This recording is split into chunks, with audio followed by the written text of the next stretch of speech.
Blackstone Audiobooks presents The Door into Summer by Robert A. Heinlein.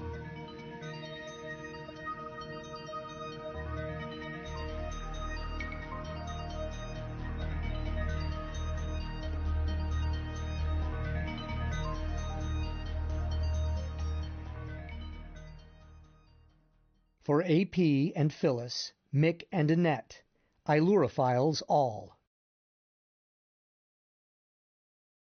1. One winter shortly before the 6 Weeks' War, my tomcat Petronius the Arbiter and I lived in an old farmhouse in Connecticut. I doubt if it is there any longer, as it was near the edge of the blast area of the Manhattan near miss, and those old frame buildings burn like tissue paper. Even if it is still standing, it would not be a desirable rental because of the fallout.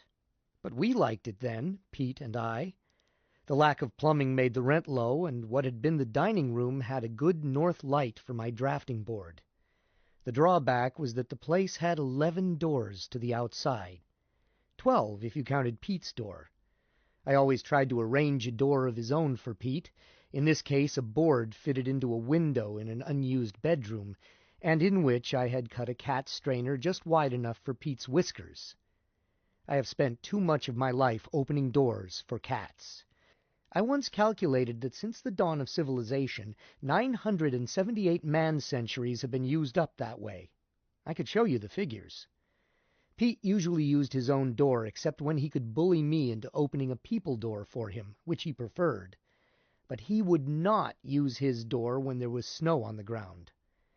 While still a kitten, all fluff and buzzes, Pete had worked out a simple philosophy. I was in charge of quarters, rations, and weather. He was in charge of everything else. But he held me especially responsible for the weather. Connecticut winters are good only for Christmas cards.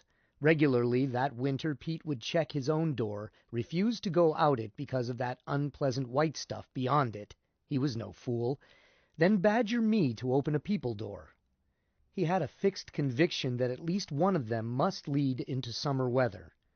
Each time this meant that I had to go around with him to each of 11 doors, hold it open while he satisfied himself that it was winter out that way too, then go on to the next door, while his criticisms of my mismanagement grew more bitter with each disappointment. Then he would stay indoors until hydraulic pressure utterly forced him outside. When he returned, the ice in his pads would sound like little clogs on the wooden floor, and he would glare at me and refuse to purr until he had chewed it all out, whereupon he would forgive me until the next time. But he never gave up his search for the door into summer. On 3 December 1970, I was looking for it too. My quest was about as hopeless as Pete's had been in a Connecticut January. What little snow there was in Southern California was kept on mountains for skiers, not in downtown Los Angeles. The stuff probably couldn't have pushed through the smog anyway. But the winter weather was in my heart. I was not in bad health, aside from a cumulative hangover. I was still on the right side of 30 by a few days, and I was far from being broke. No police were looking for me, nor any husbands, nor any process servers. There was nothing wrong that a slight case of amnesia would not have cured. But there was winter in my heart, and I was looking for the door to summer. If I sound like a man with an acute case of self-pity, you are correct. There must have been well over 2 billion people on this planet in worse shape than I was. Nevertheless, I was looking for the door into summer. Most of the ones I had checked lately had been swinging doors, like the pair in front of me then. The Sans Souci Bar Grill, the sign said. I went in, picked a booth halfway back, placed the overnight bag I was carrying carefully on the seat, slid in by it, and waited for the waiter. The overnight bag said, "Wah?" I said, "Take it easy, Pete." "No." "Nonsense. You just went. Pipe down, the waiter is coming." Pete shut up. I looked up as the waiter leaned over the table and said to him, "A double shot of your bar scotch, a glass of plain water, and a split of ginger ale." The waiter looked upset. "Ginger ale, sir? With scotch?" "Do you have it, or don't you?" Why, yes, of course, but... Then fetch it. I'm not going to drink it. I just want to sneer at it. And bring a saucer, too. As you say, sir. He polished the tabletop. How about a small steak, sir? Or the scallops are very good today. Look, mate, I'll tip you for the scallops if you'll promise not to serve them. All I need is what I ordered. And don't forget the saucer. He shut up and went away. I told Pete again to take it easy. The Marines had landed. The waiter returned, his pride appeased by carrying the split of ginger ale on the saucer. I had him open it while I mixed the scotch with the water. "Would you like another glass for the ginger ale, sir?" "I'm a real buckaroo. I drink it out of the bottle." He shut up and let me pay him and tip him, not forgetting a tip for the scallops. When he had gone, I poured ginger ale into the saucer and tapped on the top of the overnight bag. "Soup's on, Pete." It was unzipped. I never zipped it with him inside. He spread it with his paws, poked his head out, looked around quickly, then levitated his forequarters and placed his front feet on the edge of the table. I raised my glass and we looked at each other. "Here's to the female race, Pete. Find 'em and forget 'em." He nodded. It matched his own philosophy perfectly. He bent his head daintily and started lapping up ginger ale. "If you can, that is," I added, and took a deep swig. Pete did not answer. Forgetting a female was no effort to him. He was the natural-born bachelor type. Facing me through the window of the bar was a sign that kept changing. First it would read, "Work while you sleep." Then it would say, "And dream your troubles away." Then it would flash in letters twice as big, "Mutual Assurance Company." I read all three several times without thinking about them. I knew as much and as little about suspended animation as everybody else did. I had read a popular article or so when it was first announced, and 2 or 3 times a week I'd get an insurance company ad about it in the morning mail. I usually chucked them without looking at them, since they didn't seem to apply to me any more than lipstick ads did. In the first place, until shortly before then, I could not have paid for cold sleep.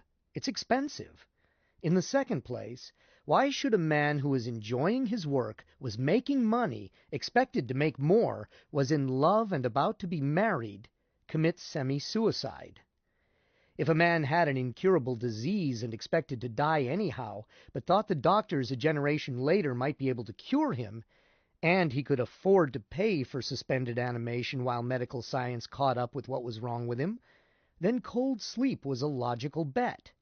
Or if his ambition was to make a trip to Mars and he thought that clipping 1 generation out of his personal movie film would enable him to buy a ticket, I suppose that was logical too. There had been a news story about a Cafe Society couple who got married and went right straight from City Hall to the sleep sanctuary of Western World Insurance Company with an announcement that they had left instructions not to be called until they could spend their honeymoon on an interplanetary liner. Although I had suspected that it was a publicity gag rigged by the insurance company and that they had ducked out the back door under assumed names. Spending your wedding night cold as a frozen mackerel does not have the ring of truth in it. And there was the usual straightforward financial appeal, the one the insurance companies bore down on. Work while you sleep. Just hold still and let whatever you have saved grow into a fortune. If you are 55 and your retirement fund pays you $200 a month, why not sleep away the years, wake up still 55, and have it pay you $1,000 a month? To say nothing of waking up in a bright new world, which would probably promise you a much longer and healthier old age in which to enjoy the $1,000 a month. That one they really went to town on, each company proving with incontrovertible figures that its selection of stocks for its trust fund made more money faster than any of the others. Work while you sleep. It had never appealed to me. I wasn't 55, I didn't want to retire, and I hadn't seen anything wrong with 1970. Until recently, that is to say. Now I was retired whether I liked it or not. I didn't. Instead of being on my honeymoon, I was sitting in a second-rate bar drinking scotch purely for anesthesia. Instead of a wife, I had one much-scarred tomcat with a neurotic taste for ginger ale, and as for liking right now, I would have swapped it for a case of gin, then busted every bottle. But I wasn't broke. I reached into my coat and took out an envelope, opened it. It had 2 items in it. One was a certified check for more money than I had ever had before at one time.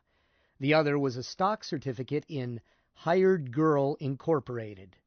They were both getting a little mussed. I had been carrying them ever since they were handed to me. Why not? Why not duck out and sleep my troubles away? Pleasanter than joining the Foreign Legion, less messy than suicide, and it would divorce me completely from the events and the people who had made my life go sour. So why not? I wasn't terribly interested in the chance to get rich. Oh, I had read H.G. Wells's When the Sleeper Wakes, not only when the insurance companies started giving away free copies, but before that, when it was just another classic novel. I knew what compound interest and stock appreciation could do, but I was not sure that I had enough money both to buy the long sleep and to set up a trust large enough to be worthwhile. The other argument appealed to me more. Go Betty by and wake up in a different world. Maybe a lot better world, the way the insurance companies would have you believe. Or maybe worse. But certainly different. I could make sure of one important difference. I could doze long enough to be certain that it was a world without Belle Darkin, or Miles Gentry either, but Belle especially. If Belle was dead and buried, I could forget her, forget what she had done to me, cancel her out, instead of gnawing my heart with the knowledge that she was only a few miles away. Let's see. How long would that have to be? Belle was 23, or claimed to be. I recalled that once she had seemed to let slip that she remembered Roosevelt as president. Well, in her 20s anyhow. If I slept 70 years, she'd be an obituary. Make it 75 and be safe. Then I remembered the strides they were making in geriatrics. They were talking about 120 years as an attainable, normal lifespan. Maybe I would have to sleep 100 years. I wasn't certain that any insurance company offered that much. Then I had a gently fiendish idea, inspired by the warm glow of scotch. It wasn't necessary to sleep until Belle was dead. It was enough, more than enough, and just the fitting revenge on a female to be young when she was old. Just enough younger to rub her nose in it, say about 30 years. I felt a paw, gentle as a snowflake, on my arm. "Roar!" announced Pete. "Greedy gut," I told him, and poured him another saucer of ginger ale. He thanked me with a polite wait, then started lapping it. But he had interrupted my pleasantly nasty chain of thought. What the devil could I do about Pete? You can't give away a cat the way you can a dog. They won't stand for it. Sometimes they go with the house, but not in Pete's case. To him, I had been the one stable thing in a changing world ever since he was taken from his mother 9 years earlier. I had even managed to keep him near me in the army, and that takes real wangling. He was in good health and likely to stay that way, even though he was held together with scar tissue. If he could just correct a tendency to lead with his right, he would be winning battles and siring kittens for another 5 years at least. I could pay to have him kept in a kennel until he died, unthinkable, or could have him chloroformed, equally unthinkable. Or I could abandon him. That is what it boils down to with a cat. You either carry out the Chinese obligation you have assumed, or you abandon the poor thing, let it go wild, destroy its faith in the eternal rightness. The way Belle had destroyed mine. So, Danny boy, you might as well forget it. Your own life may have gone sour as dill pickles. That did not excuse you in the slightest from your obligation to carry out your contract to this super-spoiled cat. Just as I reached that philosophical truth, Pete sneezed. The bubbles had gone up his nose. "Gesundheit," I answered, and quit trying to drink it so fast. Pete ignored me. His table manners averaged better than mine, and he knew it. Our waiter had been hanging around the cash register talking with the cashier. It was the after-lunch slump, and the only other customers were at the bar. The waiter looked up when I said "Gesundheit" and spoke to the cashier. They both looked our way. Then the cashier lifted the flap gate in the bar and headed toward us. I said quietly, "MPs, Pete." He glanced around and ducked down into the bag. I pushed the top together.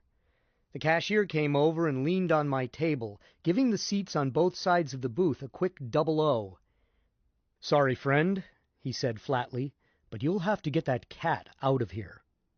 "What cat?" "The one you were feeding out of that saucer." "I don't see any cat."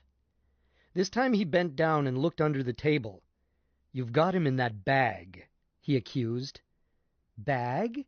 Cat?" I said wonderingly.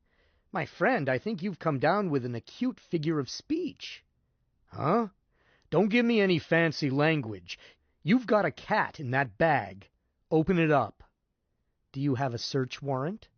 "What? Don't be silly." "You're the one talking silly, demanding to see the inside of my bag without a search warrant. Fourth Amendment, and the war has been over for years. Now that we've settled that, please tell my waiter to make it the same all around. Or fetch it yourself." He looked pained. "Brother, this isn't anything personal, but I've got a license to consider. No dogs, no cats. It says so right up there on the wall. We aim to run a sanitary establishment." "Then your aim is poor." I picked up my glass. "See the lipstick marks? You ought to be checking your dishwasher, not searching your customers." "I don't see no lipstick." "I wiped most of it off. But let's take it down to the Board of Health and get the bacteria count checked." He sighed. "You got a badge?" "No." "Then we're even. I don't search your bag, and you don't take me down to the Board of Health. Now, if you want another drink, step up to the bar and have it, on the house, but not here." He turned and headed up front. I shrugged. We were just leaving anyhow. As I started to pass the cashier's desk on my way out, he looked up. "No hard feelings?" "Nope. But I was planning to bring my horse in here for a drink later. Now I won't." "Suit yourself. The ordinance doesn't say a word about horses. But just one more thing. Does that cat really drink ginger ale?"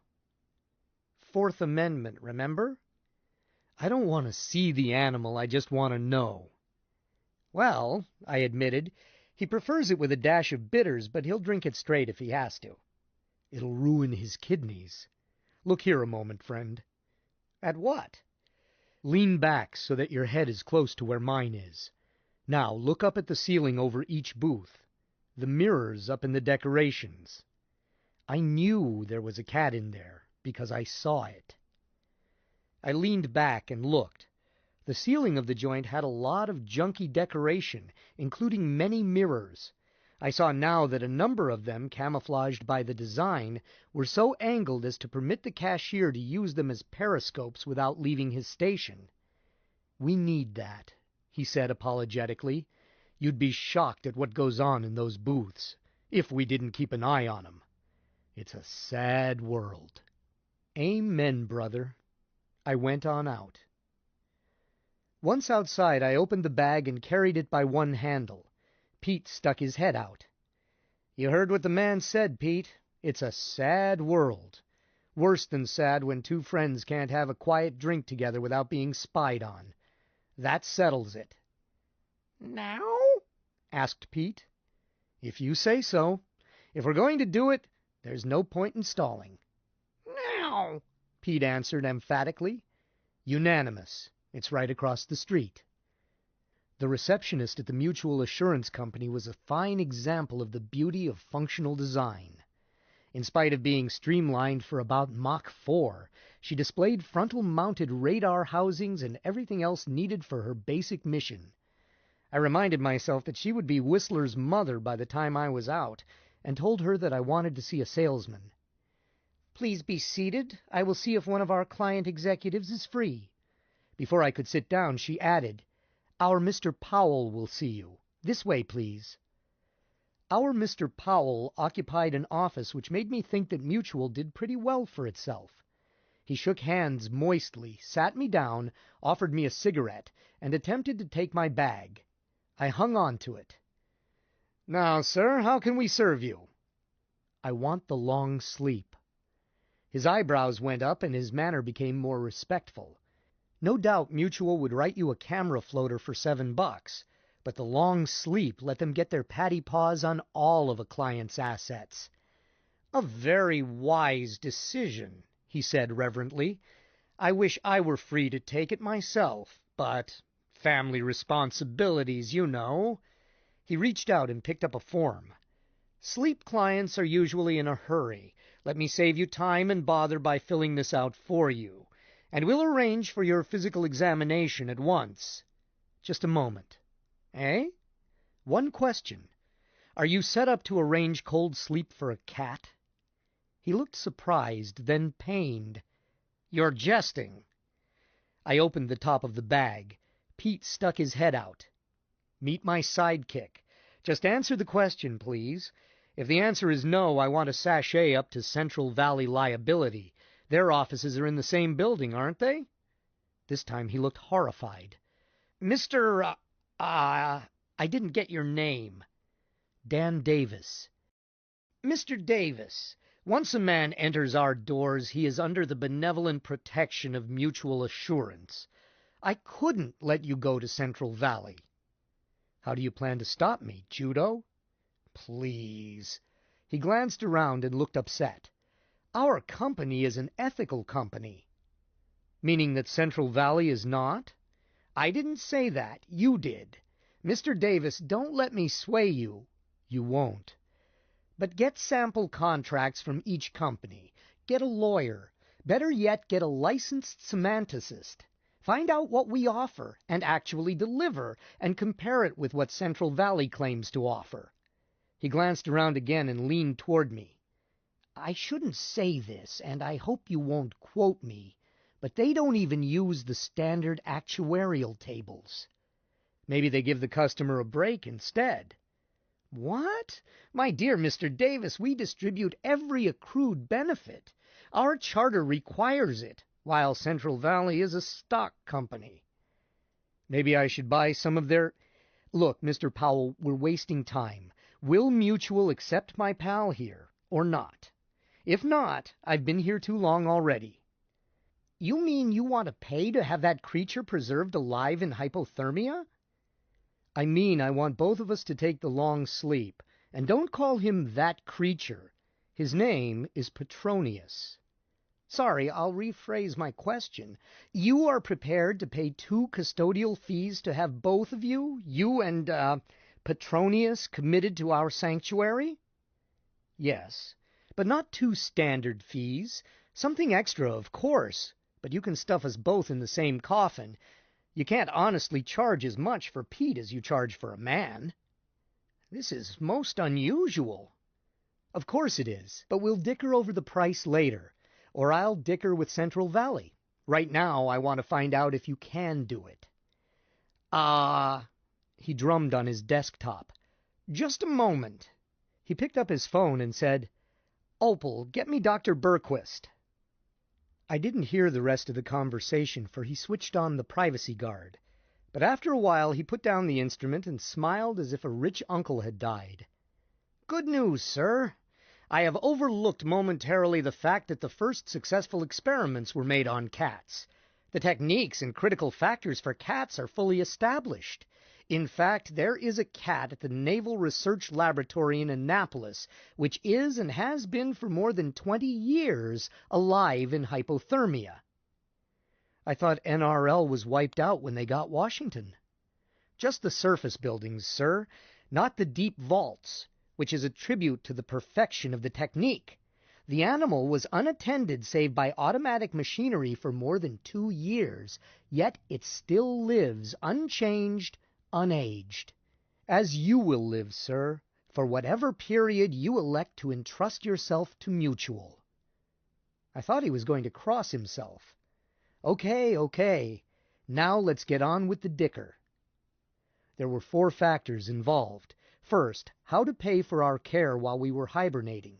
Second, how long I wanted us to sleep. Third, how I wanted my money invested while I was in the freezer. And last, what happened if I conked out and never woke up. I finally settled on the year 2000, a nice round number and only 30 years away. I was afraid that if I made it any longer I would be completely out of touch. The changes in the last 30 years, my own lifetime, had been enough to bug a man's eyes out. 2 big wars and a dozen little ones, the downfall of communism, the Great Panic, the artificial satellites, the change to atomic power. Why, when I was a kid they didn't even have multimorphs. I might find 2000 AD pretty confusing, but if I didn't jump that far, Belle would not have time to work up a fancy set of wrinkles. When it came to how to invest my dough, I did not consider government bonds and other conservative investments. Our fiscal system has inflation built into it. I decided to hang on to my hired girl stock and put the cash into other common stocks, with a special eye to some trends I thought would grow. Automation was bound to get bigger. I picked a San Francisco fertilizer firm, too. It had been experimenting with yeasts and edible algae. There were more people every year, and steak wasn't going to get any cheaper. The balance of the money I told him to put into the company's managed trust fund. But the real choice lay in what to do if I died in hibernation. The company claimed that the odds were better than 7 out of 10 that I would live through 30 years of cold sleep, and the company would take either end of the bet. The odds weren't reciprocal, and I didn't expect them to be.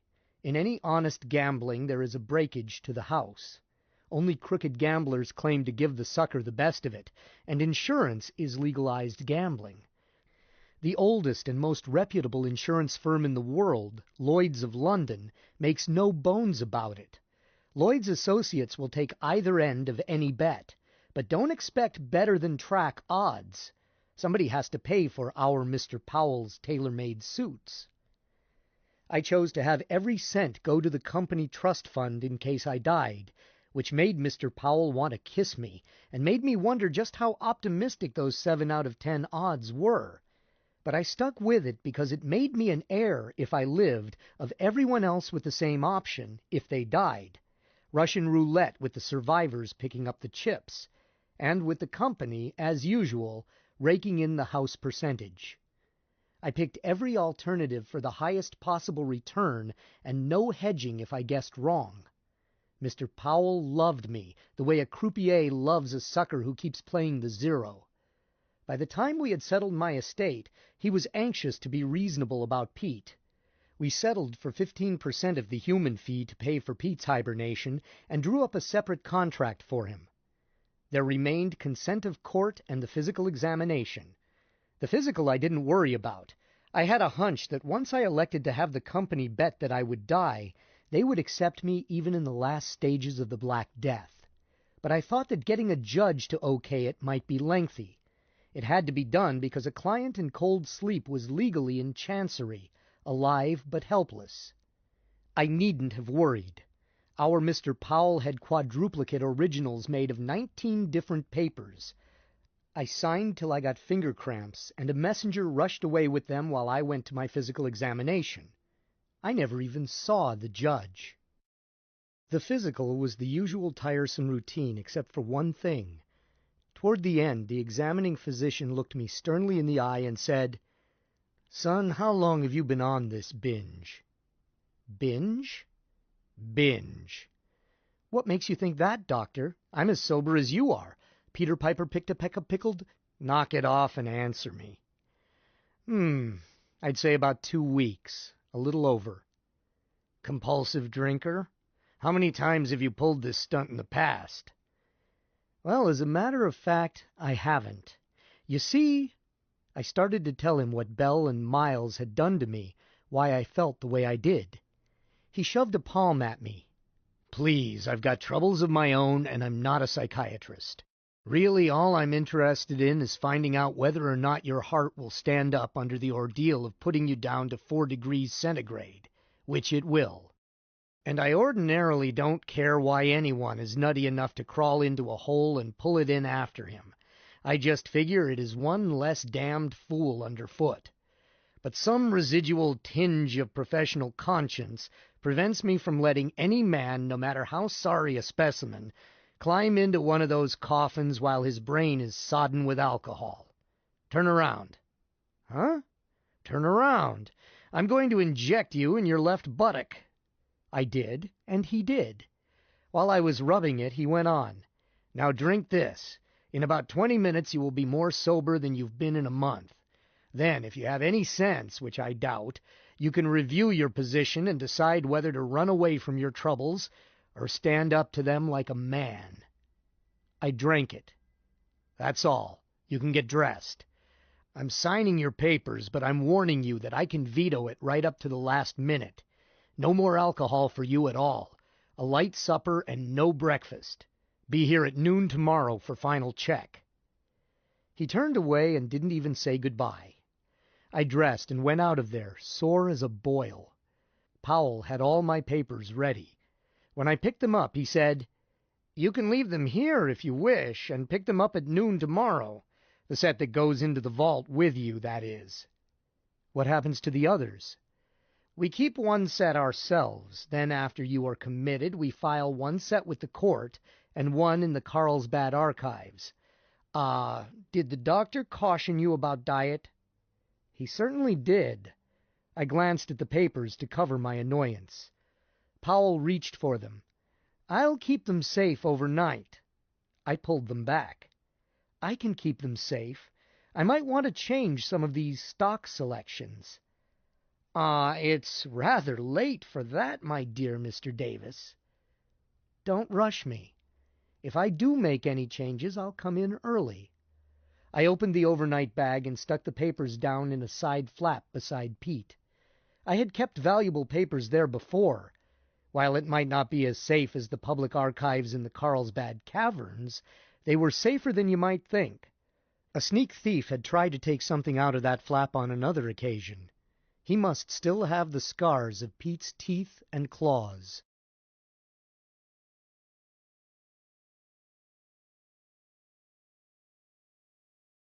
2. My car was parked under Pershing Square where I had left it earlier in the day. I dropped money into the parking attendant, set the bug on Arterial West, got Pete out and put him on the seat, and relaxed. Or tried to relax. Los Angeles traffic was too fast and too slashingly murderous for me to be really happy under automatic control. I wanted to redesign their whole installation. It was not a really modern fail-safe. By the time we were west of Western Avenue and could go back on manual control, I was edgy and wanted a drink. "There's an oasis, Pete." "Right ahead." But while I was looking for a place to park, Los Angeles was safe from invasion. The invaders wouldn't find a place to park.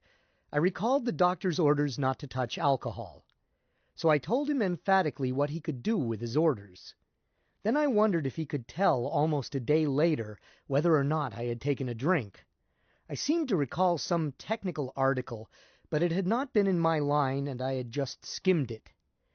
Damnation, he was quite capable of refusing to let me cold sleep. I'd better play it cagey and lay off the stuff. "Meow?" inquired Pete. "Later. We're going to find a drive-in instead." I suddenly realized that I didn't really want a drink. I wanted food and a night's sleep. Doc was correct. I was more sober and felt better than I had in weeks. Maybe that shot in the fanny had been nothing but B1. If so, it was jet-propelled. So we found a drive-in restaurant. I ordered chicken in the rough for me and a half a pound of hamburger and some milk for Pete, and took him out for a short walk while it was coming. Pete and I ate in drive-ins a lot because I didn't have to sneak him in and out. A half hour later I let the car drift back out of the busy circle, stopped it, lit a cigarette, scratched Pete under the chin, and thought. Dan, my boy, the doc was right. You've been trying to dive down the neck of a bottle. That's okay for your pointy head, but it's too narrow for your shoulders. Now you're cold sober, you've got your belly crammed with food, and it's resting comfortably for the first time in days. You feel better. What else?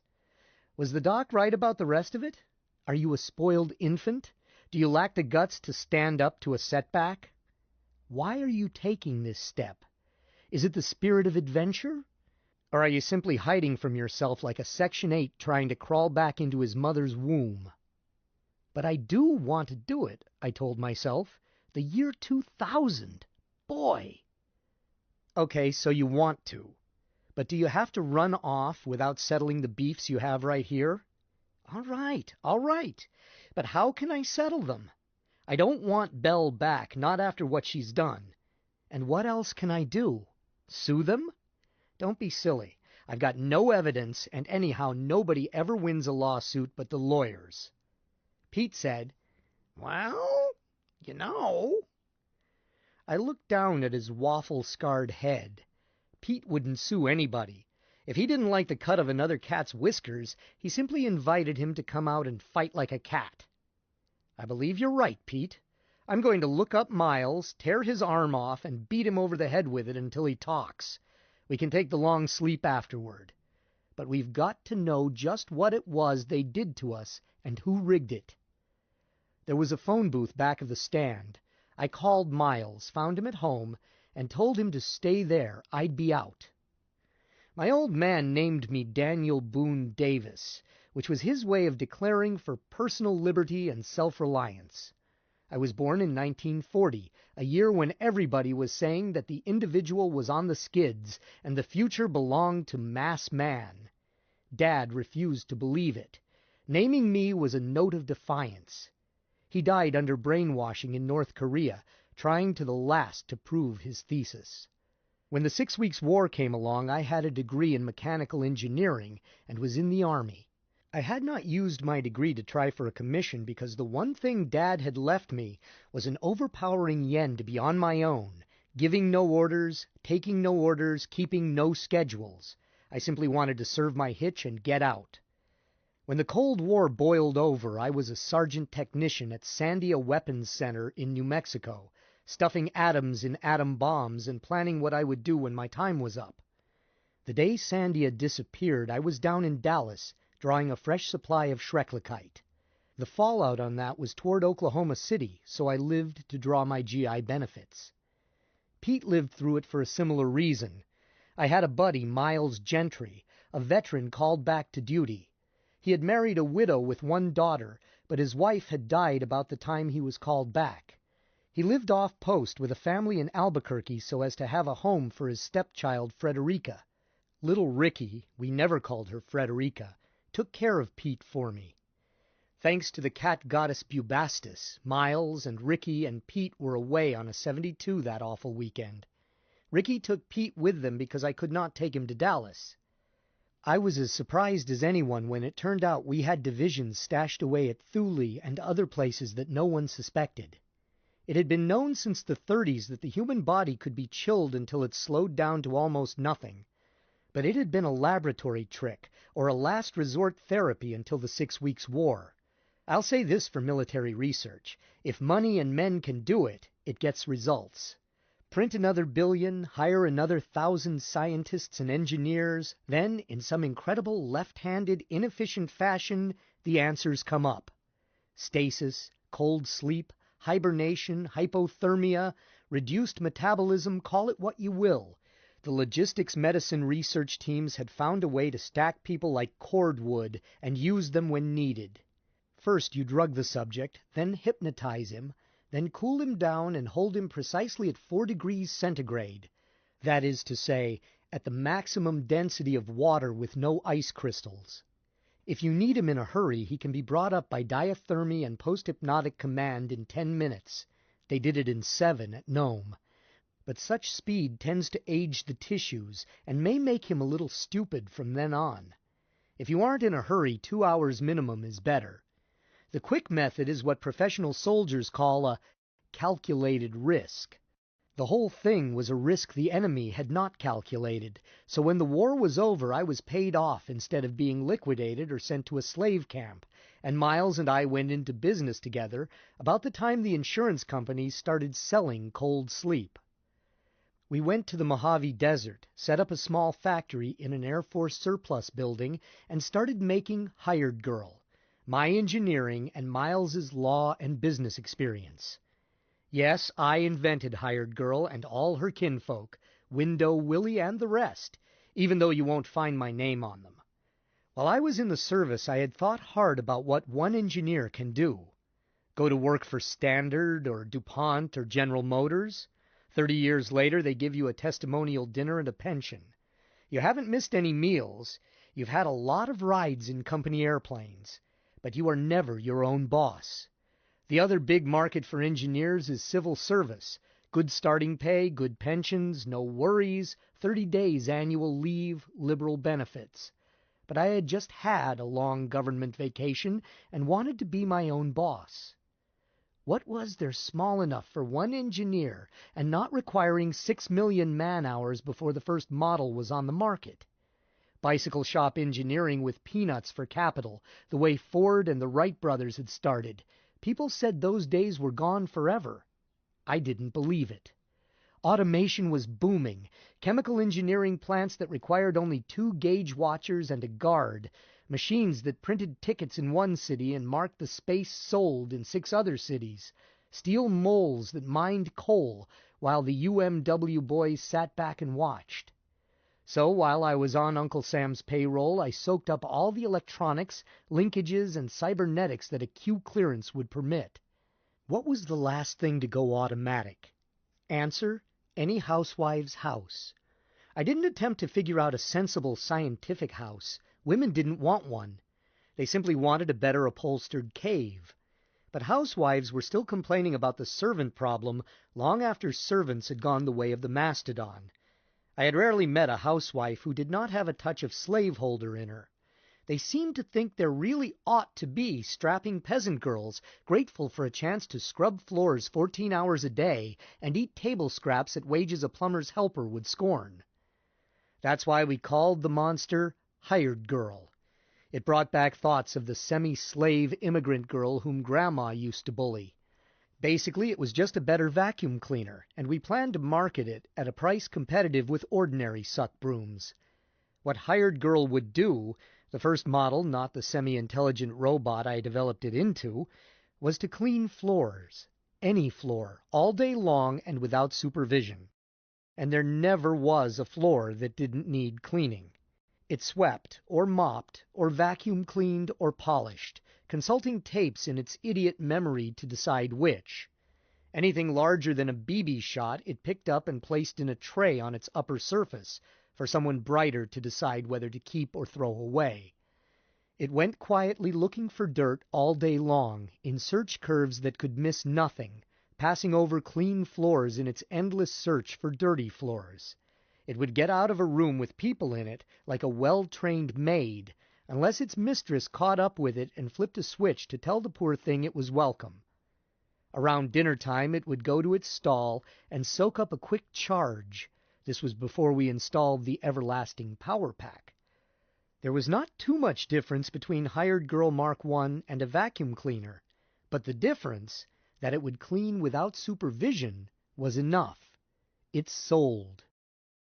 I swiped the basic prowl pattern from the electric turtles that were written up in Scientific America in the late 40s, lifted a memory circuit out of the brain of a guided missile.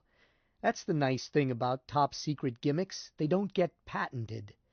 And I took the cleaning devices and linkages out of a dozen things, including a floor polisher used in army hospitals, a soft drink dispenser, and those hands they use in atomic plants to handle anything hot. There wasn't anything really new in it. It was just the way I put it together. The spark of genius required by our laws lay in getting a good patent lawyer. The real genius was in the production engineering. The whole thing could be built with standard parts ordered out of Sweet's catalog, with the exception of 2 3-dimensional cams and 1 printed circuit. The circuit we subcontracted. The cams I made myself in the shed we called our factory, using war-surplus automated tools. At first, Miles and I were the whole assembly line, bash to fit, file to hide, paint to cover. The pilot model cost $4,317.09. The first 100 cost just over $39 each, and we passed them on to a Los Angeles discount house at $60, and they sold them for $85. We had to let them go on consignment to unload them at all, since we could not afford sales promotion, and we darn near starved before receipts started coming in. Then Life ran a 2-page on Hired Girl, and it was a case of having enough help to assemble the monster. Belle Darkin joined us soon after that. Miles and I had been pecking out letters on a 1908 Underwood. We hired her as a typewriter jockey and bookkeeper and rented an electric machine with executive typeface and carbon ribbon, and I designed a letterhead. We were plowing it all back into the business, and Pete and I were sleeping in the shop while Miles and Ricky had a nearby shack. We incorporated in self-defense. It takes 3 to incorporate. We gave Belle a share of stock and designated her secretary-treasurer. Miles was president and general manager. I was chief engineer and chairman of the board, with 51% of the stock.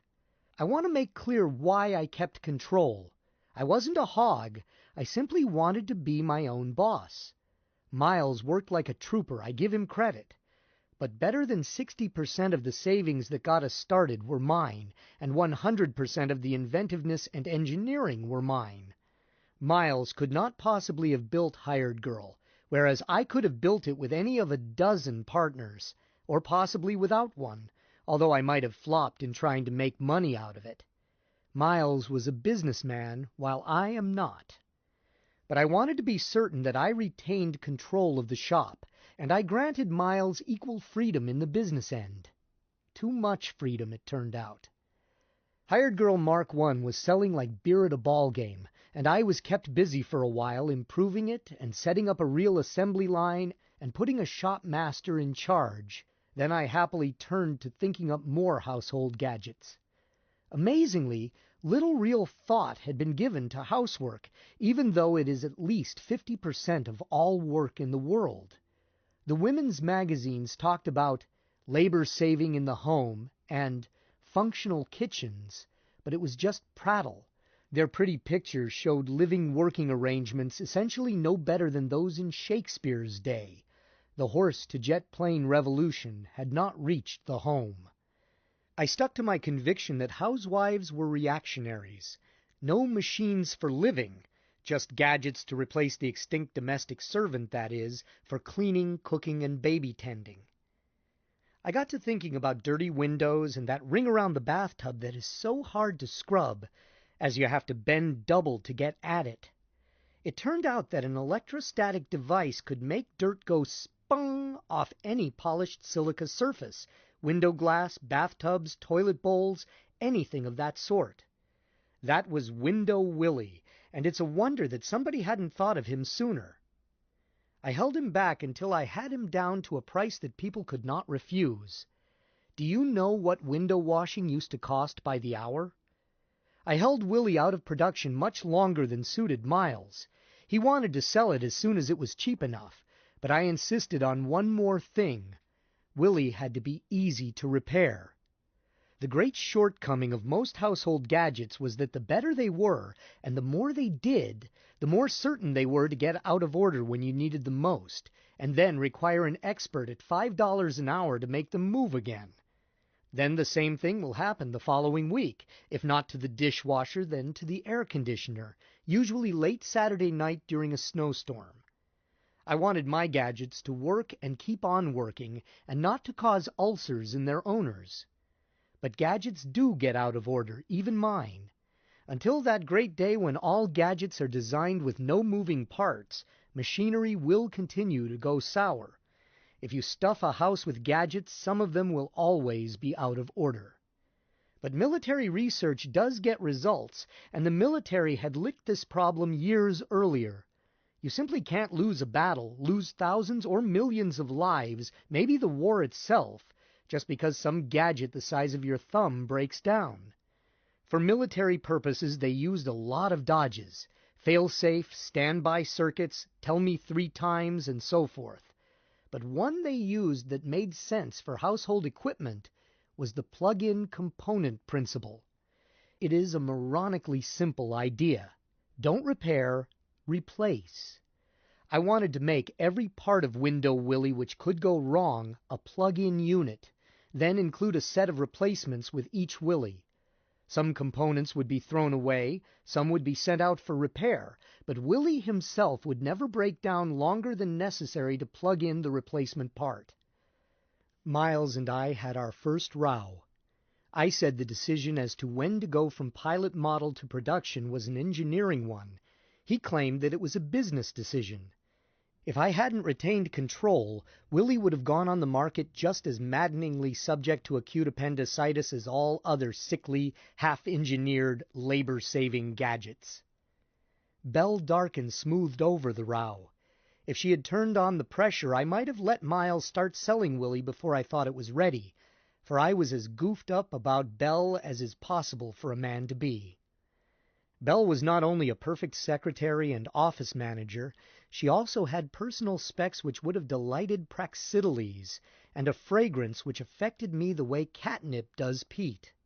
With top-notch office girls as scarce as they were, when one of the best turns out to be willing to work for a shoestring company at a below-standard salary, one really ought to ask why. But we didn't even ask where she had worked last. So happy were we to have her dig us out of the flood of paperwork that marketing hired girl had caused. Later on, I would have indignantly rejected any suggestion that we should have checked on Belle, for by then her bust measurement had seriously warped my judgment. She let me explain how lonely my life had been until she came along, and she answered gently that she would have to know me better, but that she was inclined to feel the same way. Shortly after she smoothed out the quarrel between Miles and myself, she agreed to share my fortunes. "Dan, darling, you have it in you to be a great man, and I have hopes that I am the sort of woman who can help you." "You certainly are." "Shush, darling. But I am not going to marry you right now and burden you with kids and worry you to death. I'm going to work with you and build up the business first. Then we'll get married." I objected, but she was firm. "No, darling. We are going a long way, you and I. Hired girl will be as great a name as General Electric. But when we marry, I want to forget business and just devote myself to making you happy. But first, I must devote myself to your welfare and your future. Trust me, dear." So I did. She wouldn't let me buy her the expensive engagement ring I wanted to buy. Instead, I signed over to her some of my stock as a betrothal present. I went on voting it, of course. Thinking back, I'm not sure who thought of that present. I worked harder than ever after that, thinking about wastebaskets that would empty themselves and a linkage to put dishes away after the dishwasher was through. Everybody was happy. Everybody but Pete and Ricky, that is. Pete ignored Belle, as he did anything he disapproved of but could not change. But Ricky was really unhappy. My fault. Ricky had been my girl since she was a 6-year-old at Sandia, with hair ribbons and big solemn dark eyes. I was going to marry her when she grew up, and we would both take care of Pete.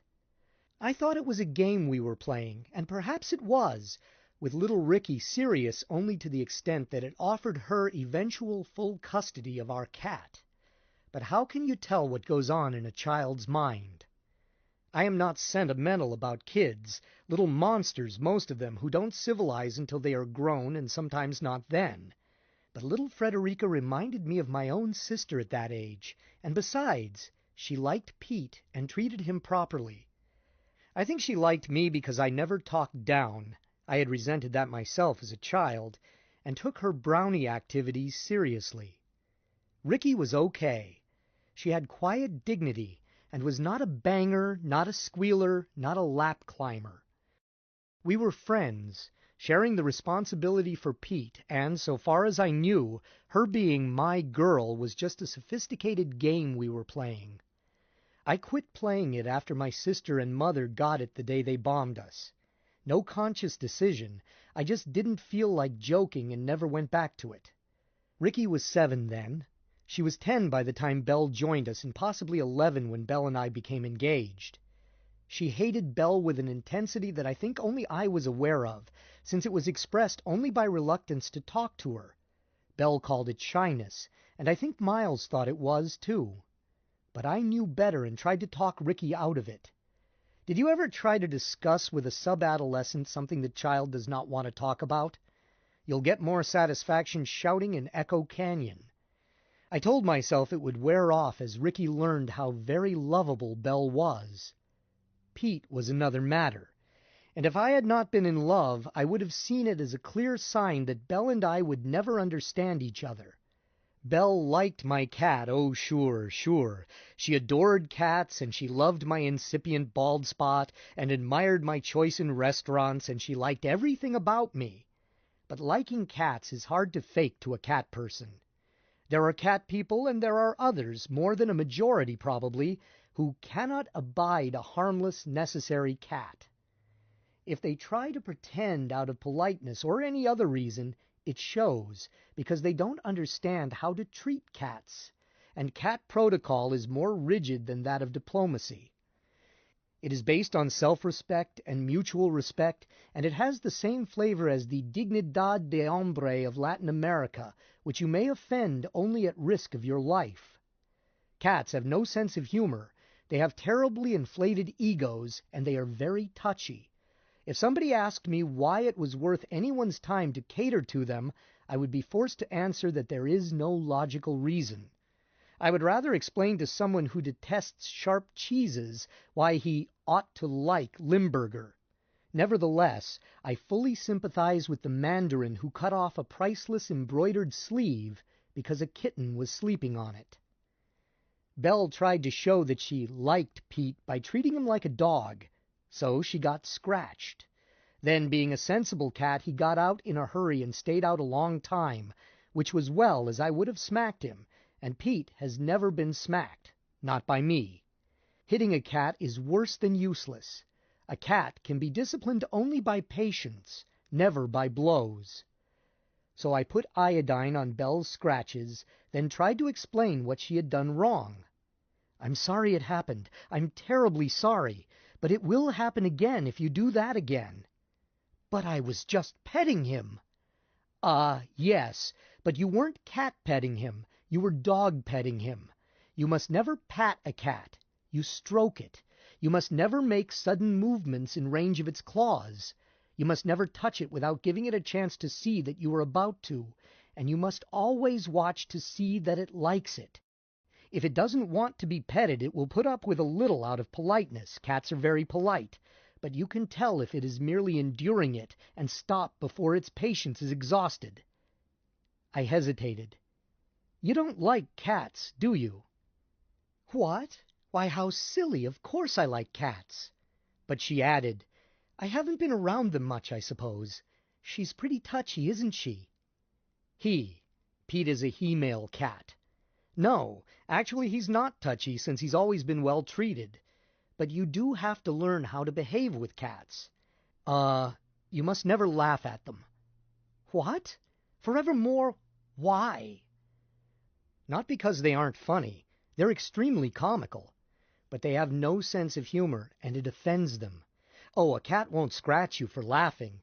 He'll simply stalk off and you'll have trouble making friends with him. But it's not too important. Knowing how to pick up a cat is much more important. When Pete comes back in, I'll show you how. But Pete didn't come back in.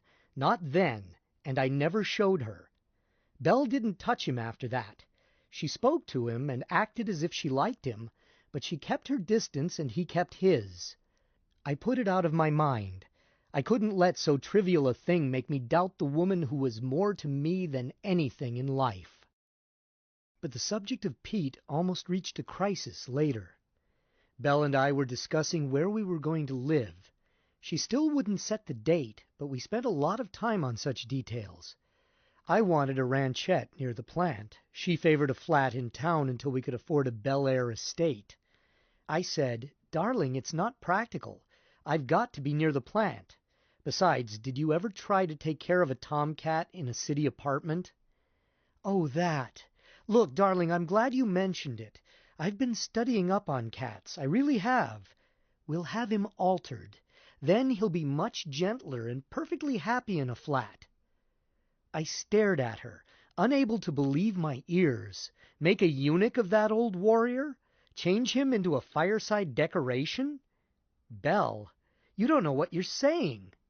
She tut-tutted me with the old familiar mother knows best, giving the stock arguments of people who mistake cats for property, how it wouldn't hurt him, that it was really for his own good, how she knew how much I valued him, and she would never think of depriving me of him, how it was really very simple and quite safe and better for everybody. I cut in on her. Why don't you arrange it for both of us? What, dear? Me too. I'd be much more docile, and I'd stay home nights, and I'd never argue with you. As you pointed out, it doesn't hurt, and I'd probably be a lot happier. She turned red. You're being preposterous. So are you. She never mentioned it again. Belle never let a difference of opinion degenerate into a row. She shut up and bided her time. But she never gave up either. In some ways she had a lot of cat in her, which may have been why I couldn't resist her. I was glad to drop the matter. I was up to here in Flexible Frank. Willie and Hired Girl were bound to make us lots of money, but I had a bee in my bonnet about the perfect all-work household automaton, the general-purpose servant. All right, call it a robot, though that is a much-abused word, and I had no notion of building a mechanical man. I wanted a gadget which could do anything inside the home. Cleaning and cooking, of course, but also really hard jobs, like changing a baby's diaper or replacing a typewriter ribbon. Instead of a stable of hired girls and window willies and nursemaid Nans and houseboy Harrys and gardener Gusses, I wanted a man and wife to be able to buy one machine for, say about the price of a good automobile, which would be the equal of the Chinese servant you read about but no one in my generation had ever seen. If I could do that, it would be the second Emancipation Proclamation, freeing women from their age-old slavery. I wanted to abolish the old saw about how women's work is never done. Housekeeping is repetitious and unnecessary drudgery. As an engineer, it offended me. For the problem to be within the scope of one engineer, almost all of Flexible Frank had to be standard parts and must not involve any new principles. Basic research is no job for one man alone. This had to be development from former art, or I couldn't do it. Fortunately, there was an awful lot of former art in engineering, and I had not wasted my time while under a Q clearance. What I wanted wasn't as complicated as the things a guided missile was required to do. Just what did I want Flexible Frank to do? Answer: any work a human being does around a house. He didn't have to play cards, make love, eat, or sleep, but he did have to clean up after the card game, cook, make beds, and tend babies. At least he had to keep track of a baby's breathing and call someone if it changed. I decided he did not have to answer telephone calls, as AT&T was already renting a gadget for that. There was no need for him to answer the door either, as most new houses were being equipped with door answerers. But to do the multitude of things I wanted him to do, he had to have hands, eyes, ears, and a brain. A good enough brain.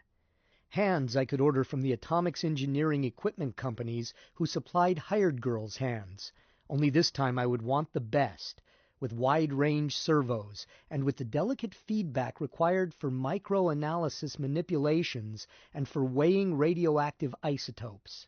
The same companies could supply eyes, only they could be simpler, since Frank would not have to see and manipulate from behind yards of concrete shielding the way they do in a reactor plant.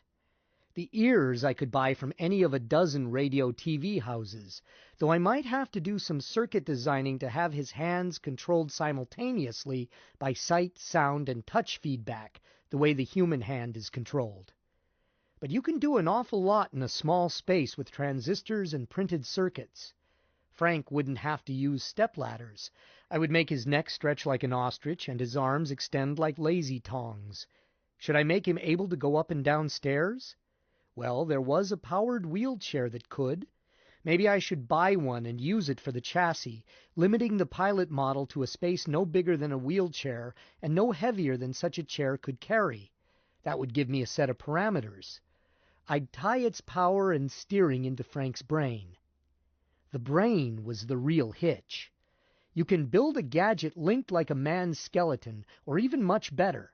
You can give it a feedback control system good enough to drive nails, scrub floors, crack eggs, or not crack eggs.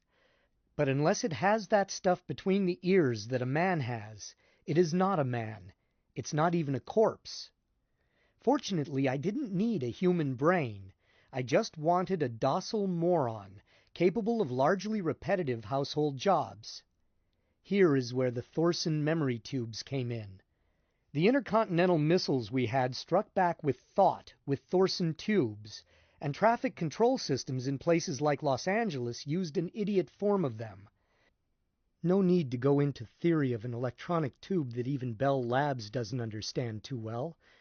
The point is that you can hook a Thorson tube into a control circuit, direct the machine through an operation by manual control, and the tube will remember what was done, and can direct the operation without a human supervisor a second time or any number of times. For an automated machine tool, this is enough.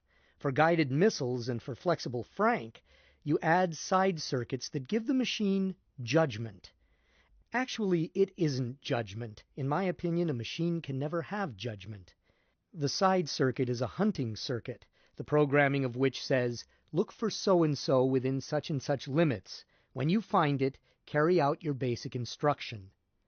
The basic instruction can be as complicated as you can crowd into one Thorson memory tube, which is a very wide limit indeed. And you can program so that your judgment circuits, moronic backseat drivers they are, can interrupt the basic instructions any time the cycle does not match that originally impressed into the Thorson tube.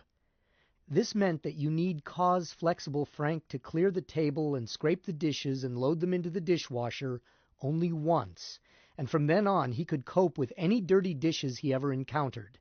Better still, he could have an electronically duplicated Thorson tube stuck into his head and could handle dirty dishes the first time he ever encountered them, and never break a dish. Stick another memorized tube alongside the first one, and he could change a wet baby first time and never, never, never stick a pin in the baby. Frank's square head could easily hold 100 Thorson tubes, each with an electronic memory of a different household task. Then throw a guard circuit around all the judgment circuits.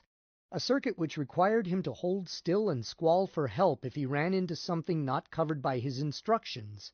That way you wouldn't use up babies or dishes.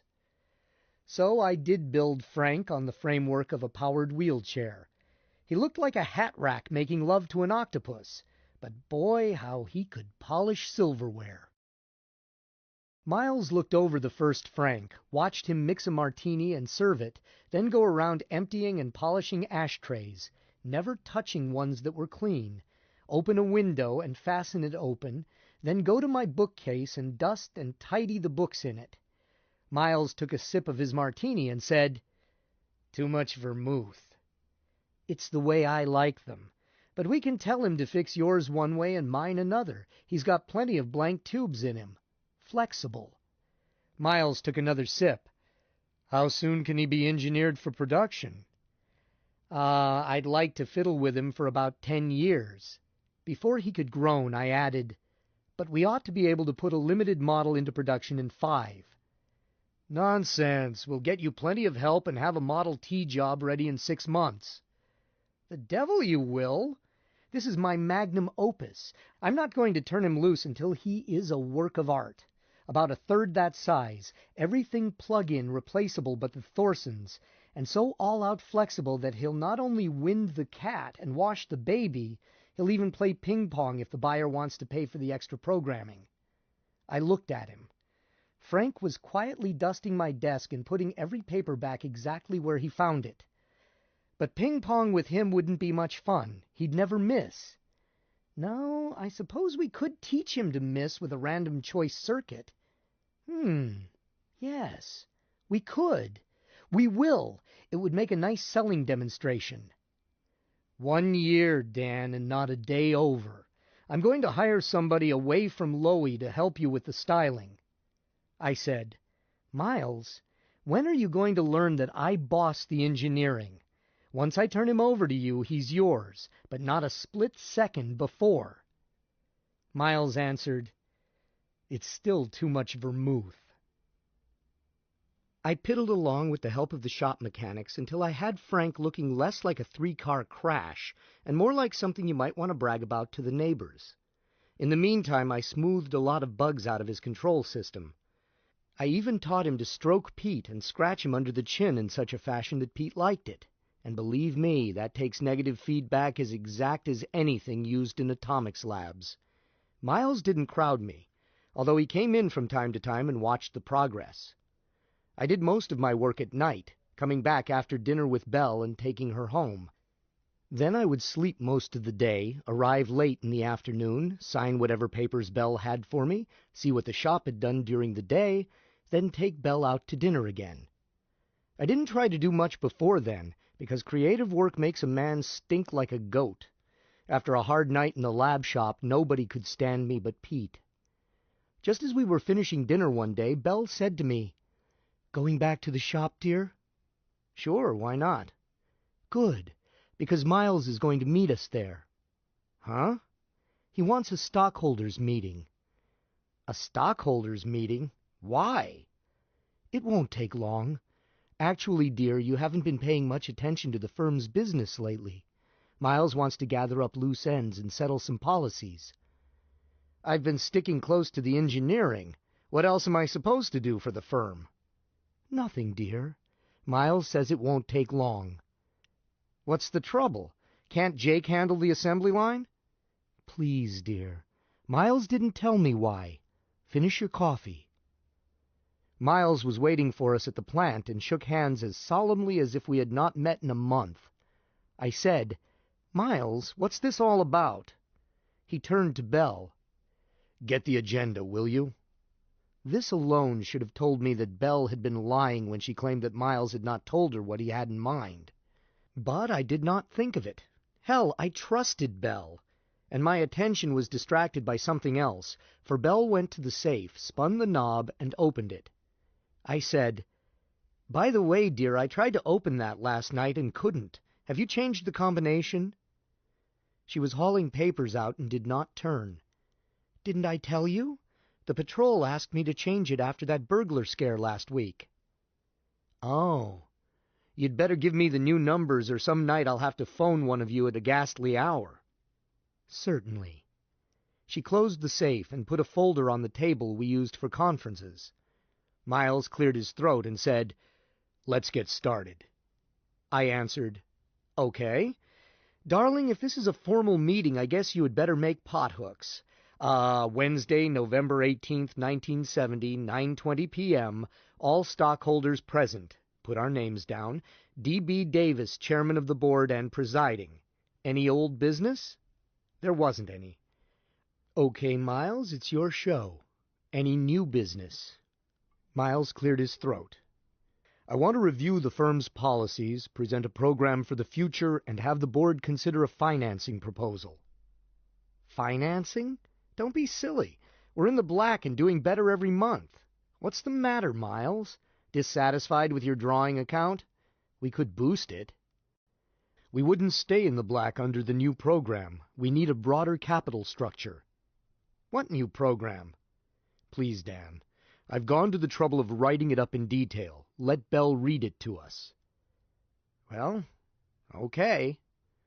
Skipping the gobbledygook, like all lawyers, Miles was fond of polysyllables. Miles wanted to do 3 things.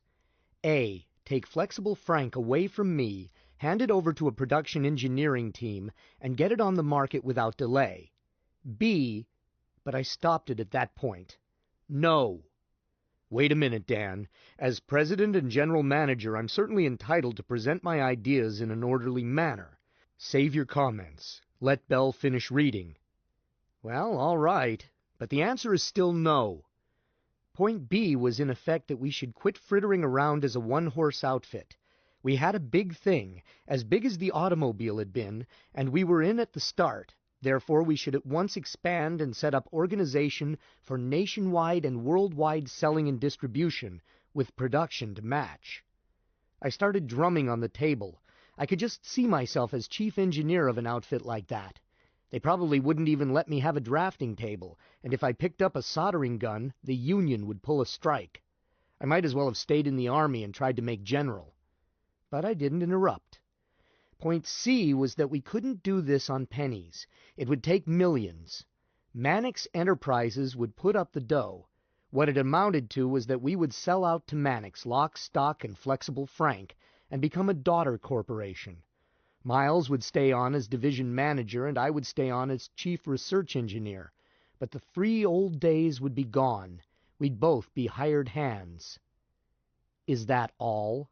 I said. Yes. Let's discuss it and take a vote. There ought to be something in there granting us the right to sit in front of the cabin at night and sing spirituals. This is no joke, Dan. This is how it's got to be. I wasn't joking. A slave needs privileges to keep him quiet. Okay, is it my turn? Go ahead. I put up a counter-proposal, one that had been growing in my mind. I wanted us to get out of production. Jake Schmidt, our production shop master, was a good man. Nevertheless, I was forever being jerked out of a warm, creative fog to straighten out bugs in production, which is like being dumped out of a warm bed into ice water. This was the real reason why I had been doing so much night work and staying away from the shop in the daytime. With more war surplus buildings being moved in and a night shift contemplated, I could see the time coming when I would get no peace to create, even though we turned down this utterly unpalatable plan to rub shoulders with General Motors and Consolidated.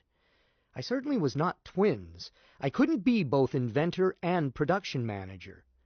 So I proposed that we get smaller instead of bigger. License Hired Girl and Window Willie, let someone else build and sell them while we raked in the royalties. When Flexible Frank was ready, we would license him too. If Mannix wanted the licenses and would outbid the market, swell. Meantime, we'd change our name to Davis and Gentry Research Corporation and hold it down to just the three of us, with a machinist or two to help me jackleg new gadgets. Miles and Belle could sit back and count the money as it rolled in. Miles shook his head slowly. No, Dan. Licensing would make us some money, granted, but not nearly the money we would make if we did it ourselves. Confound it, Miles, we wouldn't be doing it ourselves. That's just the point. We'd be selling our souls to the Mannix people. As for money, how much do you want? You can only use one yacht or one swimming pool at a time, and you'll have both before the year is out if you want them. I don't want them. What do you want? He looked up. Dan, you want to invent things. This plan lets you do so, with all the facilities and all the help and all the expense money in the world. Me, I want to run a big business. A big business. I've got the talent for it. He glanced at Belle. I don't want to spend my life sitting out here in the middle of the Mojave Desert acting as business manager to one lonely inventor. I stared at him. You didn't talk that way at Sandia. You want out, Pappy? Belle and I would hate to see you go, but if that is the way you feel, I guess I could mortgage the place or something and buy you out. I wouldn't want any man to feel tied down. I was shocked to my heels, but if old Miles was restless, I had no right to hold him to my pattern. No, I don't want out. I want us to grow. You heard my proposal. It's a formal motion for action by the corporation. I so move. I guess I looked puzzled. You insist on doing it the hard way? Okay, Belle, the vote is no. Record it. But I won't put up my counter-proposal tonight. We'll talk it over and exchange views. I want you to be happy, Miles. Miles said stubbornly, Let's do this properly. Roll call, Belle. Very well, sir. Miles Gentry, voting stock shares number... She read off the serial numbers. How say you? I. She wrote it in her book. Daniel B. Davis, voting stock shares number... She read off a string of telephone numbers again. I didn't listen to the formality. How say you? No, and that settles it. I'm sorry, Miles. Belle S. Darkin, she went on, voting shares number... She recited figures again. I vote aye. My mouth dropped open. Then I managed to stop gasping and say, But baby, you can't do that. Those are your shares, sure, but you know perfectly well that... Announce the tally, Miles growled. The ayes have it. The proposal is carried. Record it. Yes, sir. The next few minutes were confused. First I yelled at her, then I reasoned with her, then I snarled and told her that what she had done was not honest. True, I had assigned the stock to her, but she knew as well as I did that I always voted it, that I had had no intention of parting with control of the company, that it was an engagement present, pure and simple. Hell, I had even paid the income tax on it last April. If she could pull a stunt like this when we were engaged, what was our marriage going to be like? She looked right at me, and her face was utterly strange to me. Dan Davis, if you think we are still engaged after the way you have talked to me, you are even stupider than I've always known you were. She turned to Gentry. Will you take me home, Miles? Certainly, my dear. I started to say something, then shut up and stalked out of there without my hat. It was high time to leave, or I would probably have killed Miles, since I couldn't touch Belle. I didn't sleep, of course. About 4 a.m. I got out of bed, made phone calls, agreed to pay more than it was worth, and by 5:30 was in front of the plant with a pickup truck. I went to the gate, intending to unlock it and drive the truck to the loading dock so that I could run Flexible Frank over the tailgate. Frank weighed 400 pounds. There was a new padlock on the gate. I shinnied over, cutting myself on barbed wire. Once inside, the gate would give me no trouble, as there were 100 tools in the shop capable of coping with a padlock. But the lock on the front door had been changed, too.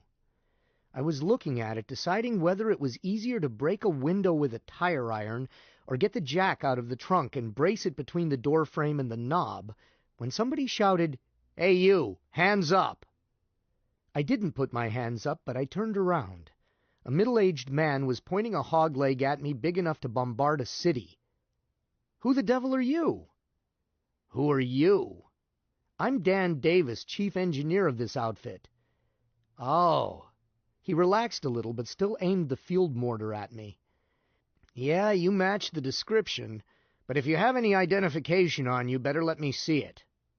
Why should I? I asked who you are. Me? Nobody you'd know. Name of Joe Todd with the Desert Protective and Patrol Company. Private license. You ought to know who we are. We've had you folks as clients for the night patrol for months, but tonight I'm on as special guard. You are? Then if they gave you a key to the place, use it. I want to get in. And quit pointing that blunderbuss at me. He still kept it leveled at me. I couldn't rightly do that, Mr. Davis. First place, I don't have a key. Second place, I had particular orders about you. You aren't to go in. I'll let you out the gate. I want the gate opened all right, but I'm going in. I looked around for a rock to break a window. Please, Mr. Davis. Huh? I'd hate to see you insist, I really would, because I couldn't chance shooting you in the legs. I ain't a very good shot. I'd have to shoot you in the belly. I've got soft-nosed bullets in this iron. It'd be pretty messy. I suppose that was what changed my mind, though I would like to think it was something else, i.e. when I looked again through the window I saw that Flexible Frank was not where I had left him. As he let me out the gate, Todd handed me an envelope. They said to give this to you if you showed up. I read it in the cab of the truck. It said, 18 November, 1970. Dear Mr. Davis, at a regular meeting of the Board of Directors held this date, it was voted to terminate all your connection, other than as stockholder, with the corporation, as permitted under paragraph 3 of your contract. It is requested that you stay off company property. Your personal papers and belongings will be forwarded to you by safe means. The board wishes to thank you for your services and regrets the differences in policy opinion which have forced this step on us. Sincerely yours, Miles Gentry, Chairman of the Board and General Manager, by B.S. Darkin, Secretary-Treasurer. I read it twice before I recalled that I had never had any contract with the corporation under which to invoke paragraph 3 or any other paragraph. Later that day, a bonded messenger delivered a package to the motel where I kept my clean underwear. It contained my hat, my desk pen, my other slide rule, a lot of books and personal correspondence, and a number of documents. But it did not contain my notes and drawings for Flexible Frank. Some of the documents were very interesting. My contract, for example. Sure enough, paragraph 3 let them fire me without notice, subject to 3 months' salary. But paragraph 7 was even more interesting. It was the latest form of the yellow dog clause, one in which the employee agrees to refrain from engaging in a competing occupation for 5 years by letting his former employers pay him cash to option his services on a first refusal basis, i.e., I could go back to work any time I wanted just by going, hat in hand, and asking Miles and Belle for a job. Maybe that was why they sent the hat back. But for 5 long years I could not work on household appliances without asking them first. I would rather have cut my throat. There were copies of assignments of all patents duly registered from me to Hired Girl, Inc. for Hired Girl and Window Willie and a couple of minor things. Flexible Frank, of course, had never been patented. Well, I didn't think he had been patented. I found out the truth later. But I had never assigned any patents. I hadn't even formally licensed their use to Hired Girl, Inc. The corporation was my own creature, and there hadn't seemed to be any hurry about it. The last 3 items were my stock shares certificate, those I had not given to Belle, a certified check, and a letter explaining each item of the check. Accumulated salary less drawing account disbursements, 3 months extra salary in lieu of notice, option money to invoke paragraph 7, and a $1,000 bonus to express appreciation of services rendered. That last was real sweet of them. While I reread that amazing collection, I had time to realize that I had probably not been too bright to sign everything that Belle put in front of me. There was no possible doubt that the signatures were mine. I steadied down enough the next day to talk it over with a lawyer, a very smart and money-hungry lawyer, one who didn't mind kicking and clapper-clawing and biting in the clinches. At first he was anxious to take it on a contingent fee basis, but after he finished looking over my exhibits and listening to the details, he sat back and laced his fingers over his belly and looked sour. "Dan, I'm going to give you some advice, and it's not going to cost you anything." "Well?" "Do nothing. You haven't got a prayer." "But you said—" "I know what I said. They rooked you. But how can you prove it? They were too smart to steal your stock or cut you off without a penny. They gave you exactly the deal you could have reasonably expected if everything had been kosher and you had quit or had been fired over, as they express it, a difference of policy opinion. They gave you everything you had coming to you, and a measly $1,000 to boot just to show there are no hard feelings. But I didn't have a contract, and I never assigned those patents." "These papers say you did. You admit that's your signature. Can you prove what you say by anyone else?" I thought about it. I certainly could not. Not even Jake Schmidt knew anything that went on in the front office. The only witnesses I had were Miles and Belle. "Now about that stock assignment," he went on. "That's the one chance to break the logjam. If you—" "But that is the only transaction in the whole stack that really is legitimate. I signed over that stock to her." "Yes, but why? You say that you gave it to her as an engagement present in expectation of marriage. Never mind how she voted it. That's beside the point. If you can prove that it was given as a betrothal gift in full expectation of marriage, and that she knew it when she accepted it, you can force her either to marry you or to disgorge. McNulty versus Rhodes. Then you're in control again and kick them out. Can you prove it? Damn it, I don't want to marry her now. I wouldn't have her. That's your problem. But one thing at a time. Have you any witnesses or any evidence, letters or anything, which would tend to show that she accepted it, understanding that you were giving it to her as your future wife? I thought. Sure, I had witnesses. The same old two, Miles and Belle.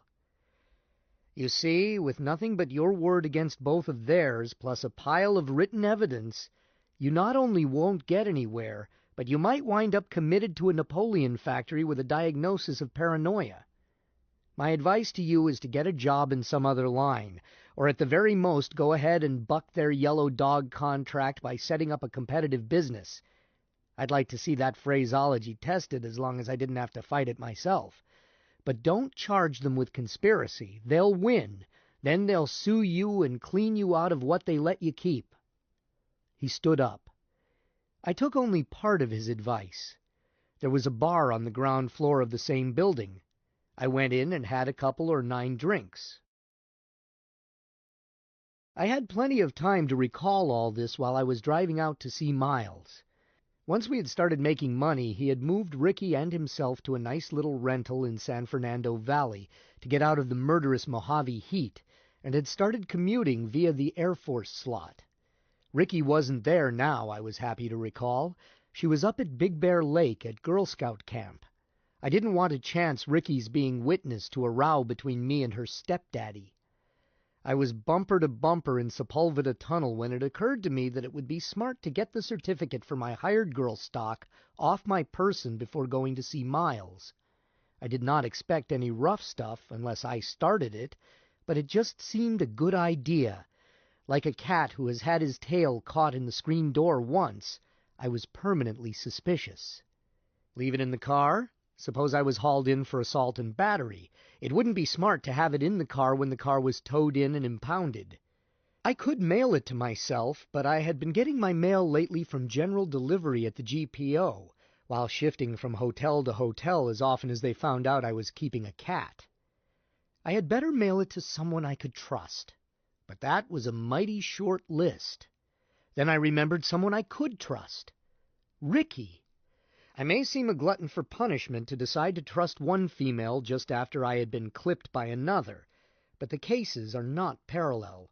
I had known Ricky half her life, and if there ever was a human being honest as a Joe Block, Ricky was she, and Pete thought so too. Besides, Ricky didn't have physical specifications capable of warping a man's judgment. Her femininity was only in her face. It hadn't affected her figure yet. When I managed to escape from the logjam in Sepulveda Tunnel, I got off the thruway and found a drugstore. There I bought stamps and a big and a little envelope and some notepaper. I wrote to her, "Dear Ricky Tikki Tavi, I hope to see you soon, but until I do, I want you to keep this inside envelope for me. It's a secret, just between you and me." I stopped and thought, doggone it, if anything happened to me, oh, even a car crash or anything that can stop breathing, while Ricky had this, eventually it would wind up with Miles and Belle, unless I rigged things to prevent it. I realized as I thought about it that I had subconsciously reached a decision about the cold sleep deal. I wasn't going to take it. Sobering up and the lecture the doc had read me had stiffened my spine. I wasn't going to run away. I was going to stay and fight. And this stock certificate was my best weapon. It gave me the right to examine the books. It entitled me to poke my nose into any and all affairs of the company. If they tried again simply to keep me out with a hired guard, I could go back next time with a lawyer and a deputy sheriff and a court order. I could drag them into court with it, too.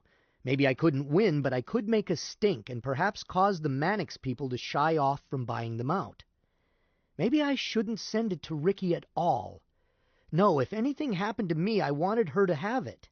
Ricky and Pete were all the family I had. I went on writing.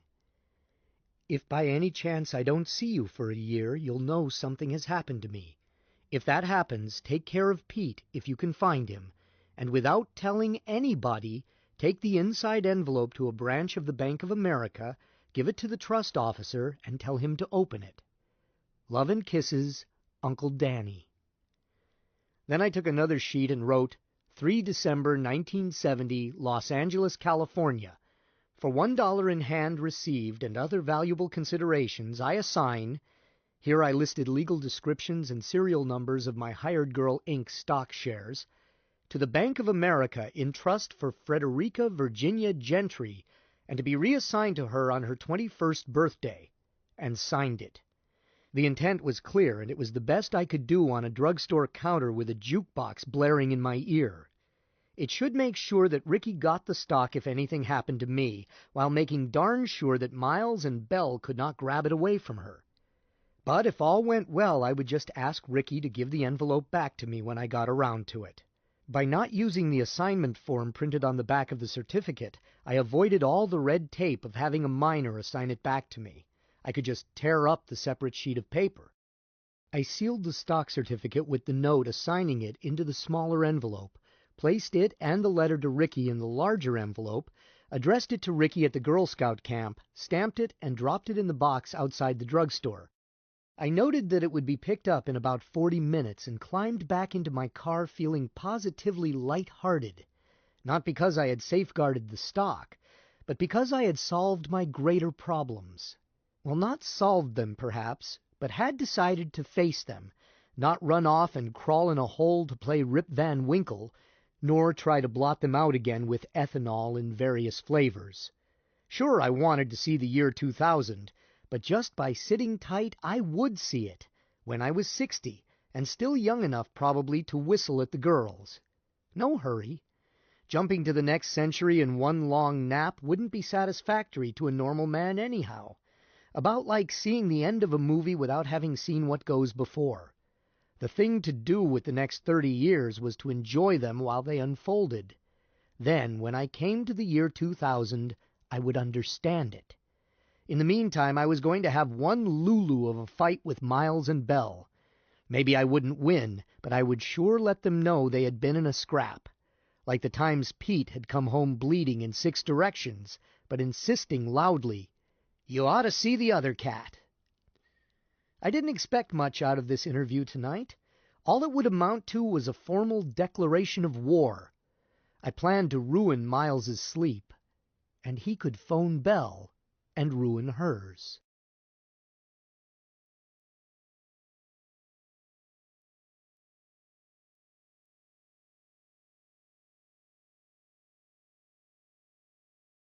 Three. By the time I got to Miles's house, I was whistling. I had quit worrying about that precious pair and had worked out in my head, in the last 15 miles, 2 brand-new gadgets, either one of which could make me rich. One was a drafting machine to be operated like an electric typewriter. I guessed there must be easily 50,000 engineers in the U.S. alone bending over drafting boards every day and hating it, because it gets you in your kidneys and ruins your eyes. Not that they didn't want to design, they did want to, but physically it was much too hard work. This gizmo would let them sit down in a big easy chair and tap keys and have the picture unfold on an easel above the keyboard. Depress 3 keys simultaneously and have a horizontal line appear just where you want it. Depress another key and you fillet it in with a vertical line. Depress 2 keys and then 2 more in succession and draw a line at an exact slant. Cripes, for a small additional cost as an accessory, I could add a second easel, let the architect design in isometric, the only easy way to design, and have the second picture come out in perfect perspective rendering without his even looking at it. Why, I could even set the thing to pull floor plans and elevations right out of the isometric. The beauty of it was that it could be made almost entirely with standard parts, most of them available at radio shops and camera stores. All but the control board, that is, and I was sure I could breadboard a rig for that by buying an electric typewriter, tearing its guts out, and hooking the keys to operate these other circuits. A month to make a primitive model, 6 weeks more to chase bugs. But that one I just tucked away in the back of my mind, certain that I could do it, and that it would have a market. The thing that really delighted me was that I had figured out a way to outflex poor old flexible Frank. I knew more about Frank than anyone else could learn, even if they studied him a year. What they could not know, what even my notes did not show, was that there was at least one workable alternative for every choice I had made, and that my choices had been constrained by thinking of him as a household servant. To start with, I could throw away the restriction that he had to live in a powered wheelchair. From there on, I could do anything, except that I would need the Thorson memory tubes. And Miles could not keep me from using those. They were on the market for anyone who wanted to design a cybernetic sequence. The drafting machine could wait. I'd get busy on the unlimited all-purpose automaton, capable of being programmed for anything a man could do, just as long as it did not require true human judgment. No, I'd rig a drafting machine first, then use it to design Protean Pete. How about that, Pete? We're going to name the world's first real robot after you. Don't be so suspicious. It's an honor. After breaking in on Frank, I could design Pete right at my drafting machine, really refine it, and quickly. I'd make it a killer, a triple-threat demon that would displace Frank before they even got him into production. With any luck, I'd run them broke and have them begging me to come back. Kill the goose that lays the golden egg, would they? There were lights on in Miles's house, and his car was at the curb. I parked in front of Miles's car, said to Pete, "You'd better stay here, fellow, and protect the car. Holler halt 3 times fast, then shoot to kill." "No!" "If you go inside, you'll have to stay in the bag." "Blurt!" "Don't argue. If you want to come in, get in your bag." Pete jumped into the bag. Miles let me in. Neither of us offered to shake hands. He led me into his living room and gestured at a chair. Belle was there. I had not expected her, but I suppose it was not surprising. I looked at her and grinned. "Fancy meeting you here. Don't tell me you came all the way from Mojave just to talk to little old me." "Oh, I'm a gallus snapper when I get started. You should see me wear women's hats at parties." Belle frowned. "Don't be funny, Dan. Say what you have to say, if anything, and get out." "Don't hurry me. I think this is cozy. My former partner, my former fiancé. All we lack is my former business." Miles said placatingly, "Now, Dan, don't take that attitude. We did it for your own good, and you can come back to work any time you want to. I'd be glad to have you back." "For my own good, eh? That sounds like what they told the horse thief when they hanged him. As for coming back, how about it, Belle? Can I come back?" She bit her lip. "If Miles says so, of course." It seems like only yesterday that it used to be, "If Dan says so, of course." But everything changes. That's life. And I'm not coming back, kids. You can stop fretting. I just came here tonight to find out some things.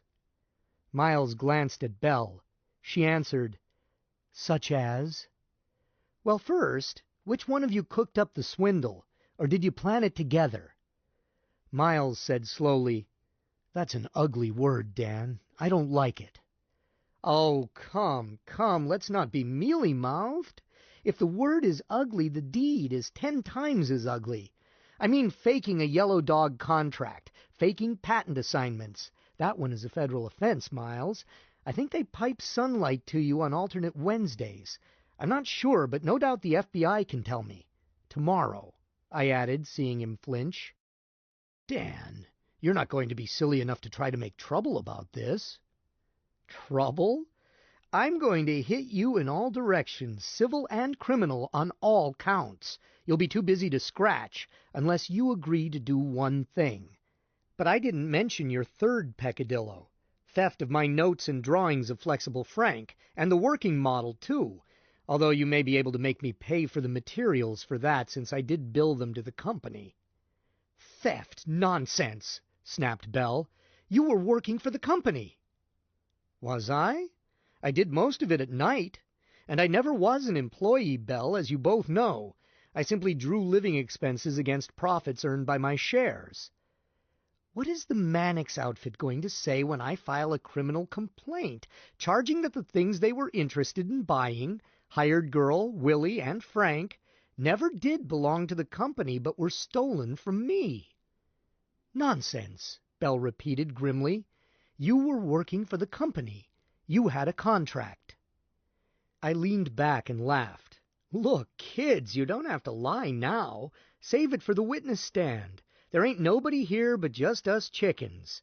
What I really want to know is this: who thought it up? I know how it was done.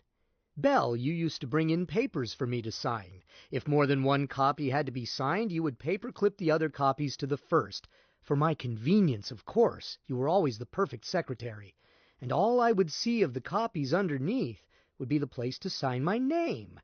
Now I know that you slipped some jokers into some of those neat piles. So I know that you were the one who conducted the mechanics of the swindle. Miles could not have done it. Shucks, Miles can't even type very well. But who worded those documents you horsed me into signing? You? I don't think so, unless you've had legal training you never mentioned. How about it, Miles? Could a mere stenographer phrase that wonderful Clause 7 so perfectly? Or did it take a lawyer? You, I mean. Miles's cigar had long since gone out. He took it from his mouth, looked at it, and said carefully, "Dan, old friend, if you think you'll trap us into admissions, you're crazy." "Oh, come off it. We're alone. You're both guilty either way. But I'd like to think that Delilah over there came to you with the whole thing wrapped up, complete, and then tempted you into a moment of weakness. But I know it's not true. Unless Belle is a lawyer herself, you were both in it, accomplices before and after. You wrote the double talk, she typed it, and tricked me into signing. Right?" "Don't answer, Miles." "Of course I won't answer," Miles agreed. "He may have a recorder hidden in that bag." "I should have had," I agreed, "but I don't." I spread the top of the bag and Pete stuck his head out. "You getting it all, Pete? Careful what you say, folks. Pete has an elephant's memory. No, I didn't bring a recorder. I'm just good old lunk-headed Dan Davis who never thinks ahead. I go stumbling along trusting my friends, the way I trusted you two." "Is Belle a lawyer, Dan? Or did you yourself sit down in cold blood and plan how you could hog-tie me and rob me and make it look legal?" "Dan," interrupted Belle, "with all his skill he could make a recorder the size of a pack of cigarettes. It may not be in the bag. It may be on him." "That's a good idea, Belle. Next time I'll have one." "I'm aware of that, my dear," Miles answered. "If he has, you are talking very loosely. Mind your tongue." Belle answered with a word I didn't know she used. My eyebrows went up. Snapping at each other? Trouble between thieves already? Miles's temper was stretching thin, I was happy to see. He answered, "Mind your tongue, Dan, if you want to stay healthy." Tisk, tisk. I'm younger than you are, and I've had the judo course a lot more recently. And you wouldn't shoot a man, you'd frame him with some sort of fake legal document. Thieves I said, and thieves I meant. Thieves and liars, both of you. I turned to Belle. "My old man taught me never to call a lady a liar, Sugarface. But you aren't a lady. You're a liar, and a thief, and a tramp." Belle turned red and gave me a look in which all her beauty vanished, and the underlying predatory animal was all that remained. "Miles," she said shrilly, "are you going to sit there and let him—" "Quiet," Miles ordered. "His rudeness is calculated. It's intended to make us get excited and say things we'll regret, which you are almost doing, so keep quiet." Belle shut up, but her face was still feral. Miles turned to me. "Dan, I'm a practical man, always, I hope. I tried to make you see reason before you walked out of the firm. In the settlement, I tried to make it such that you would take the inevitable gracefully." "Be raped quietly, you mean?" "As you will. I still want a peaceful settlement. You couldn't win any sort of suit, but as a lawyer I know that it is always better to stay out of court than to win, if possible. You mentioned a while ago that there was some one thing I could do that would placate you. Tell me what it is. Perhaps we can reach terms." "Oh, that. I was coming to it. You can't do it, but perhaps you can arrange it. It's simple. Get Belle to assign back to me the stock I assigned to her as an engagement present." "No," said Belle. Miles said, I told you to keep quiet. I looked at her and said, "Why not, my former dear? I've taken advice on this point, as the lawyers put it, and since it was given in consideration of the fact that you promised to marry me, you are not only morally but legally bound to return it. It was not a free gift, as I believe the expression is, but something handed over for an expected and contracted consideration which I never received, to wit, your somewhat lovely self. So how about coughing up, huh? Or have you changed your mind again and are now willing to marry me?" She told me where and how I could expect to marry her. Miles said tiredly, "Belle, you're only making things worse. Don't you understand that he is trying to get our goats?" He turned back to me. "Dan, if that is what you came over for, you may as well leave. I stipulate that if the circumstances had been as you alleged, you might have a point, but they were not. You transferred that stock to Belle for value received." "Huh? What value? Where's the canceled check?" "There didn't need be any. For services to the company beyond her duties." I stared. What a lovely theory! "Look, Miles, old boy, if it was for service to the company and not to me personally, then you must have known about it and would have been anxious to pay her the same amount. After all, we split the profits 50-50 even if I had, or thought I had, retained control. Don't tell me you gave Belle a block of stock of the same size." Then I saw them glance at each other, and I got a wild hunch. "Maybe you did. I'll bet my little dumpling made you do it, or she wouldn't play. Is that right? If so, you can bet your life she registered the transfer at once, and the dates will show that I transferred stock to her at the very time we got engaged. Shucks, the engagement was in the Desert Herald, while you transferred stock to her when you put the skids under me and she jilted me. And it's all a matter of record. Maybe a judge will believe me, Miles. What do you think?" I had cracked them. I had cracked them. I could tell from the way their faces went blank that I had stumbled on the one circumstance they could never explain, and one I was never meant to know. So I crowded them and had another wild guess. Wild? No. Logical. "How much stock, Belle? As much as you got out of me just for being engaged? You did more for him. You should have gotten more."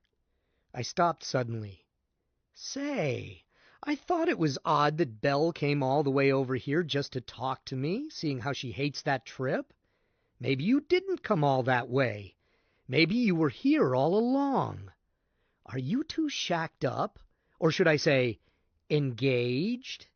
Or are you already married? I thought about it. I'll bet you are.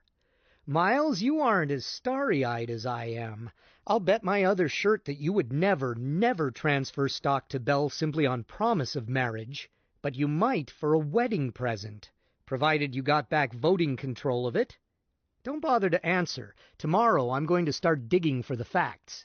They'll be on record, too." Miles glanced at Belle and said, "Don't waste your time. Meet Mrs. Gentry." "So, congratulations, both of you. You deserve each other. Now about my stock.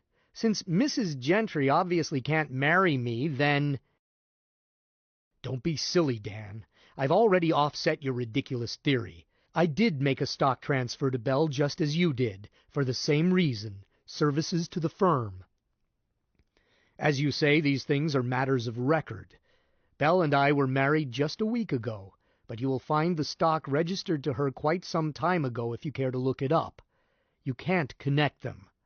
No, she received stock from both of us because of her great value to the firm.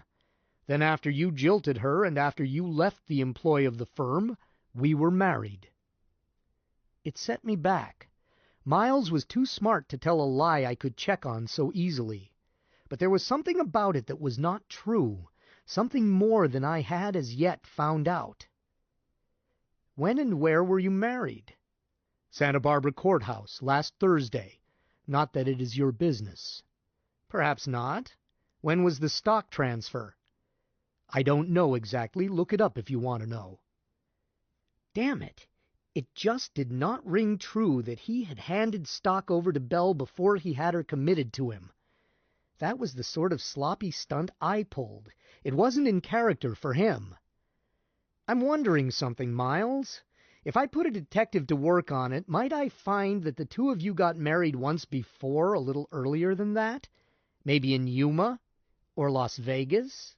Or maybe you ducked over to Reno that time you both went north for the tax hearings. Maybe it would turn out that there was such a marriage record, and maybe the date of the stock transfer and the dates my patents were assigned to the firm all made a pretty pattern, huh? Miles did not crack. He did not even look at Belle. As for Belle, the hate in her face could not have been increased even by a lucky stab in the dark. Yet it seemed to fit, and I decided to ride the hunch to the limit. Miles simply said, "Dan, I have been patient with you and have tried to be conciliatory. All it's got me is abuse. So I think it's time you left, or I'll bloody well make a stab at throwing you out, you and your flea-bitten cat." "Olay," I answered. "That's the first manly thing you've said tonight. But don't call Pete flea-bitten. He understands English, and he is likely to take a chunk out of you. Okay, ex-pal, I'll get out. But I want to make a short curtain speech, very short. It's probably the last word I'll ever have to say to you. Okay?" "Well, okay. Make it short." Belle said urgently, "Miles, I want to talk to you." He motioned her to be quiet without looking at her. "Go ahead. Be brief." I turned to Belle. "You probably won't want to hear this, Belle. I suggest that you leave." She stayed, of course. I wanted to be sure she would. I looked back at him. "Miles, I'm not too angry with you. The things a man will do for a larcenous woman are beyond belief. If Samson and Mark Antony were vulnerable, why should I expect you to be immune? By rights, instead of being angry, I should be grateful to you. I guess I am a little. I do know I'm sorry for you." I looked over at Belle. "You've got her now, and she's all your problem, and all it has cost me is a little money and temporarily my peace of mind. But what will she cost you? She cheated me. She even managed to persuade you, my trusted friend, to cheat me. What day will she team up with a new cat's paw and start cheating you? Next week? Next month? As long as next year? As surely as a dog returns to its vomit." "Miles!" Belle shrilled. Miles said dangerously, "Get out." And I knew he meant it, so I stood up. We were just going. "I'm sorry for you, old fellow. Both of us made just one mistake originally, and it was as much my fault as yours. But you've got to pay for it alone, and that's too bad, because it was such an innocent mistake." His curiosity got him. "What do you mean?" "We should have wondered why a woman so smart and beautiful and competent and all around high-powered was willing to come to work for us at clerk typist's wages. If we had taken her fingerprints the way the big firms do and run a routine check, we might not have hired her, and you and I would still be partners." Pay dirt again. Miles looked suddenly at his wife, and she looked, well, cornered rat is wrong. Rats aren't shaped like Belle. And I couldn't leave well enough alone. I just had to pick at it. I walked toward her, saying, "Well, Belle, if I took that highball glass sitting beside you and had the fingerprints checked, what would I find? Pictures in post offices? The big con? Or bigamy? Marrying suckers for their money, maybe? Is Miles legally your husband?" I reached down and picked up the glass. Belle slapped it out of my hand, and Miles shouted at me. And I had finally pushed my luck too far. I had been stupid to go into a cage of dangerous animals with no weapon. Then I forgot the first tenet of the animal tamer. I turned my back. Miles shouted, and I turned toward him. Belle reached for her purse, and I remember thinking that it was a hell of a time for her to be reaching for a cigarette. Then I felt the stab of the needle. I remember feeling just one thing as my knees got weak and I started slipping toward the carpet. Utter astonishment that Belle would do such a thing to me. When it came right down to it, I still trusted her.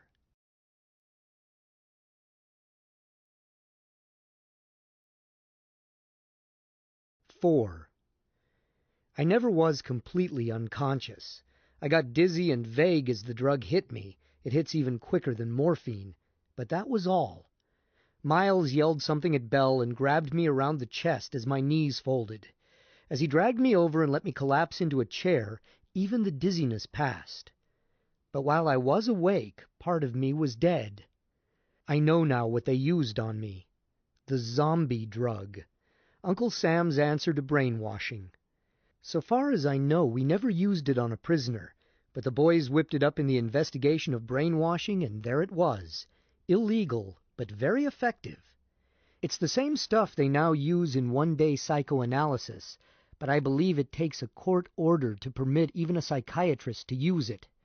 God knows where Belle laid hands on it, but then God alone knows what other suckers she had on the string. But I wasn't wondering about that then. I wasn't wondering about anything. I just lay slumped there, passive as a vegetable, hearing what went on, seeing anything in front of my eyes. But if Lady Godiva had strolled through without her horse, I would not have shifted my eyes as she passed out of my vision. Unless I was told to. Pete jumped out of his bag, trotted over to where I slouched, and asked what was wrong. When I didn't answer, he started stropping my shins vigorously back and forth, while still demanding an explanation. When still I did not respond, he levitated to my knees, put his forepaws on my chest, looked me right in the face, and demanded to know what was wrong, right now, and no nonsense. I didn't answer, and he began to wail. That caused Miles and Belle to pay attention to him. Once Miles had me in the chair, he had turned to Belle and had said bitterly, "Now you've done it. Have you gone crazy?" Belle answered, "Keep your nerve, Chubby. We're going to settle him once and for all." "What? If you think I'm going to help in a murder—" "Stuff it. That would be the logical thing to do, but you don't have the guts for it. Fortunately, it's not necessary with that stuff in him." "What do you mean?" "He's our boy now. He'll do what I tell him to. He won't make any more trouble." "But, God, Belle, you can't keep him doped up forever. Once he comes out of it—" "Quit talking like a lawyer. I know what this stuff will do. You don't. When he comes out of it, he'll do whatever I've told him to do. I'll tell him never to sue us. He'll never sue us. I tell him to quit sticking his nose into our business. Okay, he'll leave us alone. I tell him to go to Timbuktu. He'll go there. I tell him to forget all this. He'll forget. But he'll do it just the same." I listened, understanding her, but not in the least interested. If somebody had shouted, "The house is on fire," I would have understood that, too, and I still would not have been interested. "I don't believe it." "You don't, huh?" She looked at him oddly. "You ought to." "Huh? What do you mean?" "Skip it. Skip it. This stuff works, Chubby. But first we've got to—" It was then that Pete started wailing. You don't hear a cat wail very often. You could go a lifetime and not hear it. They don't do it when fighting, no matter how badly they are hurt. They never do it out of simple displeasure. A cat does it only in ultimate distress. When the situation is utterly unbearable but beyond its capacity, and there is nothing left to do but keen. It puts one in mind of a banshee. Also, it is hardly to be endured. It hits a nerve-wracking frequency. Miles turned and said, "That confounded cat! We've got to get it out of here." Belle said, "Kill it." "Huh? You're always too drastic, Belle. Why, Dan would raise more Cain about that worthless animal than he would if we had stripped him completely. Here." He turned and picked up Pete's travel bag. "I'll kill it," Belle said savagely. "I've wanted to kill that damned cat for months." She looked around for a weapon and found one, a poker from the fireplace set. She ran over and grabbed it. Miles picked up Pete and tried to put him into the bag. Tried is the word. Pete isn't anxious to be picked up by anyone but me or Ricky, and even I would not pick him up while he was wailing, without very careful negotiation. An emotionally disturbed cat is as touchy as mercury fulminate. But even if he were not upset, Pete certainly would never permit himself without protest to be picked up by the scruff of the neck. Pete got him with claws in the forearm and teeth in the fleshy part of Miles's left thumb. Miles yelped and dropped him. Belle shrilled, "Stand clear, chubby!" and swung at him with the poker. Belle's intentions were sufficiently forthright, and she had the strength and the weapon. But she wasn't skilled with her weapon, whereas Pete is very skilled with his. He ducked under that roundhouse swipe and hit her 4 ways, 2 paws for each of her legs. Belle screamed and dropped the poker. I didn't see much of the rest of it. I was still looking straight ahead and could see most of the living room, but I couldn't see anything outside that angle because no one told me to look in any other direction. So I followed the rest of it mostly by sound, except once when they doubled back across my cone of vision, 2 people chasing a cat. Then, with unbelievable suddenness, 2 people being chased by a cat. Aside from that one short scene, I was aware of the battle by the sounds of crashes, running, shouts, curses, and screams. But I don't think they ever laid a glove on him. The worst thing that happened to me that night was that in Pete's finest hour, his greatest battle and greatest victory, I not only did not see all the details, but I was totally unable to appreciate any of it. I saw and I heard, but I had no feeling about it. At his supreme moment of truth, I was numb. I recall it now and conjure up emotion I could not feel then. But it's not the same thing. I'm forever deprived, like a narcolept on a honeymoon. The crashes and curses ceased abruptly, and shortly Miles and Belle came back into the living room. Belle said between gasps, "Who left that censorable screen door unhooked?" "You did. Shut up about it. It's gone now." Miles had blood on his face as well as his hands. He dabbed at the fresh scratches on his face and did them no good. At some point he must have tripped and gone down, for his clothes looked it, and his coat was split up the back. "I will like hell shut up. Have you got a gun in the house?" "Huh?" "I'm going to shoot that damned cat." Belle was in even worse shape than Miles. She had more skin where Pete could get at it. Legs, bare arms, and shoulders. It was clear that she would not be wearing strapless dresses again soon, and unless she got expert attention promptly, she was likely to have scars. She looked like a harpy after a no-holds-barred row with her sisters. Miles said, "Sit down." She answered him briefly and, by implication, negatively. "I'm going to kill that cat." "Then don't sit down. Go wash yourself. I'll help you with iodine and stuff, and you can help me. But forget that cat. We're well rid of it." Belle answered rather incoherently, but Miles understood her. "You too," he answered, "in spades. Look here, Belle, if I did have a gun, I'm not saying that I have, and you went out there and started shooting, whether you got the cat or not, you would have the police here inside of 10 minutes, snooping around and asking questions. Do you want that, with him on our hands?" He jerked a thumb in my direction. "And if you go outside the house tonight without a gun, that beast will probably kill you." He scowled even more deeply. "There ought to be a law against keeping an animal like that. He's a public danger. Listen to him." We could all hear Pete prowling around the house. He was not wailing now. He was voicing his war cry, inviting them to choose weapons and come outside, singly or in bunches. Belle listened to it and shuddered. Miles said, "Don't worry, he can't get in. I not only hooked the screen you left open, I locked the door." "I did not leave it open." "Have it your own way." Miles went around checking the window fastenings. Presently Belle left the room, and so did he. Some time while they were gone, Pete shut up. I don't know how long they were gone. Time didn't mean anything to me. Belle came back first. Her makeup and hairdo were perfect. She had put on a long-sleeved, high-necked dress, and had replaced the ruined stockings. Except for band-aid strips on her face, the results of battle did not show.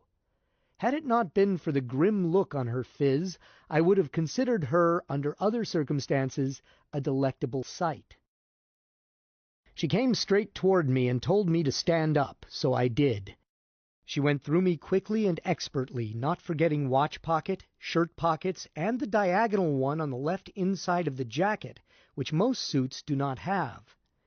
The take was not much. My wallet with a small amount of cash, ID cards, driver's license, and such, keys, small change, a nasal inhaler against the smog, minor miscellaneous junk, and the envelope containing the certified check which she herself had bought and had sent to me.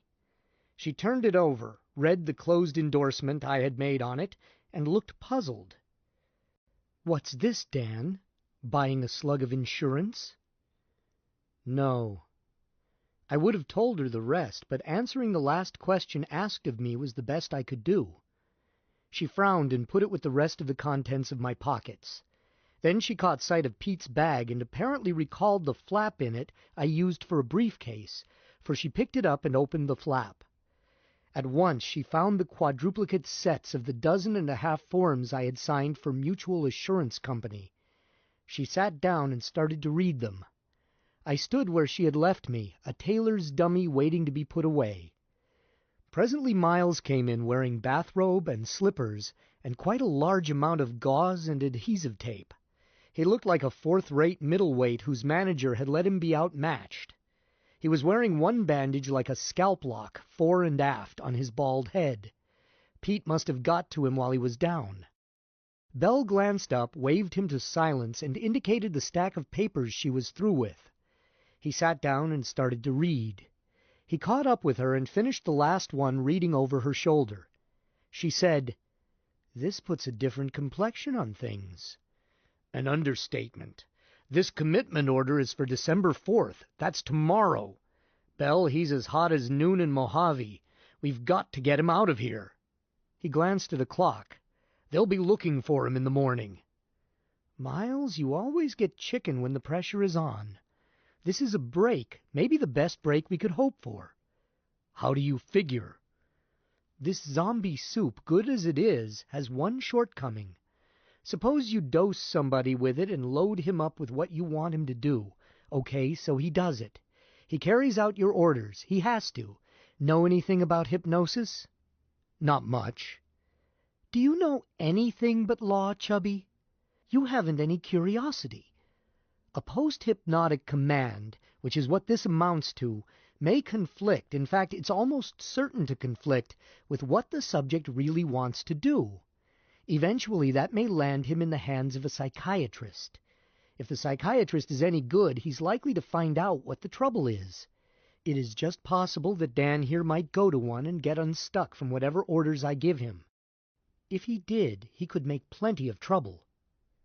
"Damn it, you told me this drug was surefire." "Good God, Chubby, you have to take chances with everything in life. That's what makes it fun. Let me think." After a bit, she said, "The simplest thing and the safest is to let him go ahead with this sleep jump he is all set to take. He wouldn't be any more out of our hair if he was dead, and we don't have to take any risk. Instead of having to give him a bunch of complicated orders and then praying that he won't come unstuck, all we have to do is order him to go ahead with the cold sleep, then sober him up and get him out of here, or get him out of here and then sober him." She turned to me. "Dan, when are you going to take the sleep?" "I'm not." "Huh? What's all this?" She gestured at the papers from my bag. "Papers for cold sleep. Contracts with Mutual Assurance." "He's nutty," Miles commented. Of course he is.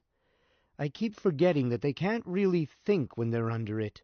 They can hear and talk and answer questions, but it has to be just the right questions. They can't think." She came up close and looked me in the eyes. "Dan, I want you to tell me all about this cold sleep deal. Start at the beginning and tell it all the way through. You've got all the papers here to do it. Apparently you signed them just today. Now you say you aren't going to do it. Tell me all about it, because I want to know why you were going to do it, and now you say you aren't." So I told her. Put that way, I could answer. It took a long time to tell, as I did just what she said and told it all the way through in detail. So you sat there in that drive-in and decided not to? You decided to come out here and make trouble for us instead? Yes. I was about to go on, tell about the trip out, tell her what I had said to Pete and what he had said to me, tell her how I had stopped at a drugstore and taken care of my hired girl stock, how I had driven to Miles's house, how Pete had not wanted to wait in the car, how... But she did not give me a chance. She said, "You've changed your mind again, Dan. You want to take the cold sleep. You're going to take the cold sleep. You won't let anything in the world stand in the way of your taking the cold sleep. Understand me? What are you going to do?" "I'm going to take the cold sleep. I want to take..." I started to sway. I had been standing like a flagpole for more than an hour, I would guess, without moving any muscle, because no one had told me to. I started collapsing slowly toward her. She jumped back and said sharply, "Sit down." So I sat down. Belle turned to Miles. "That does it. I'll hammer away at it until I'm sure he can't miss." Miles looked at the clock. "He said that doctor wanted him there at noon." "Plenty of time. But we had better drive him there ourselves just to be..." "No, damn it." "What's the trouble?" "The time is too short. I gave him enough soup for a horse because I wanted it to hit him fast, before he hit me. By noon he'd be sober enough to convince most people, but not a doctor." "Maybe it'll just be perfunctory. His physical examination is already here and signed." "You heard what he said the doctor told him. The doctor's going to check him to see if he's had anything to drink. That means he'll test his reflexes and take his reaction time and peer in his eyes and, oh, all the things we don't want done. The things we don't dare let a doctor do. Miles, it won't work." "How about the next day? Call him up and tell him there's been a slight delay." "Shut up and let me think." Presently she started looking over the papers I had brought with me. Then she left the room, returned immediately with a jeweler's loupe, which she screwed into her right eye like a monocle, and proceeded to examine each paper with great care. Miles asked her what she was doing, but she brushed his question aside. Presently she took the loupe out of her eye and said, "Thank goodness they all have to use the same government forms. Chubby, get me the Yellow Pages phone book." "What for?" Get it!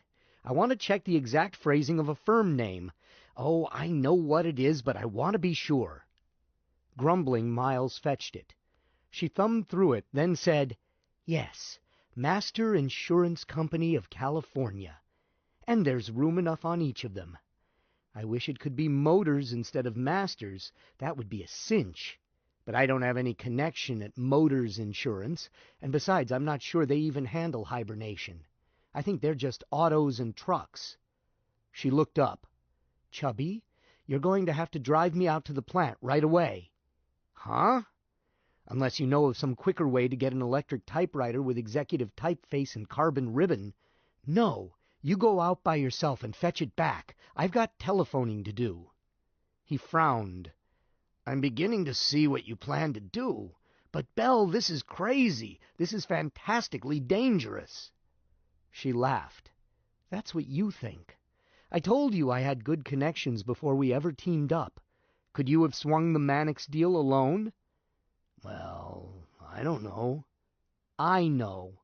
And maybe you don't know that Master Insurance is part of the Mannix Group." "Well, no, I didn't. And I don't see what difference it makes." "It means my connections are still good. See here, Chubby, the firm I used to work for used to help Mannix Enterprises with their tax losses, until my boss left the country.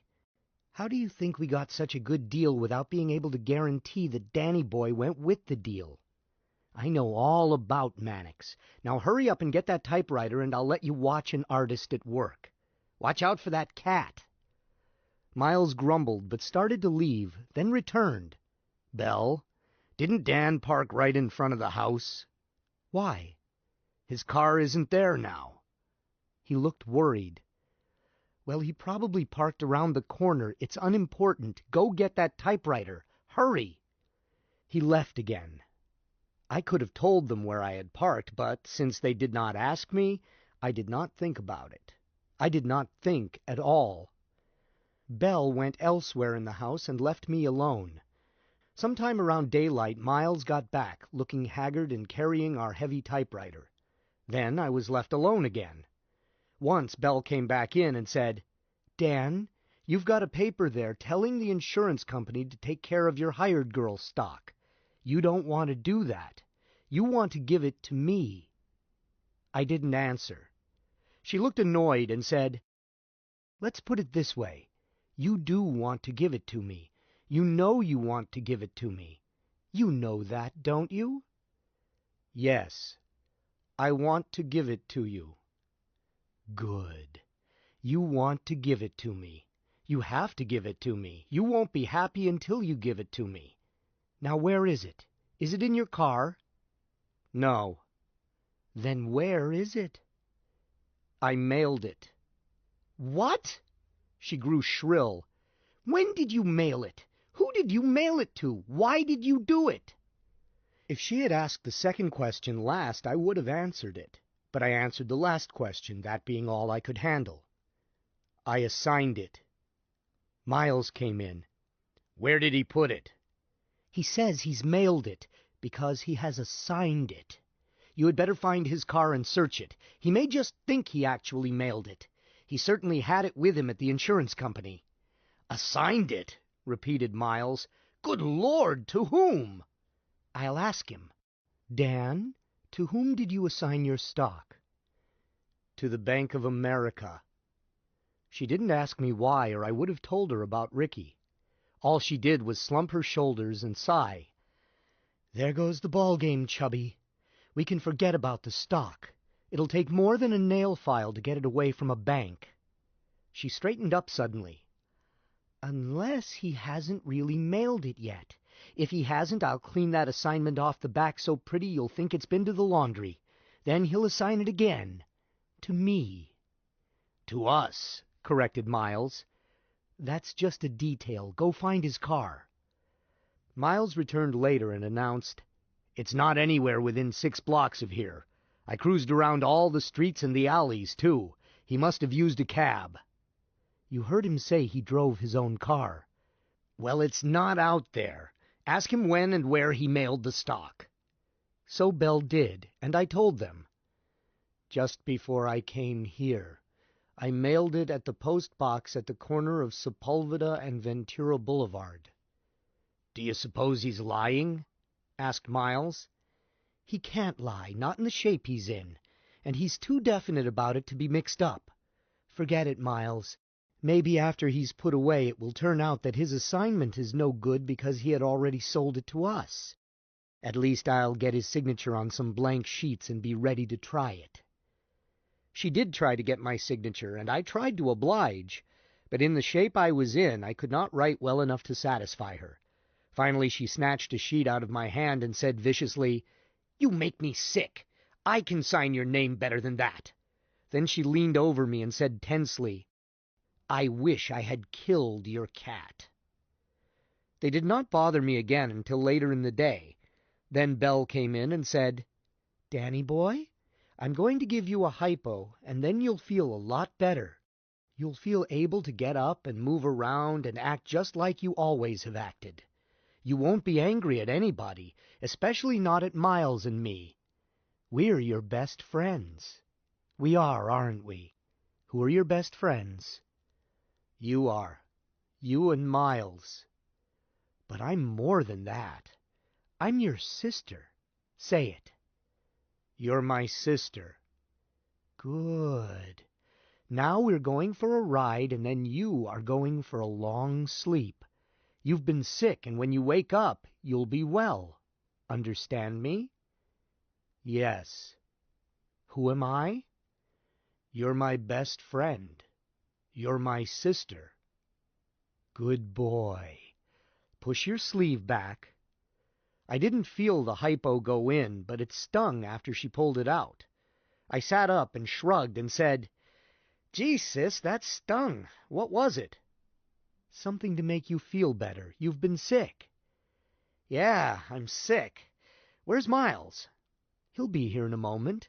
Now let's have your other arm. Push back the sleeve. I said, What for? But I pushed back the sleeve and let her shoot me again. I jumped. She smiled. That didn't really hurt, did it? Huh?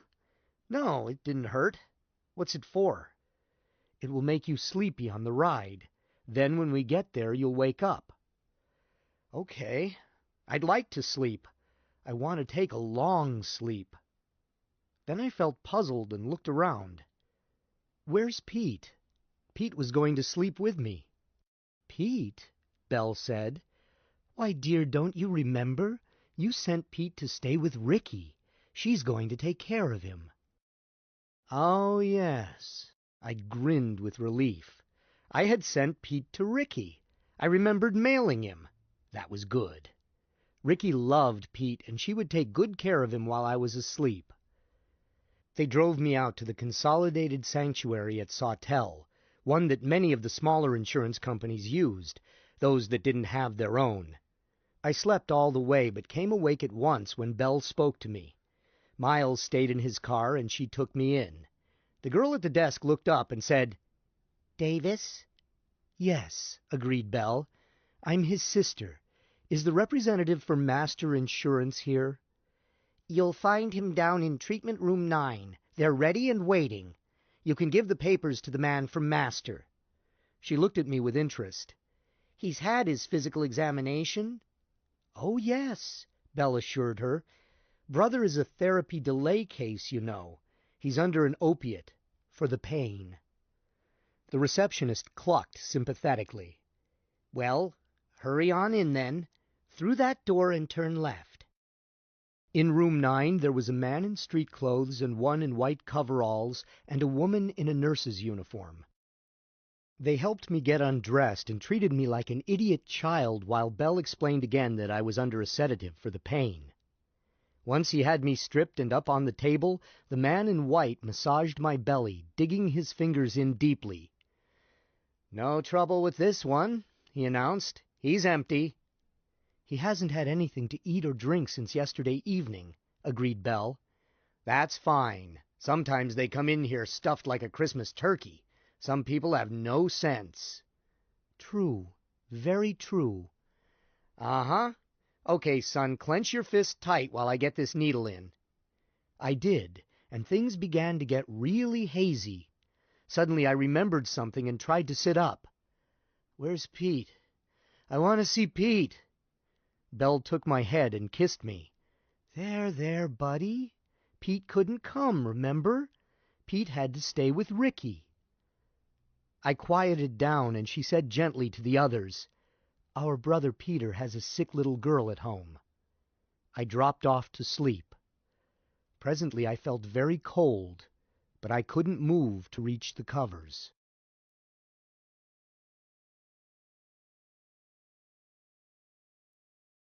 Five.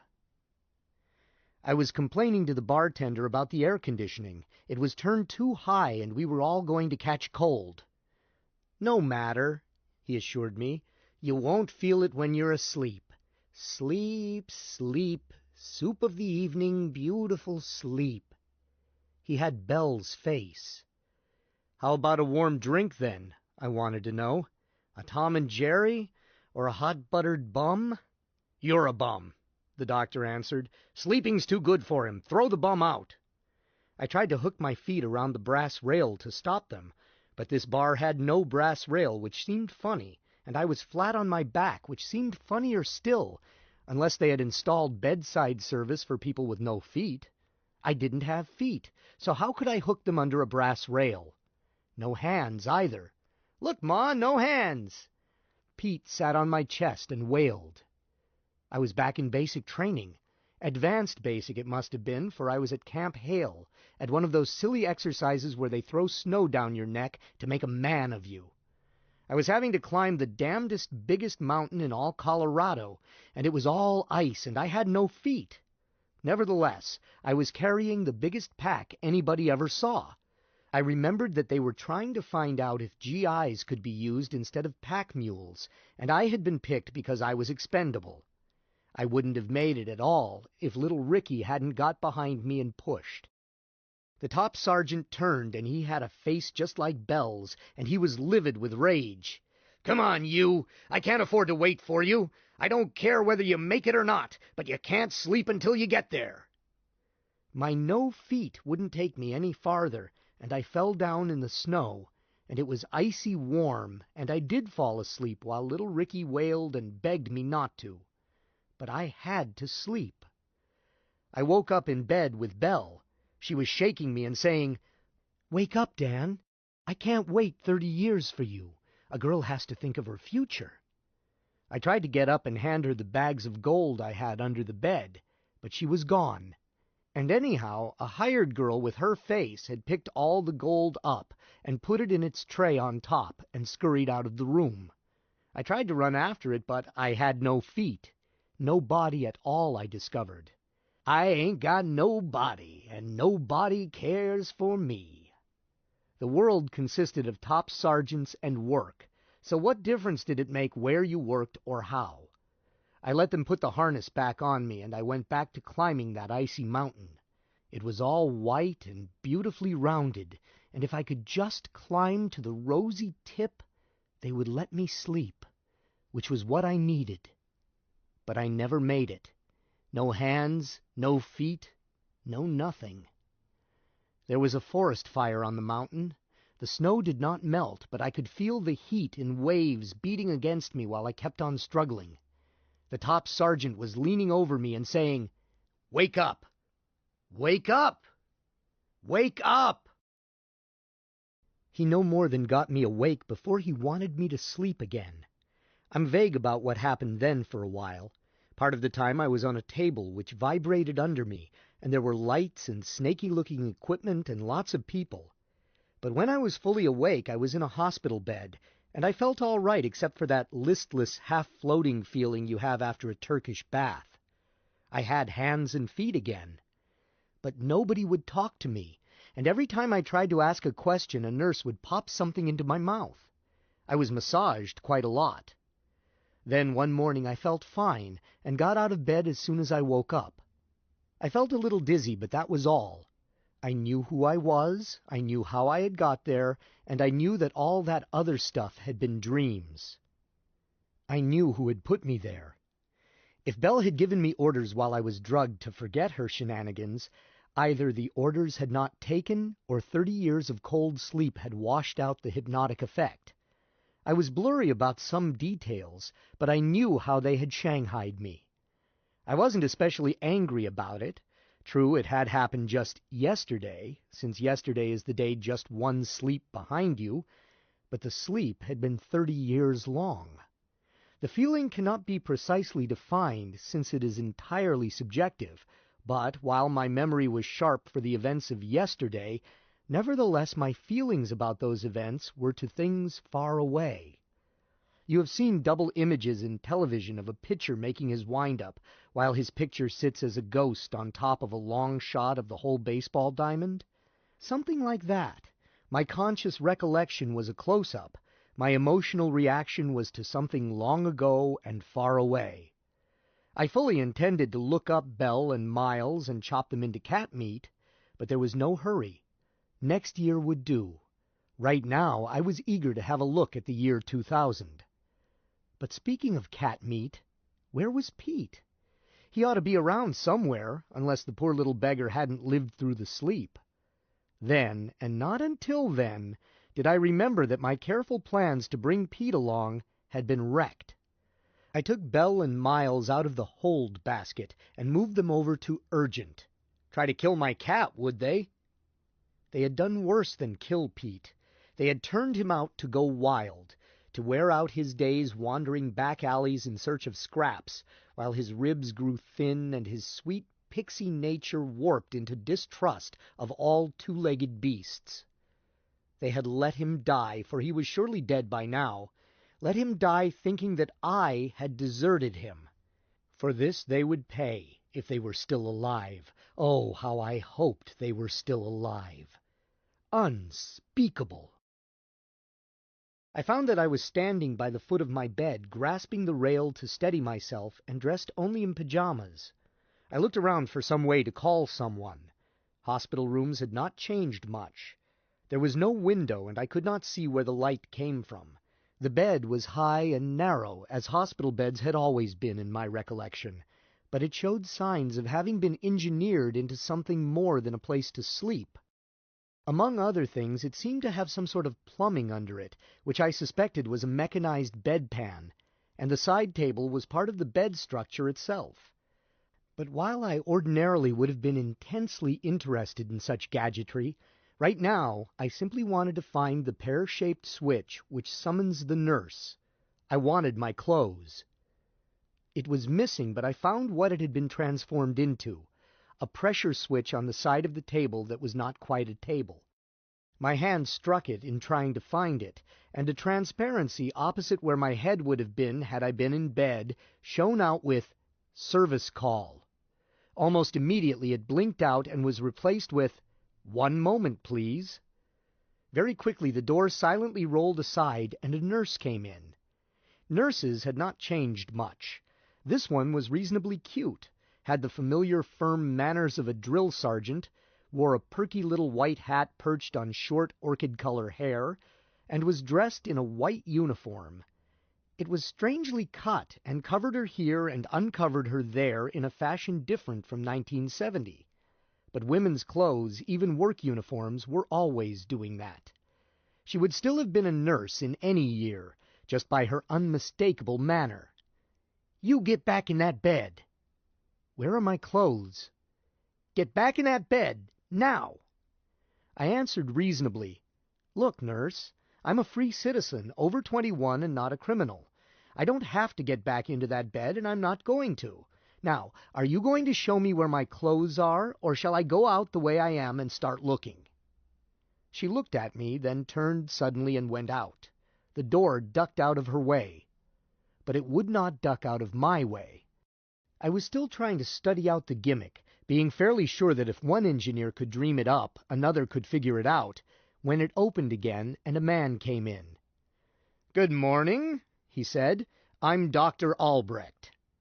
His clothes looked like a cross between a Harlem Sunday and a picnic to me, but his brisk manner and his tired eyes were convincingly professional. I believed him. "Good morning, doctor. I'd like to have my clothes." He stepped just far enough inside to let the door slide into place behind him, then reached inside his clothes and pulled out a pack of cigarettes.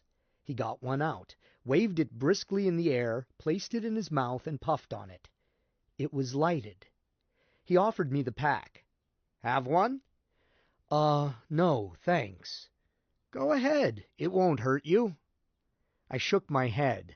I had always worked with a cigarette smoldering beside me. The progress of a job could be judged by the overflowing ashtrays and the burns on the drafting board. Now I felt a little faint at the sight of smoke, and wondered if I had dropped the nicotine habit somewhere in the slept-away years. "Thanks just the same." "Okay. Mr. Davis, I've been here 6 years. I'm a specialist in hypnology, resuscitation, and like subjects. Here and elsewhere I've helped 8,073 patients make the comeback from hypothermia to normal life. You're number 8,074. I've seen them do all sorts of odd things when they came out. Odd to laymen, not to me. Some of them want to go right back to sleep again and scream at me when I try to keep them awake. Some of them do go back to sleep, and we have to ship them off to another sort of institution. Some of them start weeping endlessly when they realize that it is a one-way ticket, and it's too late to go home to whatever year they started from. And some of them, like you, demand their clothes and want to run out into the street." "Well, why not? Am I a prisoner?" "No. You can have your clothes. I imagine you'll find them out of style, but that is your problem. However, while I send for them, would you mind telling me what it is that is so terribly urgent that you must attend to it right this minute, after it has waited 30 years? That's how long you've been at sub-temperature, 30 years. Is it really urgent? Or would later today do as well? or even tomorrow." I started to blurt out that it damn well was urgent, then stopped and looked sheepish. "Maybe not that urgent." "Then, as a favor to me, will you get back into bed, let me check you over, have your breakfast, and perhaps talk with me before you go galloping off in all directions? I might even be able to tell you which way to gallop." Okay, doctor. Sorry to have caused trouble." I climbed into bed. It felt good. I was suddenly tired and shaky. "No trouble. You should see some that we get. We have to pull them down off the ceiling." He straightened the covers around my shoulders, then leaned over the table built into the bed. "Dr. Albrecht in 17. Send a room orderly with breakfast. Menu 4-. He turned to me and said, "Roll over and pull up your jacket. I want to get at your ribs. While I'm checking you, you can ask questions, if you want to." I tried to think while he prodded my ribs. I suppose it was a stethoscope he used, although it looked like a miniaturized hearing aid. But they had not improved one thing about it. The pickup he pushed against me was as cold and hard as ever. What do you ask after 30 years? Have they reached the stars yet? Who's cooking up the war to end war this time? Do babies come out of test tubes? "Doc, do they still have popcorn machines in the lobbies of movie theaters?" "They did the last time I looked. I don't get much time for such things.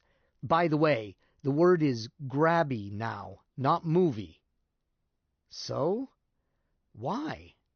"Try one. You'll find out. But be sure to fasten your seatbelt. They null the whole theater on some shots. See here, Mr. Davis, we're faced with the same problem every day, and we've got it down to routine. We've got adjustment vocabularies for each entrance year, and historical and cultural summaries. It's quite necessary, for malorientation can be extreme, no matter how much we lack-weight the shock." I suppose so." "Decidedly. Especially in an extreme lapse like yours. 30 years. "Is 30 years the maximum?" "Yes and no. 35 years is the very longest we've had experience with, since the first commercial client was placed in sub-temperature in December 1965. You are the longest sleeper I have revived. But we have clients in here now with contract times up to 1.5 centuries. They should never have accepted you for as long as 30 years. They didn't know enough then. They were taking a great chance with your life. You were lucky." "Really?" "Really. Turn over." He went on examining me and added, "But with what we've learned now, I'd be willing to prepare a man for a 1,000-year jump if there were any way to finance it. Hold him at the temperature you were at for a year just to check, then crash him to -200 in a millisecond. He'd live. I think. Let's try your reflexes." That crash business didn't sound good to me. Dr. Albrecht went on, "Sit up and cross your knees. You won't find the language problem difficult. Of course, I've been careful to talk in 1970 vocabulary. I rather pride myself on being able to talk selectively in the entrance speech of any of my patients. I've made a hypno study of it. But you'll be speaking contemporary idiom perfectly in a week. It's really just added vocabulary." I thought of telling him that at least 4 times he had used words not used in 1970, or at least not that way, but I decided it wouldn't be polite. "That's all for now," he said presently. "By the way, Mrs. Schultz has been trying to reach you." "Huh? Don't you know her?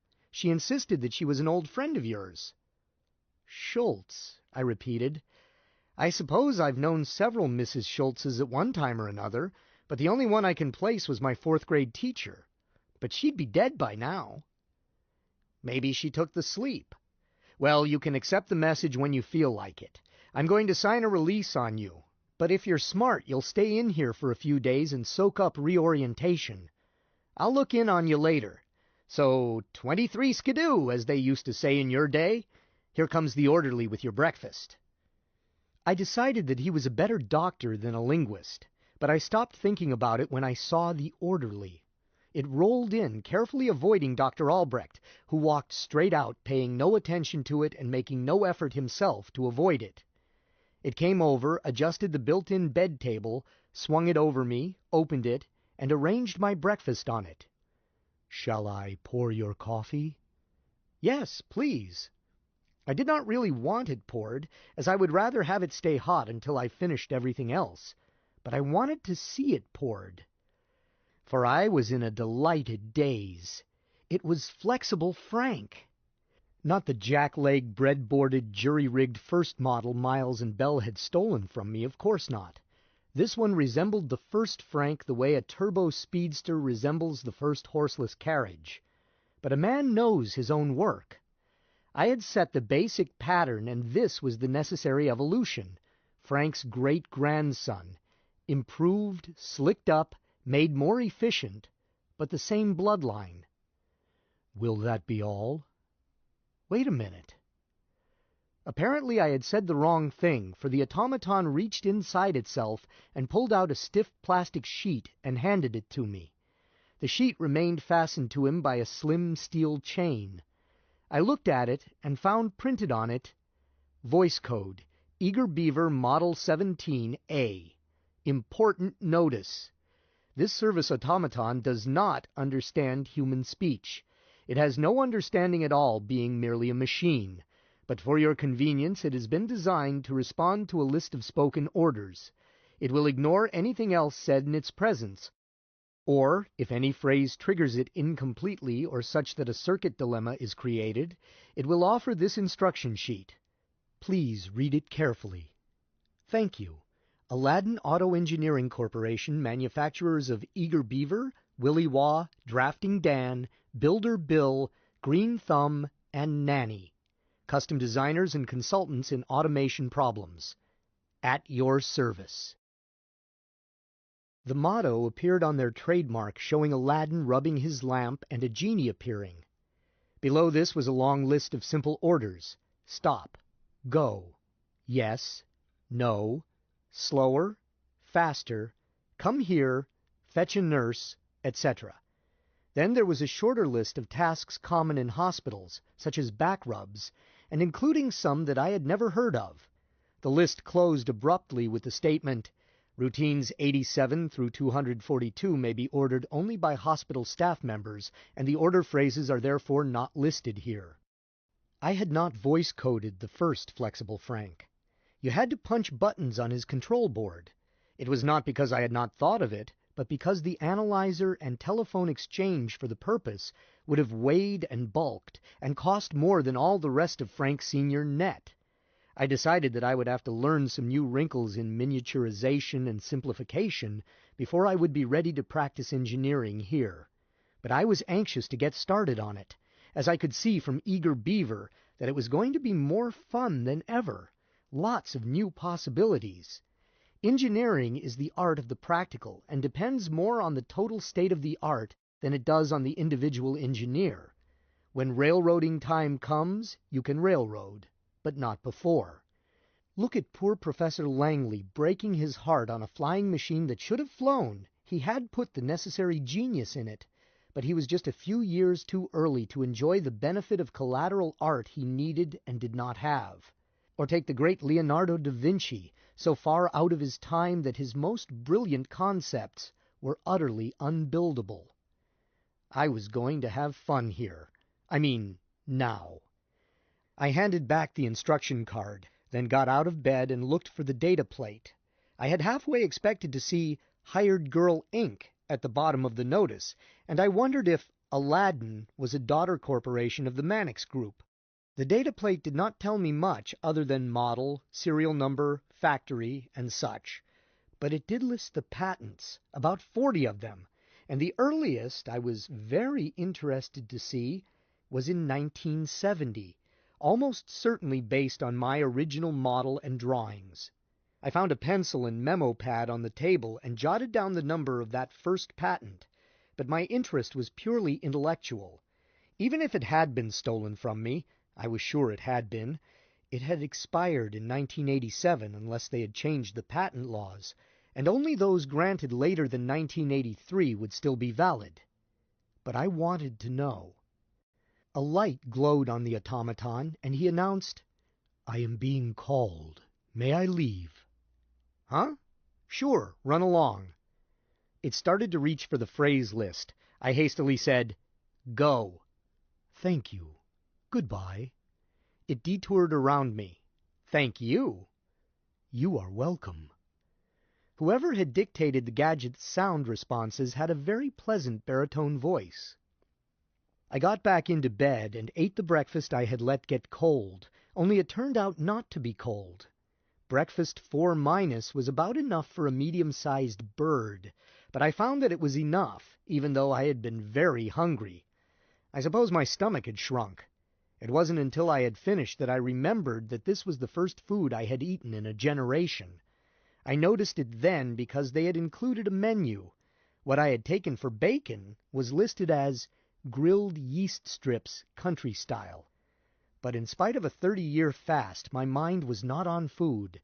They had sent a newspaper in with breakfast, the Great Los Angeles Times, for Wednesday, 13 December 2000.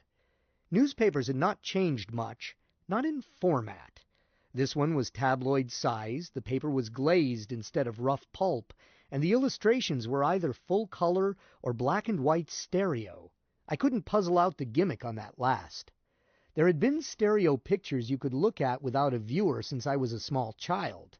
As a kid, I had been fascinated by ones used to advertise frozen foods in the 50s. But those had required fairly thick transparent plastic for a grid of tiny prisms. These were simply on thin paper. Yet they had depth.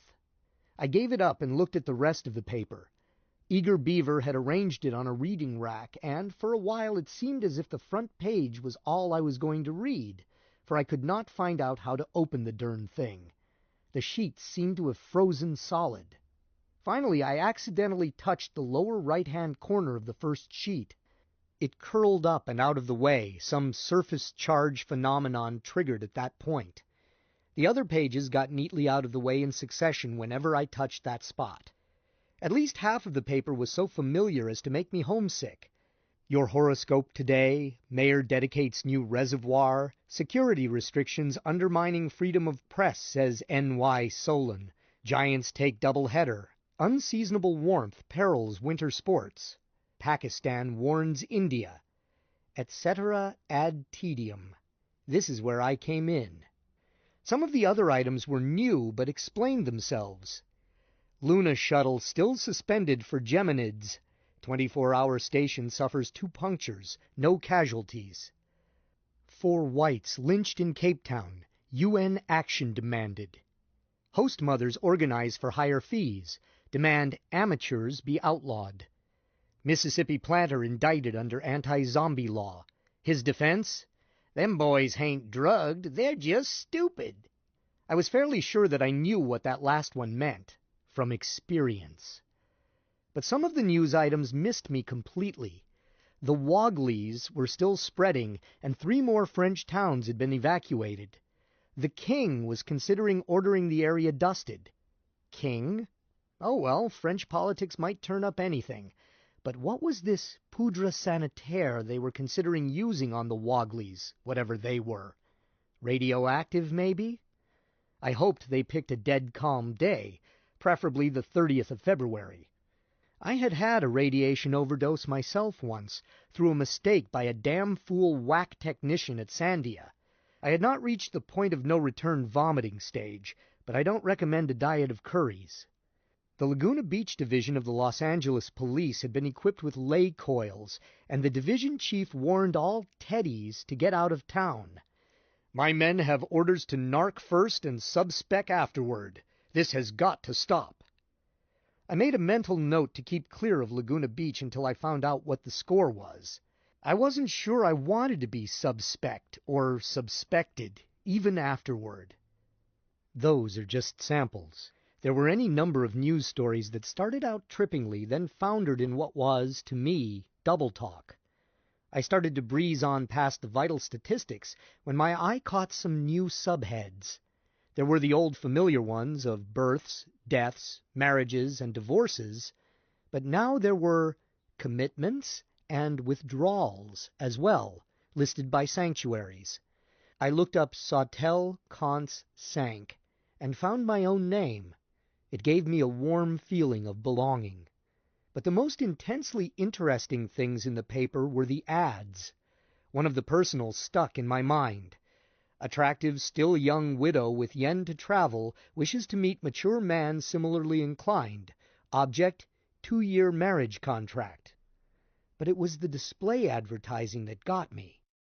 Hired girl and her sisters and her cousins and her aunts were all over the place, and they were still using the trademark, a husky girl with a broom, that I had designed originally for our letterhead. I felt a twinge of regret that I had been in such a jumping hurry to get rid of my stock in Hired Girl Inc. It looked as if it was worth more than all the rest of my portfolio. No, that was wrong. If I had kept it with me at the time, that pair of thieves would have lifted it and faked an assignment to themselves. As it was, Ricky had gotten it. And if it had made Ricky rich, well, it couldn't happen to a nicer person. I made a note to track down Ricky first thing, top priority. She was all that was left to me of the world I had known, and she loomed very large in my mind. Dear little Ricky. If she had been 10 years older, I would never have looked at Belle, and wouldn't have got my fingers burned. Let's see, how old would she be now? 40. No, 41. It was hard to think of Ricky as 41. Still, that wouldn't be old in a woman these days, or even those days. From 40 feet you frequently couldn't tell 41 from 18. If she was rich, I'd let her buy me a drink, and we would drink to Pete's dear departed funny little soul. And if something had slipped, and she was poor in spite of the stock I had assigned her, then, by damn, I'd marry her. Yes, I would. It didn't matter that she was 10 years or so older than I was. In view of my established record for flubbing the dub, I needed somebody older to look out for me and tell me no, and Ricky was just the girl who could do it. She had run Miles and Miles's house with serious little girl efficiency when she was less than 10. At 40 she would be just the same, only mellowed. I felt really warm and no longer lost in a strange land for the first time since I had wakened. Ricky was the answer to everything. Then, deep inside me, I heard a voice. Look, stupid, you can't marry Ricky, because a girl as sweet as she was going to be would now have been married for at least 20 years. She'll have 4 kids, maybe a son bigger than you are, and certainly a husband who won't be amused by you in the role of good old Uncle Danny. I listened, and my jaw sagged. Then I said feebly, all right, so I've missed the boat again. But I'm still going to look her up. They can't do more than shoot me. And after all, she's the only other person who really understood Pete. I turned another page, suddenly very glum at the thought of having lost both Ricky and Pete. After a while I fell asleep over the paper and slept until Eager Beaver, or his twin, fetched lunch.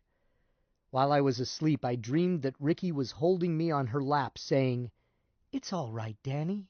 I found Pete, and now we're both here to stay. Isn't that so, Pete?" Meow. The added vocabularies were a cinch. I spent much more time on the historical summaries. Quite a lot can happen in 30 years, but why put it down when everybody else knows it better than I do? I wasn't surprised that the great Asia Republic was crowding us out of the South American trade. That had been in the cards since the Formosan Treaty. Nor was I surprised to find India more balkanized than ever. The notion of England being a province of Canada stopped me for a moment. Which was the tail and which was the dog? I skipped over the Panic of '87. Gold was a wonderful engineering material for some uses. I could not regard it as a tragedy to find that it was now cheap and no longer a basis for money, no matter how many people lost their shirts in the changeover. I stopped reading and thought about the things you could do with cheap gold, with its high density, good conductivity, extreme ductility, and stopped when I realized I would have to read the technical literature first. Shucks, in atomics alone it would be invaluable. The way the stuff could be worked, far better than any other metal, if you could use it in miniaturizing. Again I stopped, morally certain that Eager Beaver had had his head crammed full of gold. I would just have to get busy and find out what the boys had been doing in the small back rooms while I had been away. The Sawtell Sanctuary wasn't equipped to let me read up on engineering, so I told Doc Albrecht I was ready to check out. He shrugged, told me I was an idiot, and agreed. But I did stay one more night. I found that I was fagged just from lying back and watching words chase past in a book scanner. They brought me modern clothes right after breakfast the next morning, and I had to have help in dressing. They were not so odd in themselves, although I had never worn cerise trousers with bell-bottoms before, but I could not manage the fastenings without coaching. I suppose my grandfather might have had the same trouble with zippers if he had not been led into them gradually. It was the stick-tight closure seams, of course. I thought I was going to have to hire a little boy to help me go to the bathroom before I got it through my head that the pressure-sensitive adhesion was axially polarized. Then I almost lost my pants when I tried to ease the waistband. No one laughed at me. Dr. Albrecht asked, "What are you going to do?" Me? First I'm going to get a map of the city. Then I'm going to find a place to sleep. Then I'm going to do nothing but professional reading for quite a while, maybe a year. Doc, I'm an obsolete engineer. I don't aim to stay that way. Well, good luck. Don't hesitate to call if I can help. I stuck out my hand. Thanks, Doc. You've been swell. Maybe I shouldn't mention this until I talk to the accounting office of my insurance company and see just how well off I am. But I don't intend to let it go with words. Thanks for the sort of thing you've done for me should be more substantial. Understand me? He shook his head. I appreciate the thought, but my fees are covered by my contract with the sanctuary. But, no, I can't take it, so please let's not discuss it. He shook hands and said, "Goodbye.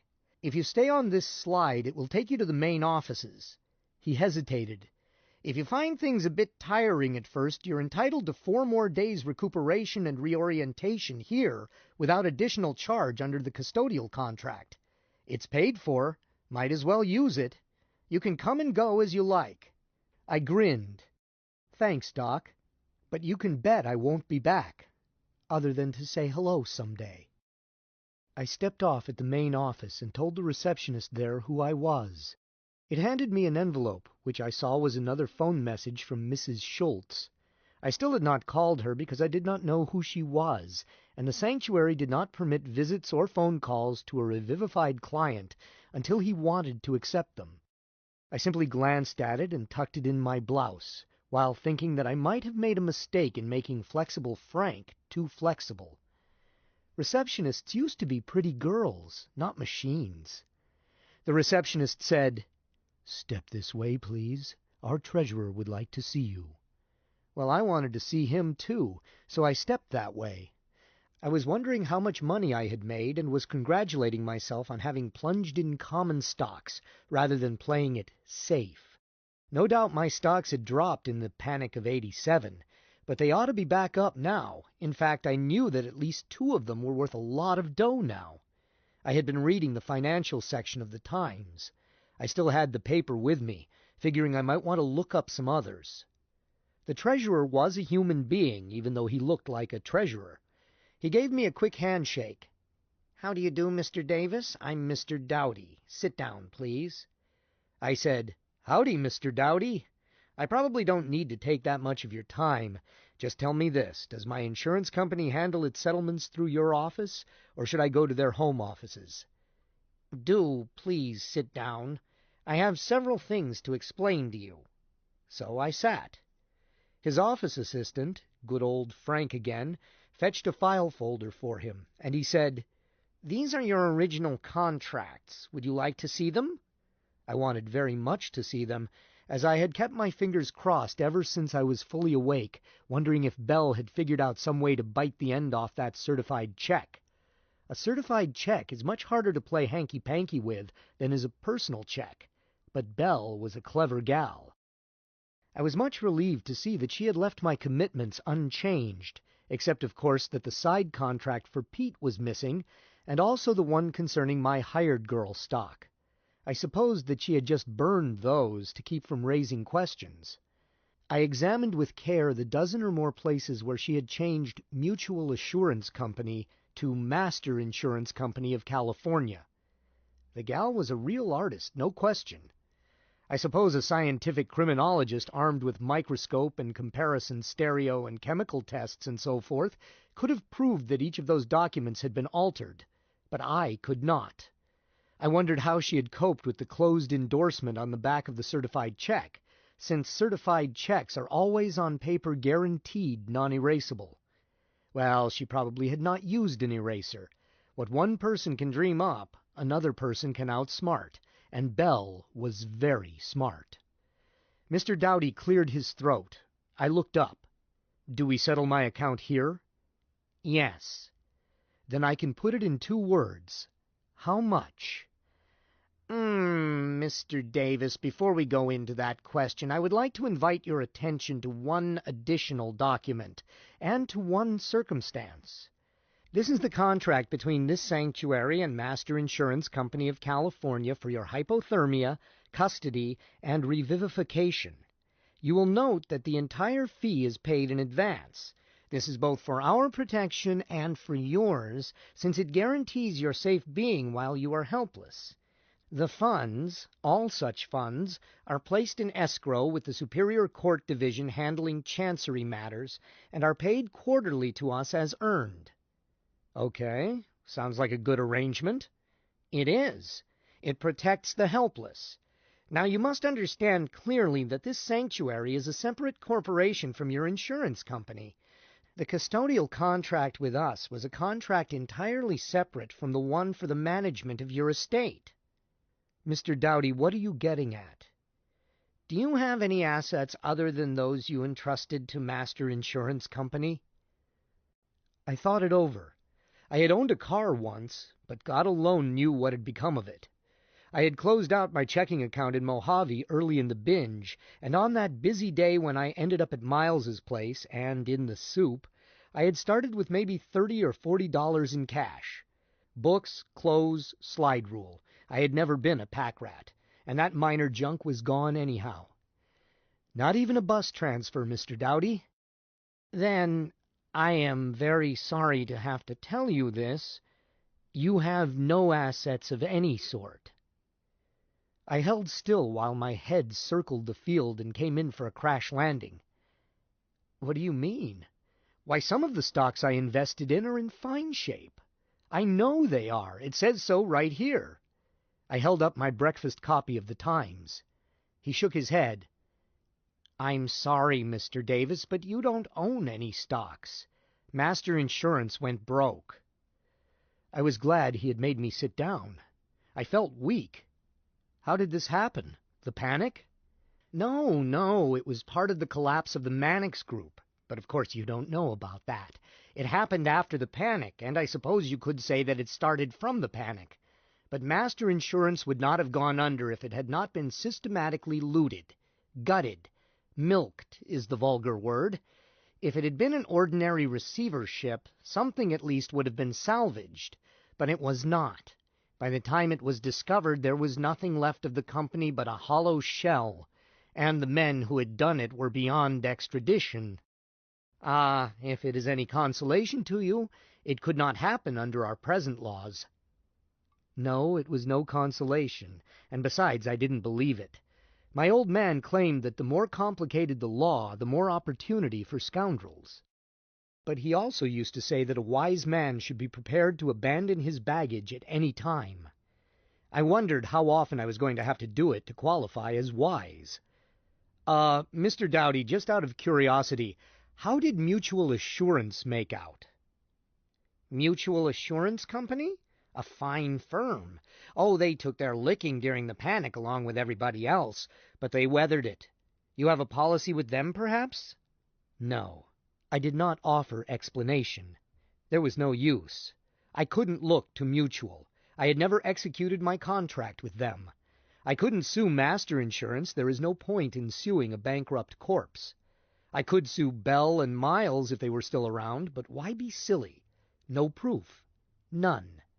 Besides, I did not want to sue Belle. It would be better to tattoo her all over with null and void, using a dull needle. Then I'd take up the matter of what she had done to Pete. I hadn't figured out a punishment to suit the crime for that one yet.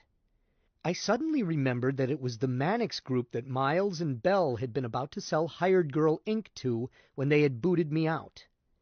Mr. Dowdy, are you sure that the Mannix people haven't any assets? Don't they own Hired Girl? Hired Girl? Do you mean the domestic auto appliance firm? Yes, of course. It hardly seems possible. In fact, it is not possible, since the Mannix empire as such no longer exists. Of course, I can't say that there never was any connection between Hired Girl Corporation and the Mannix people, but I don't believe it could have been much, if any, or I think I would have heard of it. I dropped the matter. If Miles and Belle had been caught in the collapse of Mannix, that suited me fine. But on the other hand, if Mannix had owned and milked Hired Girl Inc., it would have hit Ricky as hard as it hit them. I didn't want Ricky hurt, no matter what the side issues were. I stood up. Well, thanks for breaking it gently, Mr. Dowdy. I'll be on my way. Don't go yet. Mr. Davis, we of this institution feel a responsibility toward our people beyond the mere letter of the contract. You understand that yours is by no means the first case of this sort. Now our board of directors has placed a small discretionary fund at my disposal to ease such hardships. No charity, Mr. Dowdy. Thanks anyhow. Not charity, Mr. Davis. A loan. A character loan, you might call it. Believe me, our losses have been negligible on such loans, and we don't want you to walk out of here with your pockets empty. I thought that one over twice. I didn't even have the price of a haircut. On the other hand, borrowing money is like trying to swim with a brick in each hand, and a small loan is tougher to pay back than $1 million. Mr. Dowdy, I said slowly, Dr. Albrecht said that I was entitled to 4 more days of beans and bed here. I believe that is right. I'd have to consult your card. Not that we throw people out even when their contract time is up if they are not ready. I didn't suppose that you did. But what are the rates on that room I had, as hospital room and board? Eh? But our rooms are not for rent in that way. We aren't a hospital. We simply maintain a recovery infirmary for our clients. Yes, surely, but you must figure it at least for cost accounting purposes. Yes and no. The figures aren't allocated on that basis. The subheads are depreciation, overhead, operation, reserves, diet kitchen, personnel, and so forth. I suppose I could make an estimate. Don't bother. What would equivalent room and board in a hospital come to? That's a little out of my line. Still, well, you could call it about $100 per day, I suppose. I had 4 days coming. Will you lend me $400? He did not answer, but spoke in a number code to his mechanical assistant. Then 8 $50 bills were being counted into my hand. Thanks, I said sincerely as I tucked it away. I'll do my damnedest to see that this does not stay on the books too long. 6%? Or is money tight? He shook his head. It's not a loan. Since you put it as you did, I canceled it against your unused time. Huh? Now see here, Mr. Dowdy, I didn't intend to twist your arm. Of course I'm going to... Please. I told my assistant to enter the charge when I directed it to pay you. Do you want to give our auditors headaches all for a fiddling $400? I was prepared to loan you much more than that. Well, I can't argue it now. Say, Mr. Dowdy, how much money is this? How are price levels now? That is a complex question. Just give me an idea. What does it cost to eat? Food is quite reasonable.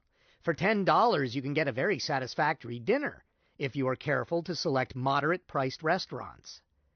I thanked him and left with a really warm feeling. Mr. Dowdy reminded me of a paymaster I used to have in the Army. Paymasters come in only 2 sizes.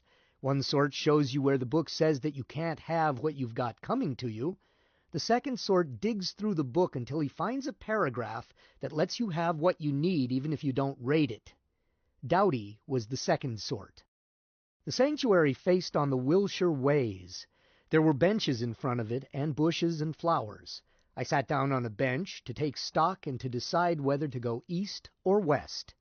I had kept a stiff lip with Mr. Doughty, but honestly, I was badly shaken, even though I had the price of a week's meals in my jeans. But the sun was warm, and the drone of the ways was pleasant, and I was young, biologically at least, and I had 2 hands and my brain. Whistling, "Hallelujah, I'm a bum," I opened the Times to the Help Wanted columns. I resisted the impulse to look through professional engineers, and turned at once to unskilled. That classification was darned short. I almost couldn't find it.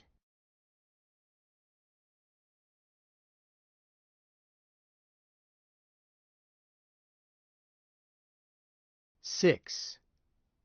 I got a job the second day, Friday, the 15th of December. I also had a mild run-in with the law, and had repeated tangles with new ways of doing things, saying things, feeling about things. I discovered that reorientation by reading about it is like reading about sex, not the same thing. I suppose I would have had less trouble if I had been set down in Omsk or Santiago or Jakarta. In going to a strange city in a strange land, you know that the customs are going to be different. But in great Los Angeles, I subconsciously expected things to be unchanged, even though I could see that they were changed. Of course, 30 years is nothing. Anybody takes that much change and more in a lifetime. But it makes a difference to take it in one bite. Take one word I used all in innocence. A lady present was offended, and only the fact that I was a sleeper, which I hastily explained, kept her husband from giving me a mouthful of knuckles. I won't use the word here. Oh, yes, I will. Why shouldn't I? I'm using it to explain something. Don't take my word for it that the word was in good usage when I was a kid. Look it up in an old dictionary. Nobody scrawled it in chalk on sidewalks when I was a kid. The word was kink. There were other words which I still do not use properly without stopping to think. Not taboo words necessarily, just ones with changed meanings. Host, for example. Host used to mean the man who took your coat and put it in the bedroom. It had nothing to do with the birth rate. But I got along. The job I found was crushing new ground limousines so that they could be shipped back to Pittsburgh as scrap. Cadillacs, Chryslers, Eisenhowers, Lincolns, all sorts of great, big, new, powerful turbo buggies without a kilometer on their clocks. Drive 'em between the jaws, then crunch, smack, crash. Scrap iron for the blast furnaces. It hurt me at first, since I was riding the ways to work and didn't own so much as a grav jumper. I expressed my opinion of it and almost lost my job, until the shift boss remembered that I was a sleeper and really didn't understand. "It's a simple matter of economics, son. These are surplus cars the government has accepted as security against price support loans. They're 2 years old now, and they can never be sold. So the government junks them and sells them back to the steel industry. You can't run a blast furnace just on ore. You have to have scrap iron as well. You ought to know that even if you are a sleeper. Matter of fact, with high-grade ore so scarce, there's more and more demand for scrap. The steel industry needs these cars." "But why build them in the first place if they can't be sold? It seems wasteful." "It just seems wasteful. You want to throw people out of work? You want to run down the standard of living?" "Well, why not ship them abroad? It seems to me they could get more for them on the open market abroad than they are worth as scrap." "What? And ruin the export market? Besides, if we started dumping cars abroad, we'd get everybody sore at us. Japan, France, Germany, Great Asia, everybody. What are you aiming to do, start a war?" He sighed and went on in a fatherly tone. "You go down to the public library and draw out some books. You don't have any right to opinions on these things until you know something about them." So I shut up. I didn't tell him that I was spending all my off time at the public library or at UCLA's library. I had avoided admitting that I was, or used to be, an engineer. To claim that I was now an engineer would be too much like walking up to DuPont's and saying, "Sirrah, I am an alchemist. Hast need of art such as mine?" I raised the subject just once more because I noticed that very few of the price support cars were really ready to run. The workmanship was sloppy and they often lacked essentials like instrument dials or air conditioners. But when one day I noticed from the way the teeth of the crusher came down on one that it lacked even a power plant, I spoke up about it. The shift boss just stared at me. "Great jumping Jupiter, son! Surely you don't expect them to put their best workmanship into cars that are just surplus. These cars had price support loans against them before they ever came off the assembly line." So that time I shut up and stayed shut. I had better stick to engineering. Economics is too esoteric for me. But I had plenty of time to think. The job I had was not really a job at all in my book. All the work was done by Flexible Frank in his various disguises. Frank and his brothers ran the crusher, moved the cars into place, hauled away the scrap, kept count, and weighed the loads. My job was to stand on a little platform — I wasn't allowed to sit — and hang on to a switch that could stop the whole operation if something went wrong. Nothing ever did, but I soon found that I was expected to spot at least one failure in automation each shift, stop the job, and send for a trouble crew. Well, it paid $21 a day and it kept me eating. First things first. After Social Security, guild dues, income tax, defense tax, medical plan, and the Welfare Mutual Fund, I took home about 16 of it. Mr. Dowdy was wrong about dinner costing $10. You could get a very decent plate dinner for $3 if you did not insist on real meat, and I would defy anyone to tell whether a hamburger steak started life in a tank or out on the open range. With the stories going around about bootleg meat that might give you radiation poisoning, I was perfectly happy with surrogates. Where to live had been somewhat of a problem. Since Los Angeles had not been treated to the 1-second slum clearance plan in the 6 Weeks' War, an amazing number of refugees had gone there.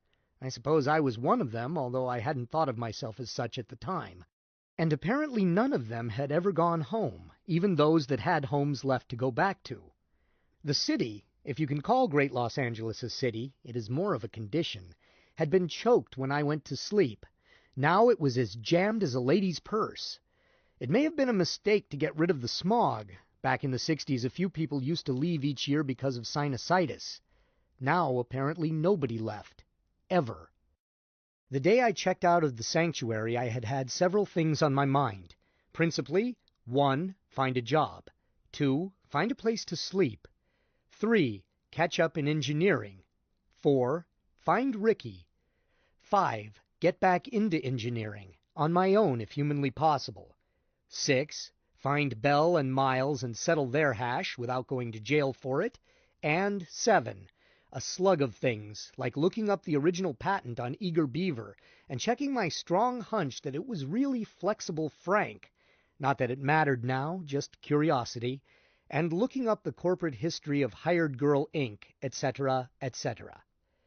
I have listed the above in order of priority, as I had found out years ago, through almost flunking my freshman year in engineering, that if you didn't use priorities, when the music stopped, you were left standing.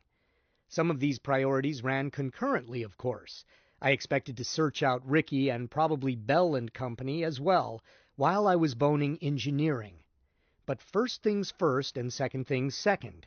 Finding a job came even ahead of hunting for a sack, because dollars are the key to everything else, when you haven't got them. After getting turned down 6 times in town, I had chased an ad clear out to San Bernardino Borough, only to get there 10 minutes too late. I should have rented a flop at once. Instead, I played it real smart and went back downtown, intending to find a room, then get up very early and be first in line for some job listed in the early edition. How was I to know? I got my name on 4 rooming house waiting lists and wound up in the park.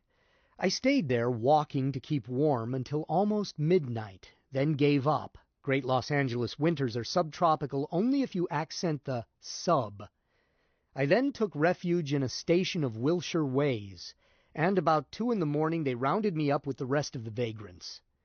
Jails have improved. This one was warm, and I think they required the cockroaches to wipe their feet. I was charged with barracking. The judge was a young fellow who didn't even look up from his newspaper, but simply said, "These all first offenders?" "Yes, Your Honor." 30 days or take a labor company parole. Next. They started to march us out, but I didn't budge. "Just a minute, Judge."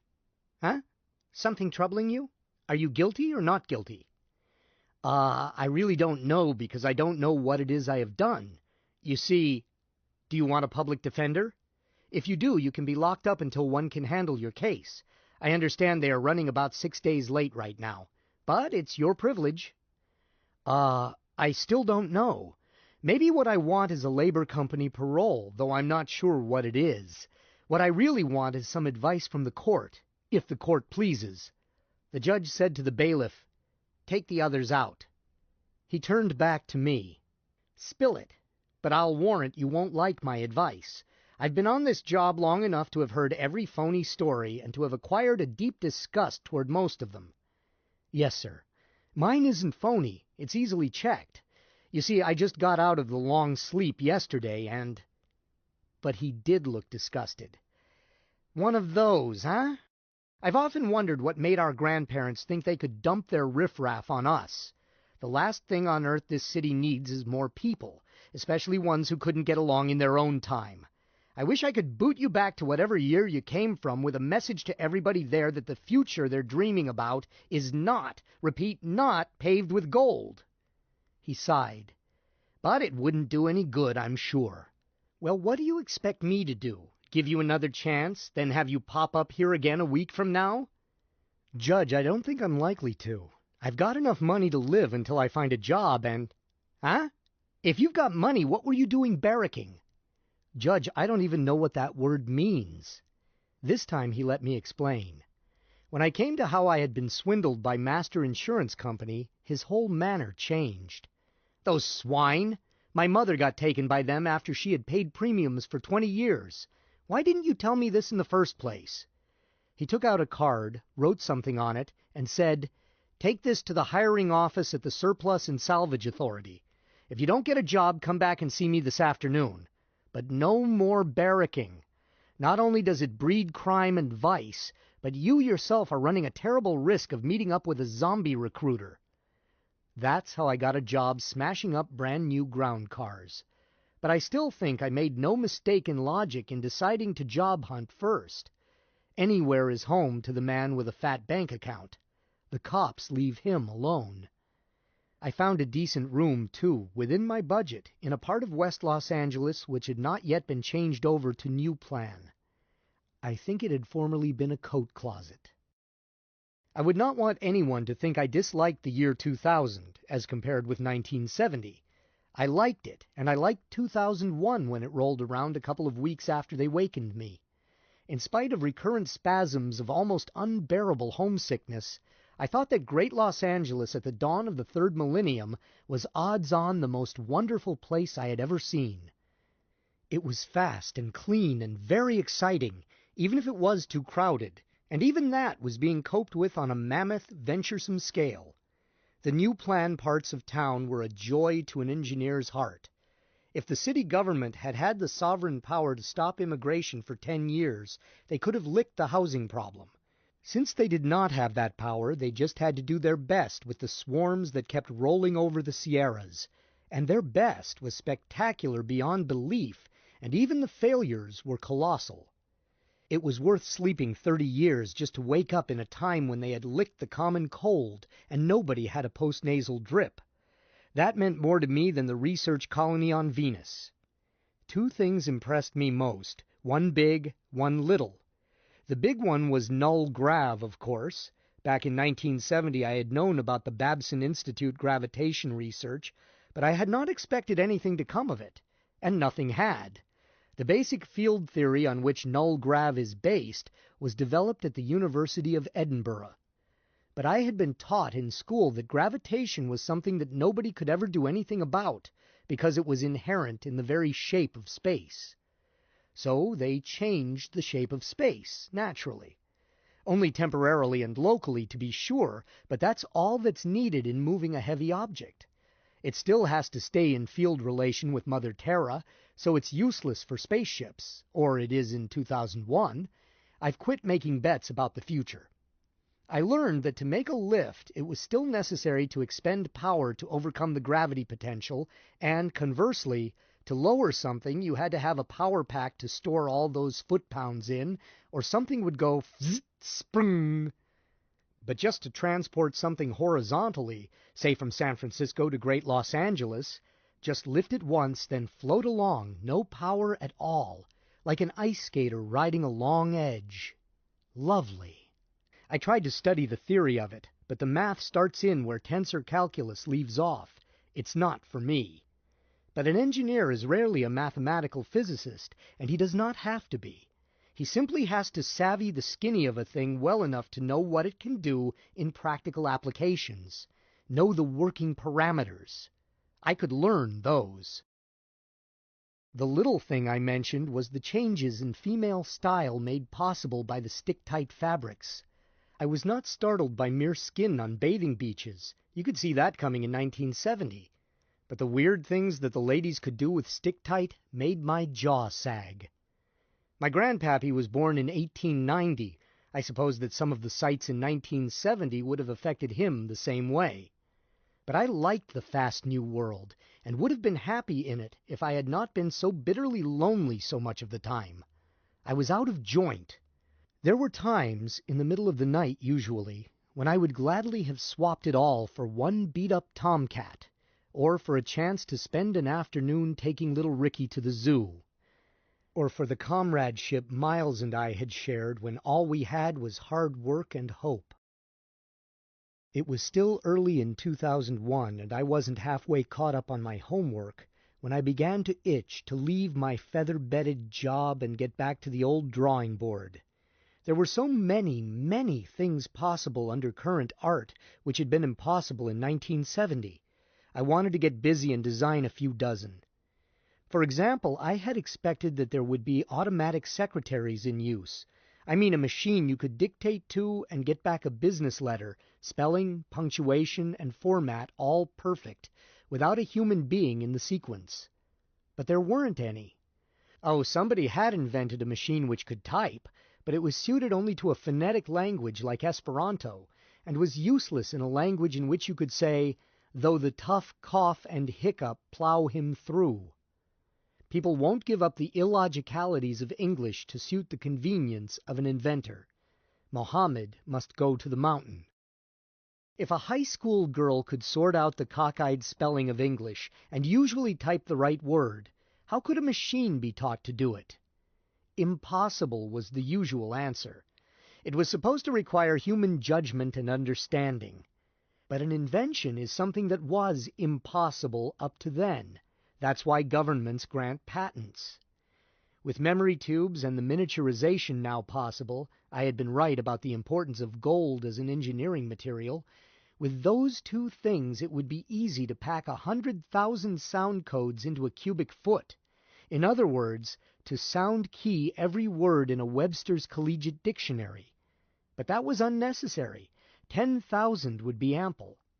Who expects a stenographer to field a word like kerbosh or pyrophyllite? You spell such words for her if you must use them. Okay, we code the machine to accept spelling when necessary. We sound code for punctuation and for various formats, and to look up addresses in a file, and for how many copies, and routing, and provide at least 1,000 blank word codings for special vocabulary used in a business or profession, and make it so that the owner-client could put those special words in himself. Spell a word like stenobenthic with the memory key depressed and never have to spell it again. All simple, just a matter of hooking together gadgets already on the market, then smoothing it into a production model. The real hitch was homonyms. Dictation Daisy wouldn't even slow up over that tough, cough, and hiccup sentence, because each of those words carries a different sound. But choices like there, They''re, and there, Their, right, Right, and right, Write, would give her trouble. Did the LA Public Library have a dictionary of English homonyms? It did, and I began counting the unavoidable hominin pairs and trying to figure out how many of these could be handled by information theory through context statistics and how many would require special coding. I began to get jittery with frustration. Not only was I wasting 30 hours a week on an utterly useless job, but also I could not do real engineering in a public library.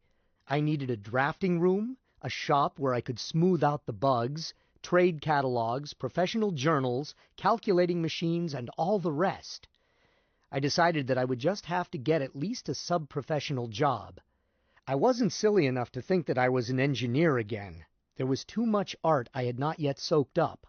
Repeatedly I had thought of ways to do something using something new that I had learned, only to find out at the library that somebody had solved the same problem neater, better, and cheaper than my own first stab at it, and 10 or 15 years earlier. I needed to get into an engineering office and let these new things soak in through my skin. I had hopes that I could land a job as a junior draftsman. I knew that they were using powered semi-automatic drafting machines now. I had seen pictures of them, even though I had not had one under my hands. But I had a hunch that I could learn to play one in 20 minutes given the chance, for they were remarkably like an idea I had once had myself. A machine that bore the same relation to the old-fashioned drawing board and T-square method that a typewriter did to writing in longhand. I had worked it all out in my head, how you could put straight lines or curves anywhere on an easel just by punching keys. However, in this case I was just as sure that my idea had not been stolen as I was certain that Flexible Frank had been stolen, because my drafting machine had never existed except in my head. Somebody had had the same idea and had developed it logically the same way. When it's time to railroad, people start railroading. The Aladdin people, the same firm that made Eager Beaver, made one of the best drawing machines, Drafting Dan. I dipped into my savings, bought a better suit of clothes and a second-hand briefcase, stuffed the latter with newspapers, and presented myself at the Aladdin sales rooms with a view to buying one. I asked for a demonstration. Then, when I got close to a model of Drafting Dan, I had the most upsetting experience. Déjà vu, the psychologists call it. I have been here before. The damned thing had been developed in precisely the fashion in which I would have developed it, had I had time to do so, instead of being kidnapped into the long sleep. Don't ask me exactly why I felt that way. A man knows his own style of work. An art critic will say that a painting is a Rubens or a Rembrandt by the brushwork, the treatment of light, the composition, the choice of pigment, a dozen things. Engineering is not science, it is an art, and there is always a wide range of choices in how to solve engineering problems. An engineering designer signs his work by those choices just as surely as a painter does. Drafting Dan had the flavor of my own technique so strongly that I was quite disturbed by it. I began to wonder if there wasn't something to telepathy after all. I was careful to get the number of its first patent. In the state I was in, I wasn't surprised to see that the date on the first one was 1970. I resolved to find out who had invented it. It might have been one of my own teachers, from whom I had picked up some of my style. Or it might be an engineer with whom I had once worked. The inventor might still be alive. If so, I'd look him up someday, get acquainted with this man whose mind worked just like mine. But I managed to pull myself together and let the salesman show me how to work it. He hardly need have bothered. Drafting Dan and I were made for each other. In 10 minutes I could play it better than he could. At last I reluctantly quit making pretty pictures with it, got list price, discounts, service arrangements, and so forth, then left, saying that I would call him, just as he was ready to get my signature on the dotted line. It was a dirty trick, but all I cost him was an hour's time. From there I went to the hired girl main factory and applied for a job. I knew that Belle and Miles were no longer with Hired Girl, Inc. In what time I could spare between my job and the compelling necessity to catch up in engineering, I had been searching for Belle and Miles, and most especially for Ricky. None of the three was listed in the great Los Angeles telephone system, nor for that matter anywhere in the United States. for I had paid to have an information search made at the national office in Cleveland. A quadruple fee it was, as I had had Belle searched for under both Gentry and Darkin. I had the same luck with the Register of Voters for Los Angeles County. Hired Girl, Inc., in a letter from a 17th Vice President in charge of foolish questions, admitted cautiously that they had once had officers by those names 30 years ago, but they were unable to help me now. Picking up a trail 30 years cold is no job for an amateur with little time and less money. I did not have their fingerprints, or I might have tried the FBI. I didn't know their social security numbers. My country, 'tis of thee, had never succumbed to police state nonsense, so there was no bureau certain to have a dossier on each citizen, nor was I in a position to tap such a file even if there had been. Perhaps a detective agency, lavishly subsidized, could have dug through utilities records, newspaper files, and God knows what, and traced them down. But I didn't have the lavish subsidy, nor the talent and time to do it myself. I finally gave up on Miles and Belle while promising myself that I would, as quickly as I could afford it, put professionals to tracing Ricky. I had already determined that she held no hired girl stock, and I had written to the Bank of America to see if they held, or ever had held, a trust for her. I got back a form letter informing me that such things were confidential, so I had written again saying that I was a sleeper, and she was my only surviving relative.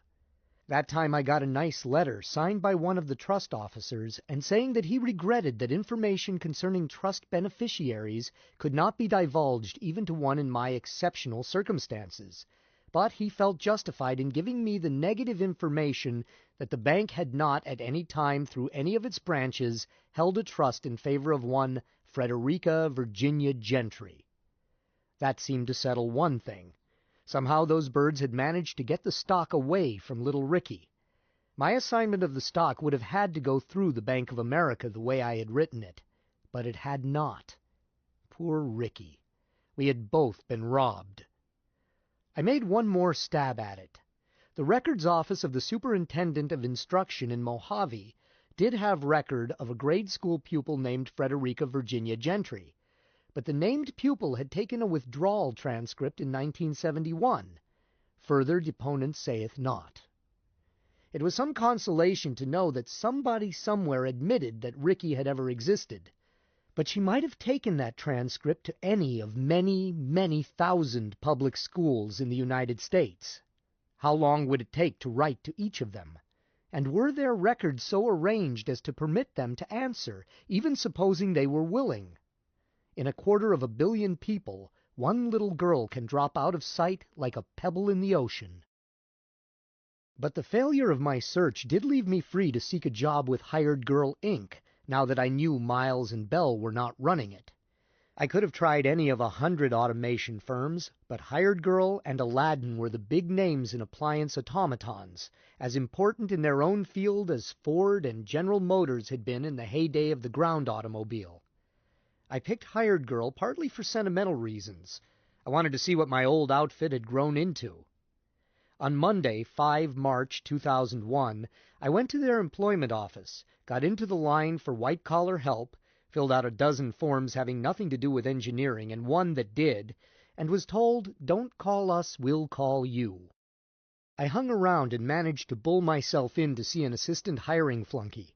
He reluctantly looked over the one form that meant anything and told me that my engineering degree meant nothing, since there had been a 30-year lapse when I had not used my skill. I pointed out that I had been a sleeper. "That makes it even worse. In any case, we don't hire people over 45. "But I'm not 45. I'm only 30. "You were born in 1940. Sorry. "What am I supposed to do, shoot myself?" He shrugged. "If I were you, I'd apply for an old age pension." I got out quickly before I gave him some advice. Then I walked 3/4 of a mile around to the front entrance and went in. The general manager's name was Curtis. I asked for him. I got past the first 2 layers simply by insisting that I had business with him. Hired Girl, Inc. did not use their own automatons as receptionists. They were real flesh and blood.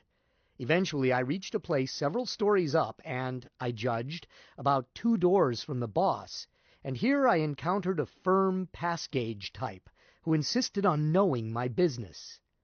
I looked around. It was a largish office with about 40 real people in it, as well as a lot of machines. She said sharply, "Well, state your business and I'll check with Mr. Curtis's appointment secretary." I said loudly, making sure that everybody heard it, "I want to know what he's going to do about my wife." 60 seconds later, I was in his private office. He looked up. "Well, what the devil is this nonsense?"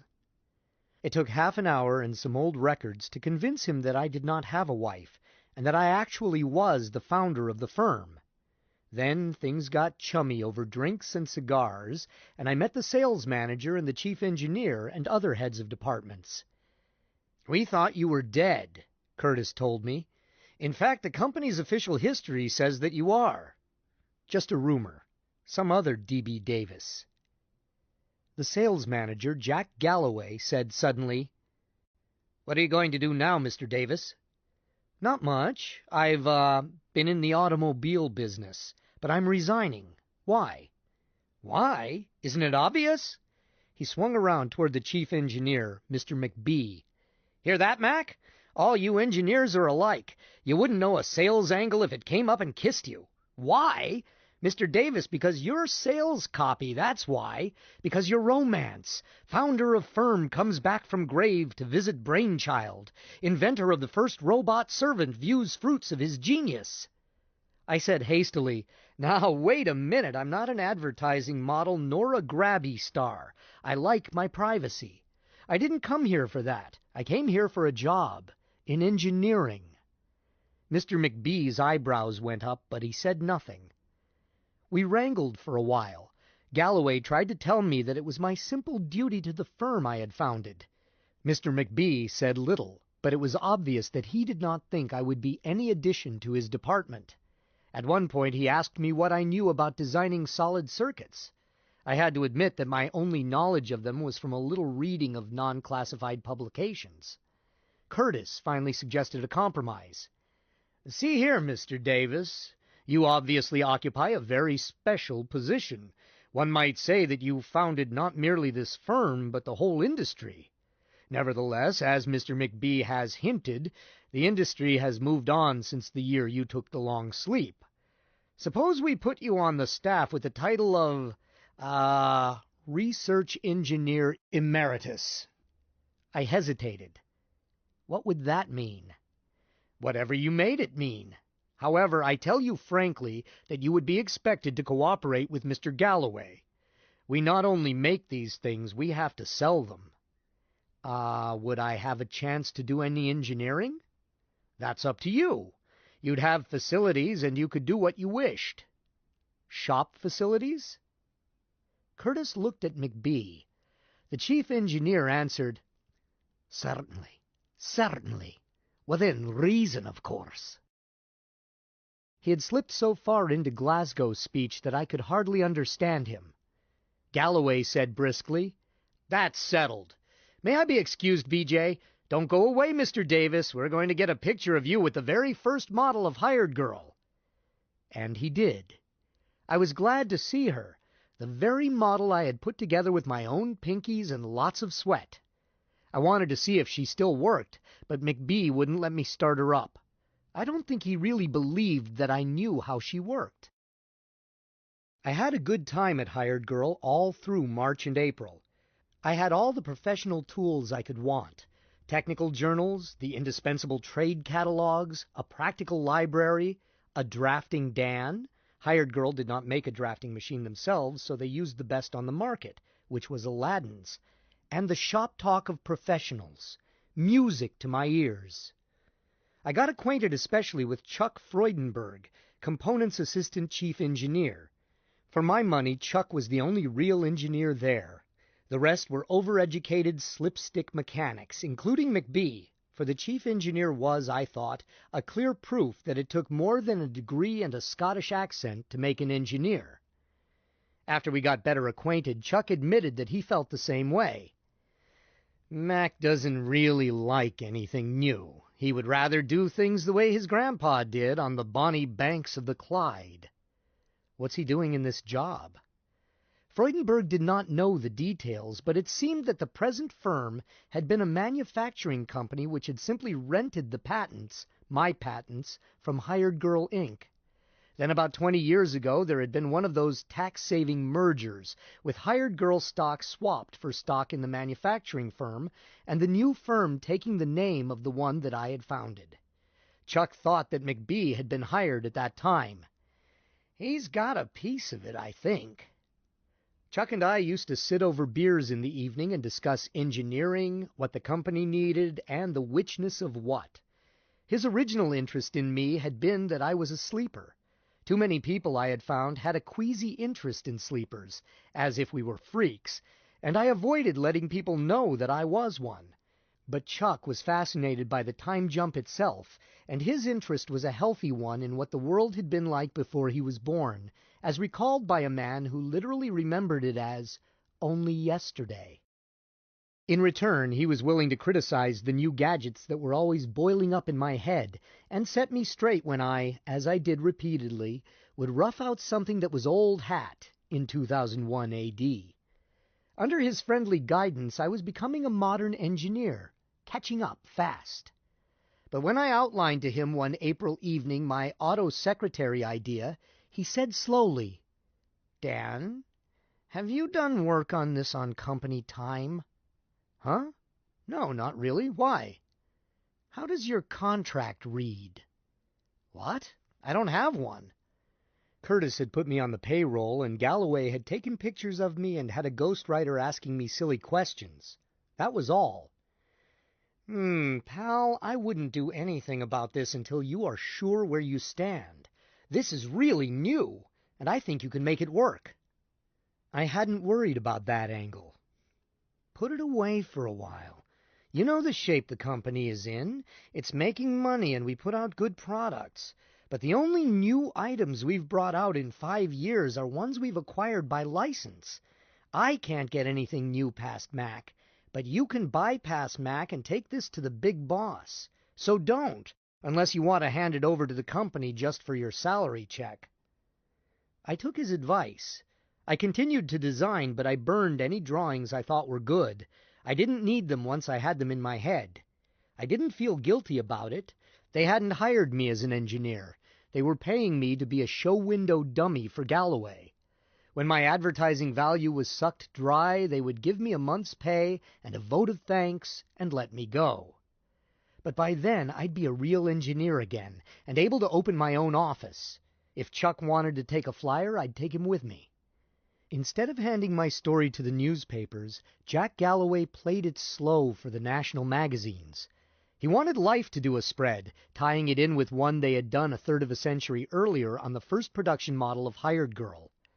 Life did not rise to the bait, but he did manage to plant it several other places that spring, tying it in with display advertising. I thought of growing a beard. Then I realized that no one recognized me and would not have cared if they had. I got a certain amount of crank mail, including one letter from a man who promised me that I would burn eternally in hell for defying God's plan for my life. I chucked it, while thinking that if God had really opposed what had happened to me, he should never have made cold sleep possible. Otherwise, I wasn't bothered. But I did get a phone call on Thursday, 3 May 2001. "Mrs. Schultz is on the line, sir. Will you take the call?" Schultz? Damnation, I had promised Dowdy the last time I had called him that I would take care of that. But I had put it off because I did not want to. I was almost sure it was one of those screwballs who pursued sleepers and asked them personal questions. But she had called several times, Dowdy had told me, since I had checked out in December. In accordance with the policy of the sanctuary, they had refused to give her my address, agreeing merely to pass along messages. Well, I owed it to Dowdy to shut her up. Put her on. "Is this Danny Davis?" My office phone had no screen. She could not see me. "Speaking. Your name is Schultz?" "Oh, Danny, darling, it's so good to hear your voice." I didn't answer right away. She went on, "Don't you know me?" I knew her all right. It was Belle Gentry.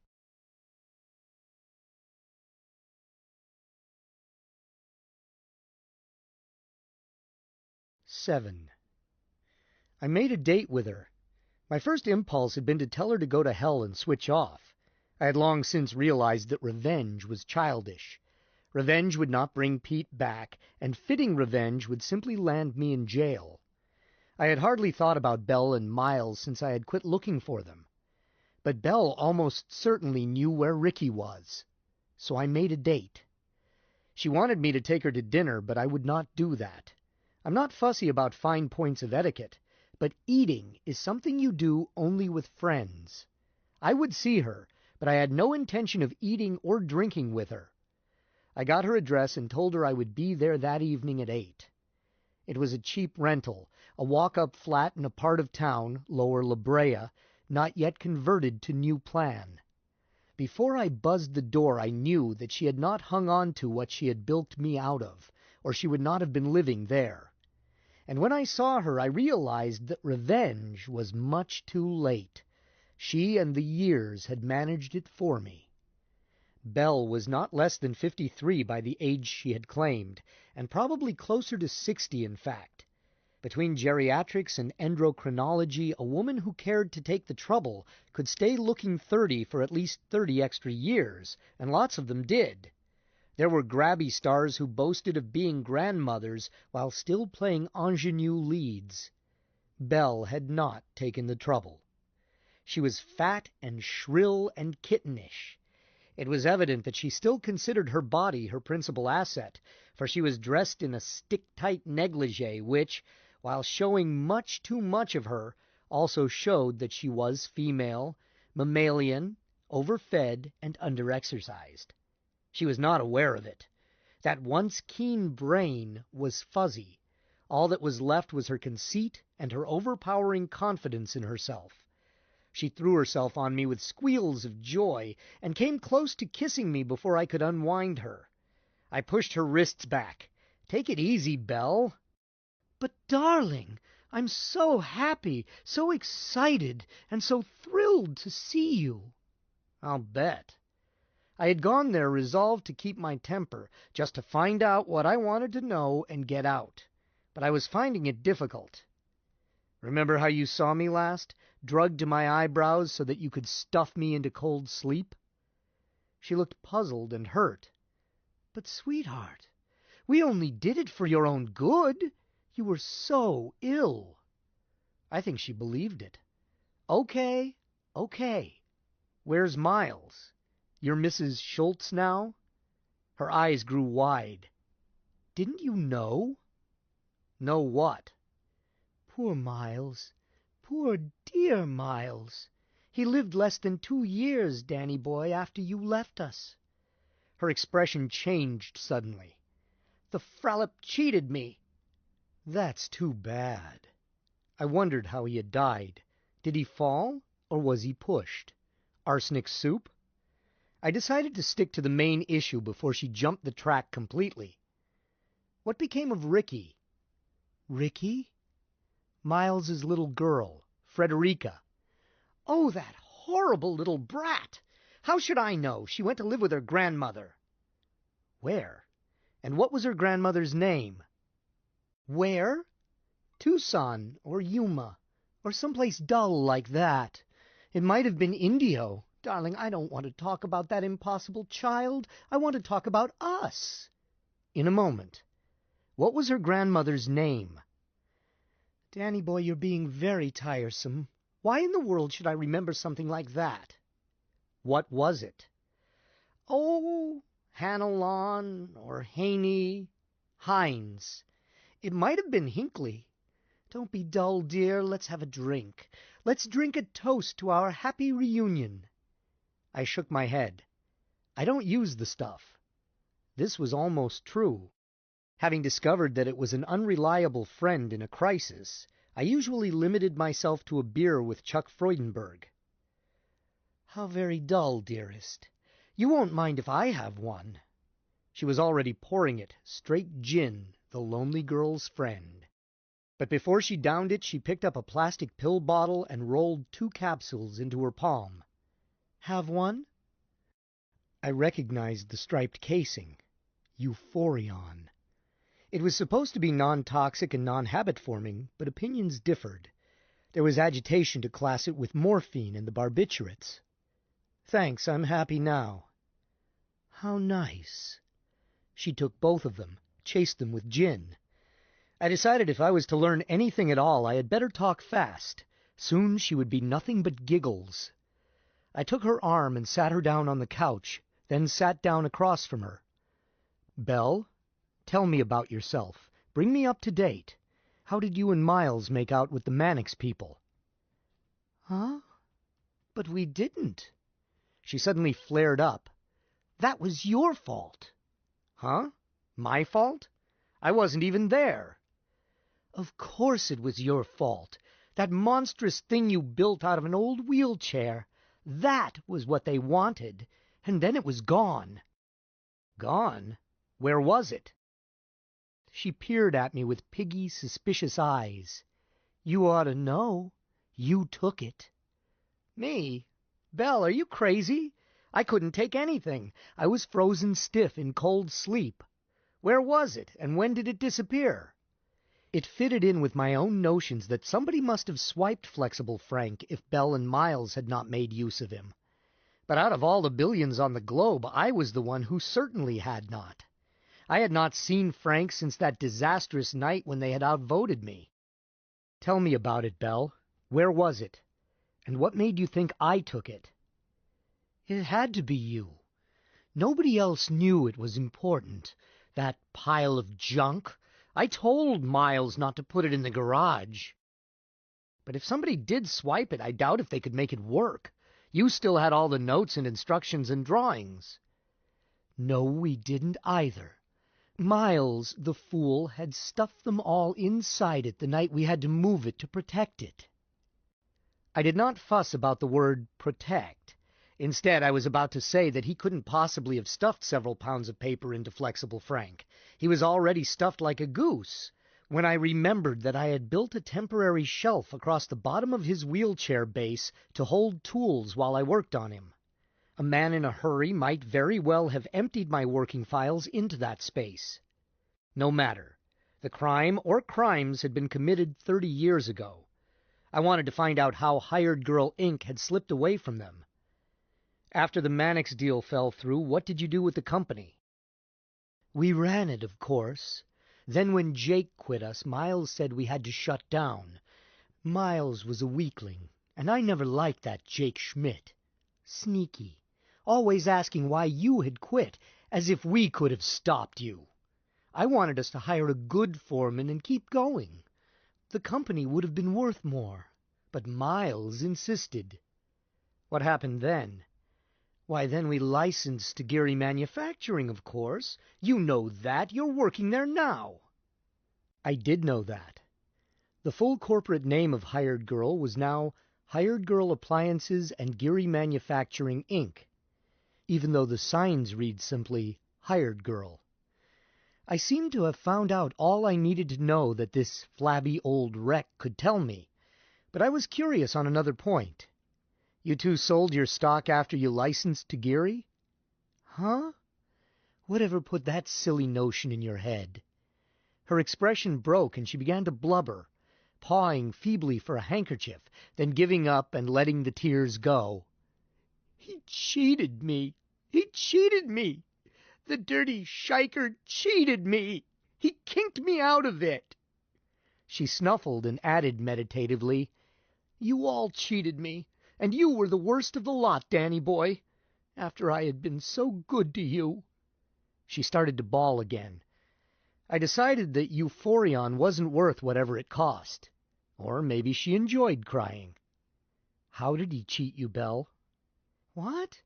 Why, you know. He left it all to that dirty brat of his, after all that he had promised me, after I nursed him when he hurt so. And she wasn't even his own daughter. That proves it." It was the first good news I had had all evening. Apparently, Ricky had received one good break, even if they had grabbed my stock away from her earlier. So I got back to the main point. Belle, what was Ricky's grandmother's name, and where did they live? Where did who live? Ricky's grandmother. Who's Ricky? Miles's daughter. Try to think, Belle. It's important. That set her off. She pointed a finger at me and shrilled, I know you! You were in love with her, that's what! That dirty little sneak! Her and that horrible cat! I felt a burst of anger at the mention of Pete, but I tried to suppress it. I simply grabbed her shoulders and shook her a little. Brace up, Belle. I want to know just one thing. Where did they live? How did Miles address letters when he wrote to them? She kicked at me. I won't even talk to you! You've been perfectly stinking ever since you got here! Then she appeared to sober almost instantly, and said quietly, I don't know. The grandmother's name was Hanneker or something like that. I only saw her once, in court, when they came to see about the will. When was that? Right after Miles died, of course. When did Miles die, Belle? She switched again. You want to know too much. You're as bad as the sheriffs. Questions, questions, questions. Then she looked up and said pleadingly, Let's forget everything and just be ourselves. There's just you and me now, dear, and we still have our lives ahead of us. A woman isn't old at 39. Schultze said I was the youngest thing he ever saw, and that old goat had seen plenty, let me tell you. We could be so happy, dear. I had had all I could stand, even to play detective. I've got to go, Belle. What, dear? Why, it's early, and we've got all night ahead of us. I thought... I don't care what you thought. I've got to leave right now. Oh, dear, such a pity. When will I see you again? Tomorrow? I'm terribly busy, but I'll break my engagements and... I won't be seeing you again, Belle. I left. I never did see her again. As soon as I was home, I took a hot bath, scrubbing hard. Then I sat down and tried to add up what I had found out, if anything. Belle seemed to think that Ricky's grandmother's name began with an H, if Belle's maunderings meant anything at all, a matter highly doubtful, and that they had lived in one of the desert towns in Arizona or possibly California. Well, perhaps professional skip tracers could make something of that. Or maybe not. In any case, it would be tedious and expensive. I'd have to wait until I could afford it. Did I know anything else that signified? Miles had died, so Belle said, around 1972. If he had died in this county, I ought to be able to find the date in a couple of hours of searching, and after that I ought to be able to track down the hearing on his will, if there had been one, as Belle had implied. Through that I might be able to find out where Ricky had lived then, if courts kept such records. I didn't know. If I had gained anything by cutting the lapse down to 28 years and locating the town she had lived in that long ago. If there was any point in looking for a woman now 41 and almost certainly married and with a family. The jumbled ruin that had once been Belle Darkin had shaken me. I was beginning to realize what 30 years could mean.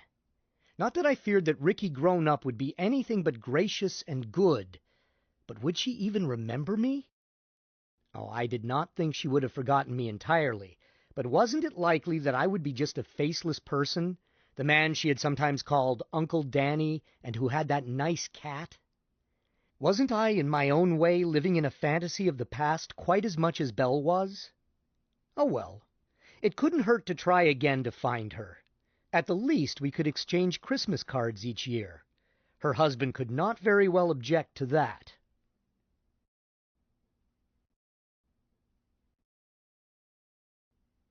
8. The next morning was Friday, the 4th of May. Instead of going into the office, I went down to the County Hall of Records. They were moving everything and told me to come back next month, so I went to the office of the Times and got a crick in my neck from a micro-scanner.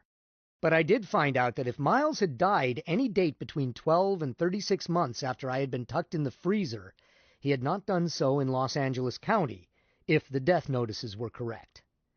Of course, there was no law requiring him to die in L.A. County. You can die any place. They've never managed to regulate that. Perhaps Sacramento had consolidated state records. I decided I would have to check someday, thanked the Times librarian, went out to lunch, and eventually got back to Hired Girl, Inc. There were 2 phone calls and a note waiting, all from Belle.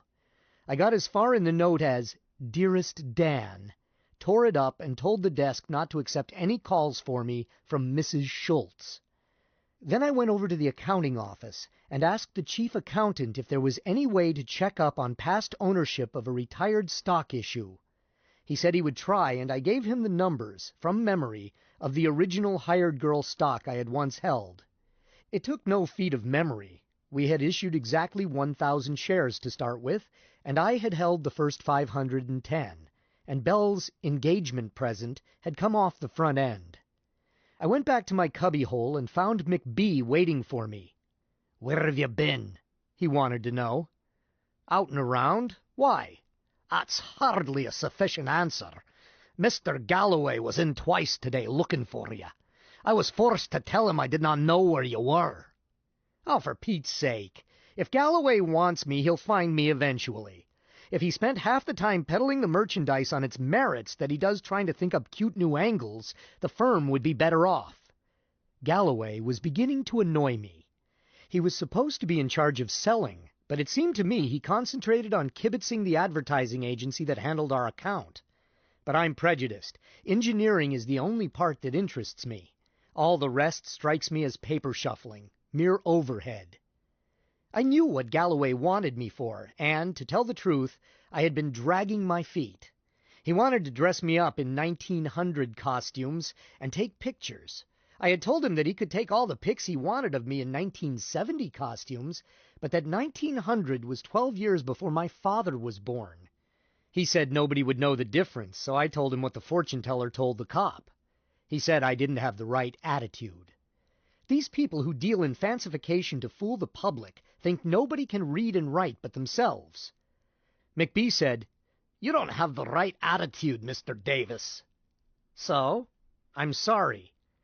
"You're in an odd position. You are charged to my department, but I'm supposed to make you available to advertising and sales when they need you. From here on, I think you had better use the time clock like everyone else. And you had better check with me whenever you leave the office during work hours. Please see to it." I counted to 10 slowly, using binary notation. "Mac, do you use the time clock?" "Eh? Of course not. I'm the chief engineer." "So you are. It says so right over on that door. But see here, Mac, I was chief engineer of this bolt bin before you started to shave. Do you really think that I am going to knuckle under to a time clock?" He turned red. "Possibly not. But I can tell you this. If you don't, you won't draw your check." "So? You didn't hire me. You can't fire me."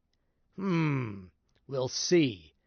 I can at least transfer you out of my department and over to advertising where you belong, if you belong anywhere." He glanced at my drafting machine. "You certainly aren't producing anything here. I don't fancy having that expensive machine tied up any longer." He nodded briskly. "Good day." I followed him out. An office boy rolled in and placed a large envelope in my basket, but I did not wait to see what it was. I went down to the staff coffee bar and fumed. Like a lot of other triple-aught gauge minds, Mac thought creative work could be done by the numbers.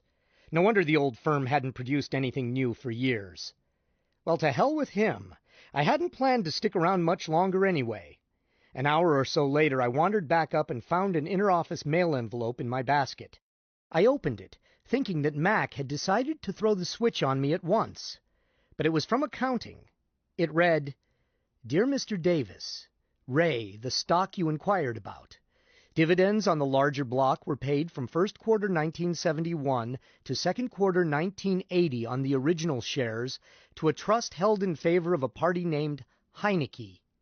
Our reorganization took place in 1980, and the abstract at hand is somewhat obscure, but it appears that the equivalent shares, after reorganization, were sold to Cosmopolitan Insurance Group, which still holds them. Regarding the smaller block of stock, it was held, as you suggested, by Belle D. Gentry until 1972, when it was assigned to Sierra Acceptances Corporation, who broke it up and sold it piecemeal over the counter. The exact subsequent history of each share and its equivalent after reorganization could be traced if needed, but more time would be required. If this department can be of any further assistance to you, please feel free to call on us. Y.E. Ruther, Chief Accountant. I called Ruther and thanked him and told him that I had all I wanted. I knew now that my assignment to Ricky had never been effective.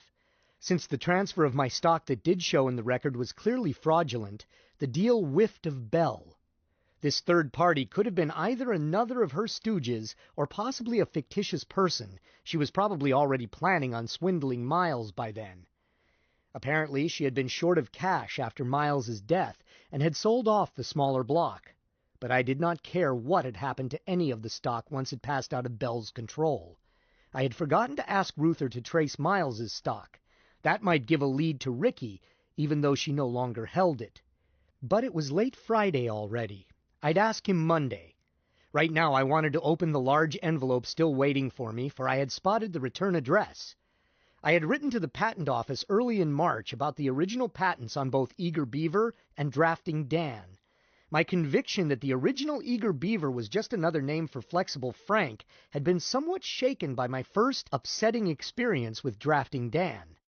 I had considered the possibility that the same unknown genius who had conceived Dan so nearly as I had imagined him might also have developed a parallel equivalent of Flexible Frank.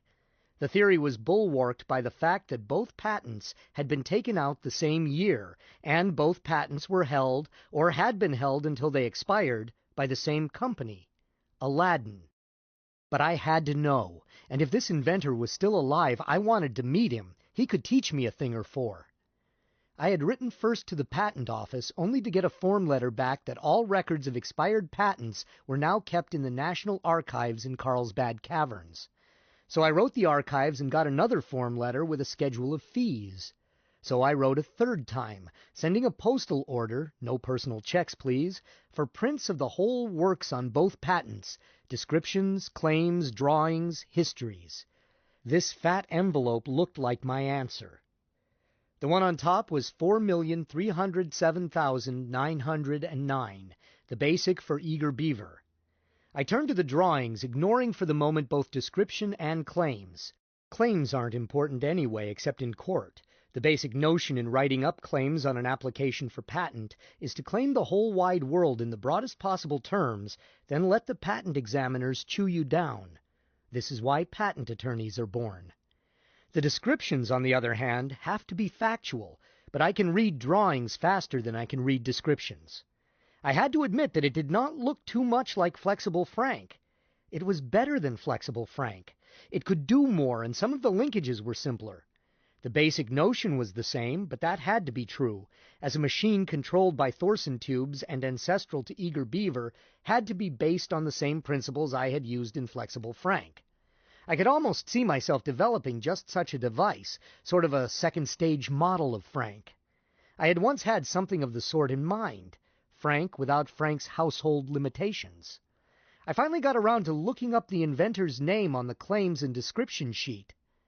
I recognized it all right. It was D.B. Davis. I looked at it while whistling Time on My Hands, slowly and off-key. So Belle had lied again. I wondered if there was any truth at all in that spate of drivel she had fed me. Of course, Belle was a pathological liar, but I had read somewhere that pathological liars usually have a pattern starting from the truth and embellishing it, rather than indulging in complete fancy. Quite evidently, my model of Frank had never been stolen, but had been turned over to some other engineer to smooth up, then the application had been made in my name. But the Mannix deal had never gone through. That one fact was certain, since I knew it from company records.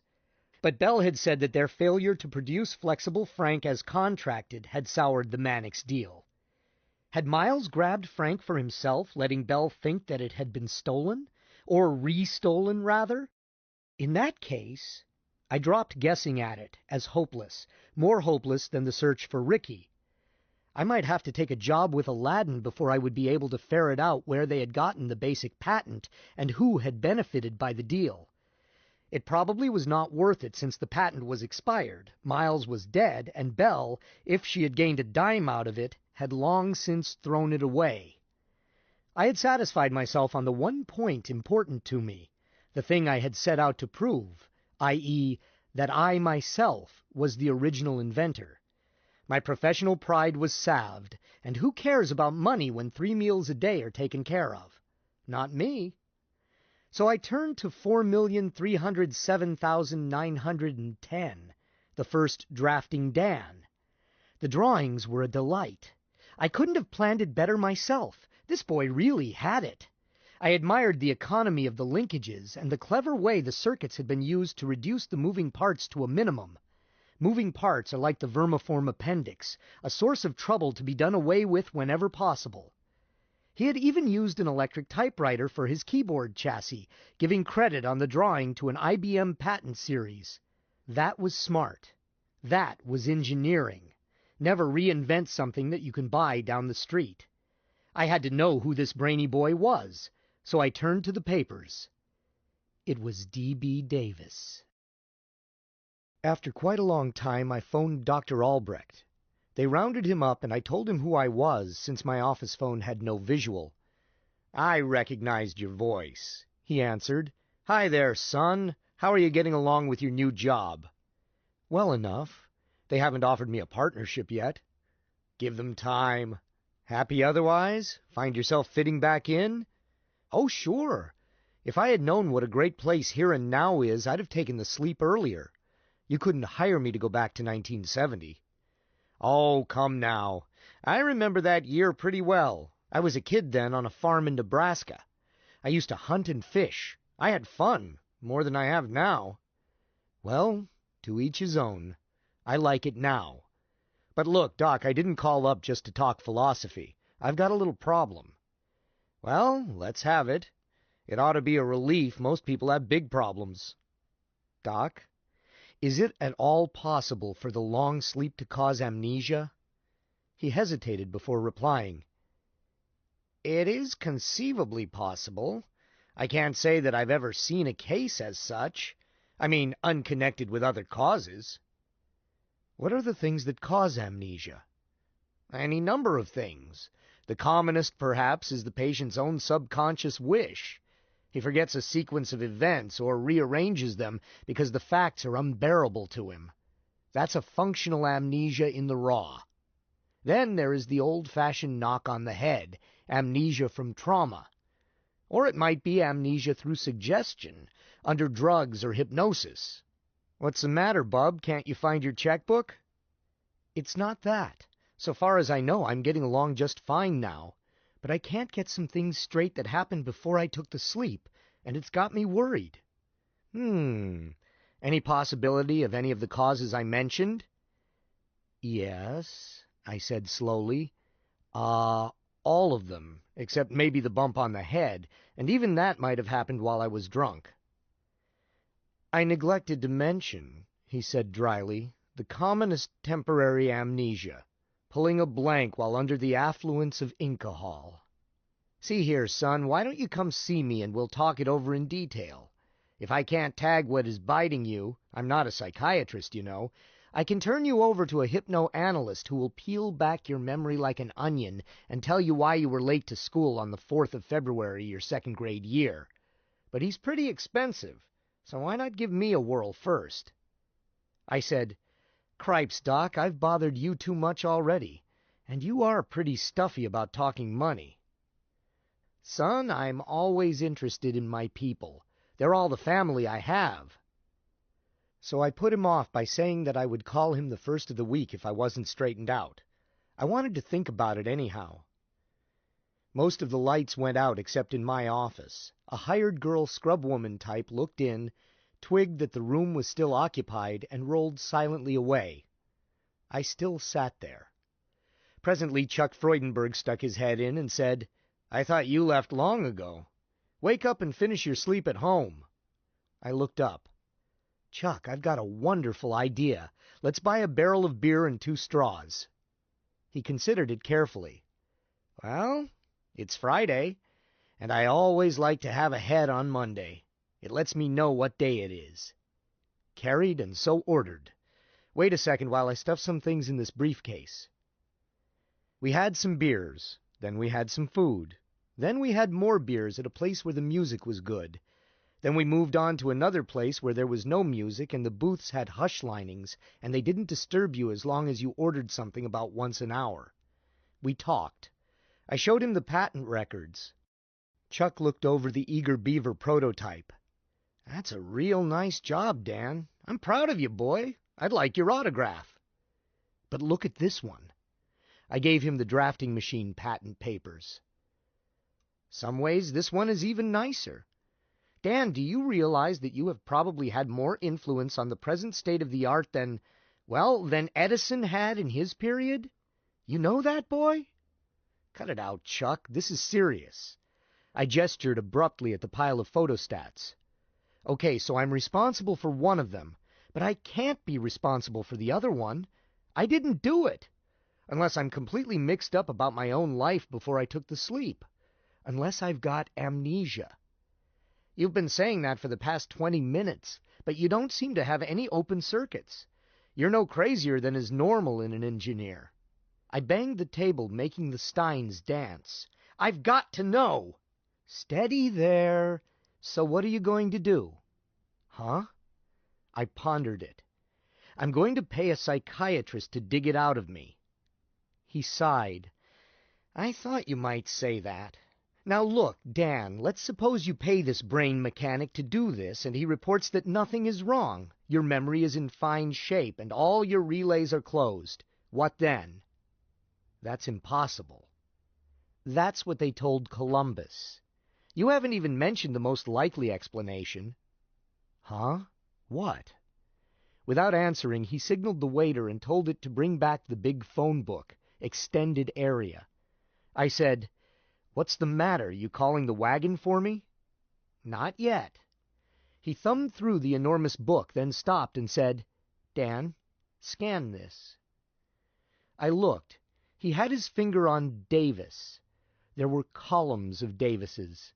But where he had his finger, there were a dozen D.B. Davises, from Dabney to Duncan. There were 3 Daniel B. Davises. One of them was me. That's from less than 7 million people, he pointed out. Want to try your luck on more than 250 million? It doesn't prove anything, I said feebly. No, he agreed. It doesn't. It would be quite a coincidence, I readily agree, if 2 engineers with such similar talents happened to be working on the same sort of thing at the same time and just happened to have the same last name and the same initials. By the laws of statistics, we could probably approximate just how unlikely it is that it would happen.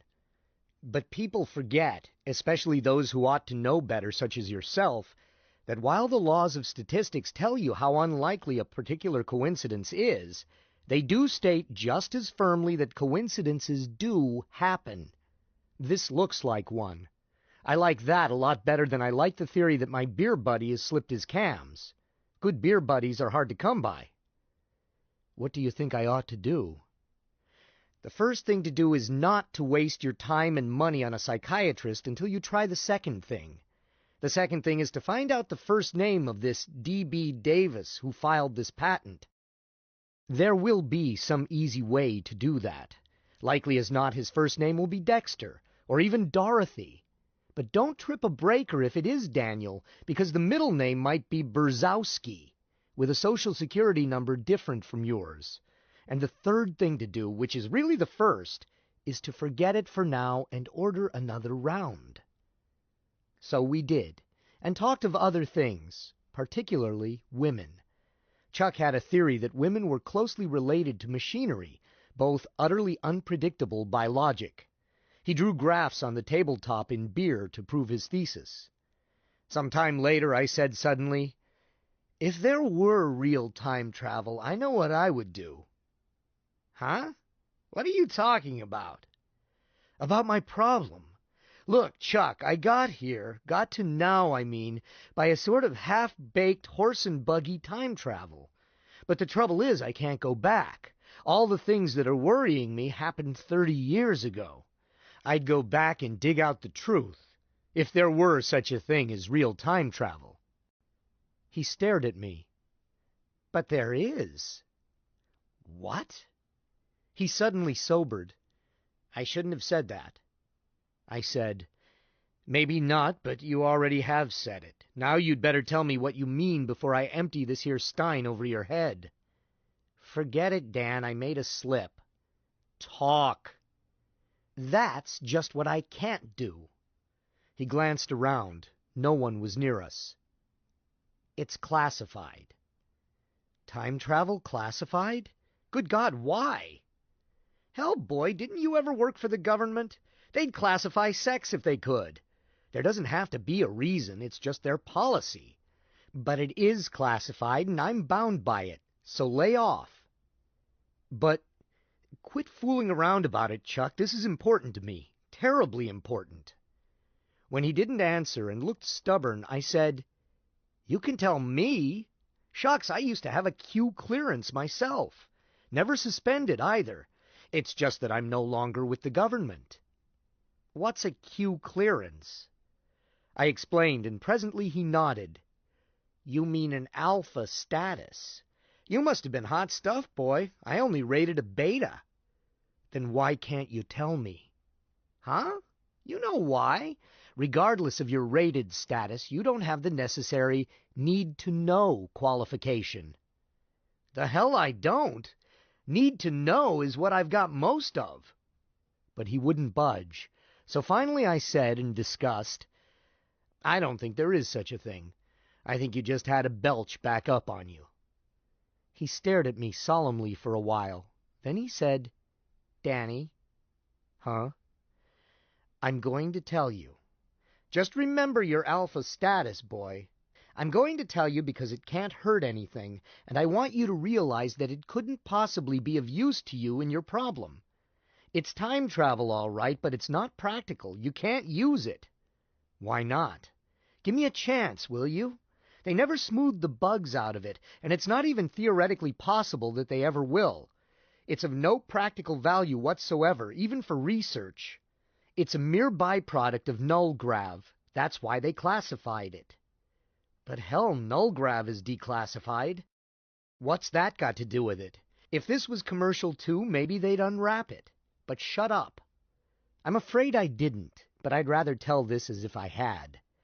During Chuck's senior year at the University of Colorado, Boulder that is, he had earned extra money as a lab assistant. They had a big cryogenics lab there, and at first he had worked in that. But the school had a juicy defense contract concerned with the Edinburgh field theory, and they had built a big new physics laboratory in the mountains out of town. Chuck was reassigned there to Professor Twitchell, Dr. Hubert Twitchell, the man who just missed the Nobel Prize and got nasty about it. Twitch got the notion that if he polarized around another axis, he could reverse the gravitational field instead of leveling it off. Nothing happened. So he fed what he had done back into the computer and got wild-eyed at the results. He never showed them to me, of course. He put $2 silver into the test cage. They still used hard money around those parts then, after making me mark them. He punched the solenoid button and they disappeared. Now that is not much of a trick, Chuck went on. Properly, he should have followed up by making them reappear out of the nose of a little boy who volunteers to come up on the stage. But he seemed satisfied, so I was. I was paid by the hour. A week later, one of those cartwheels reappeared, just one.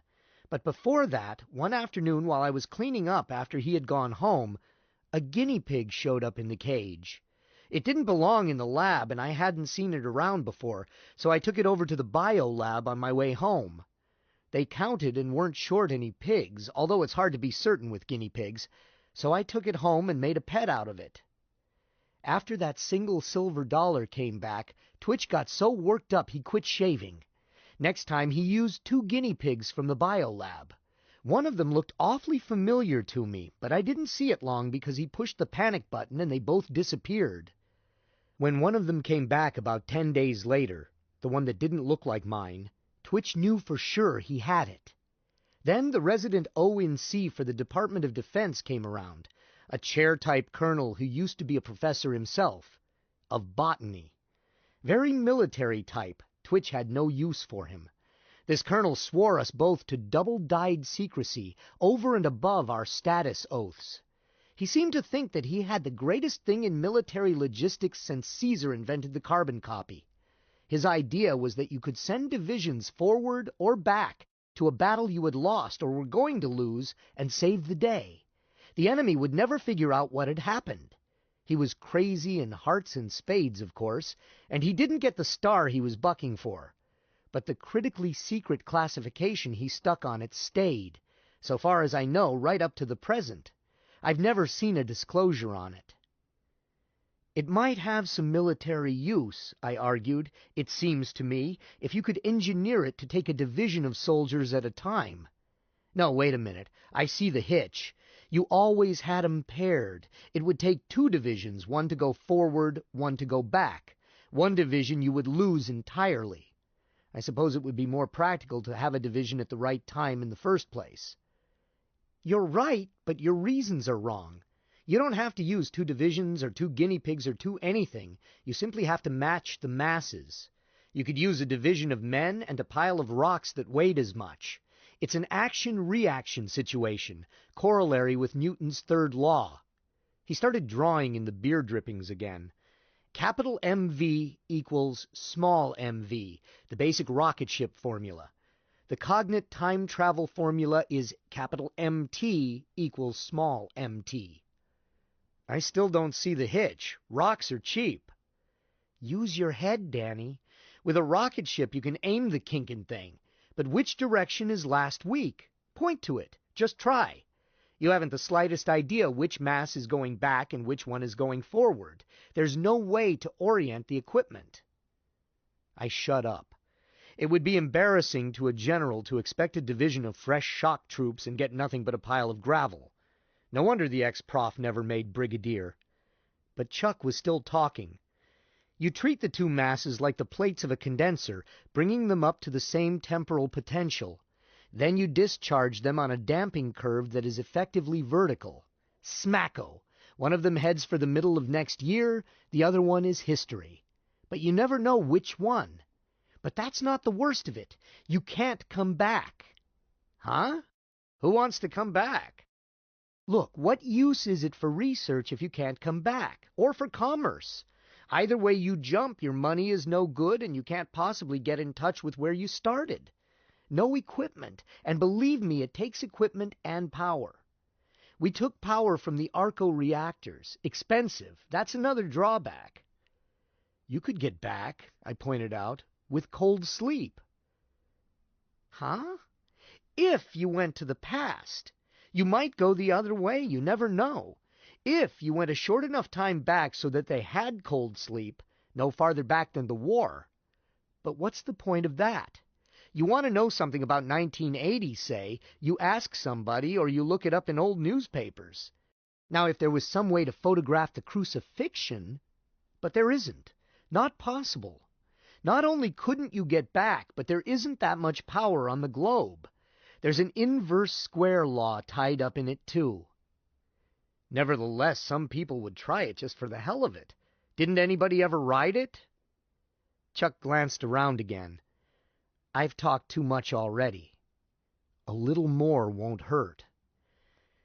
I think 3 people tried it. I think.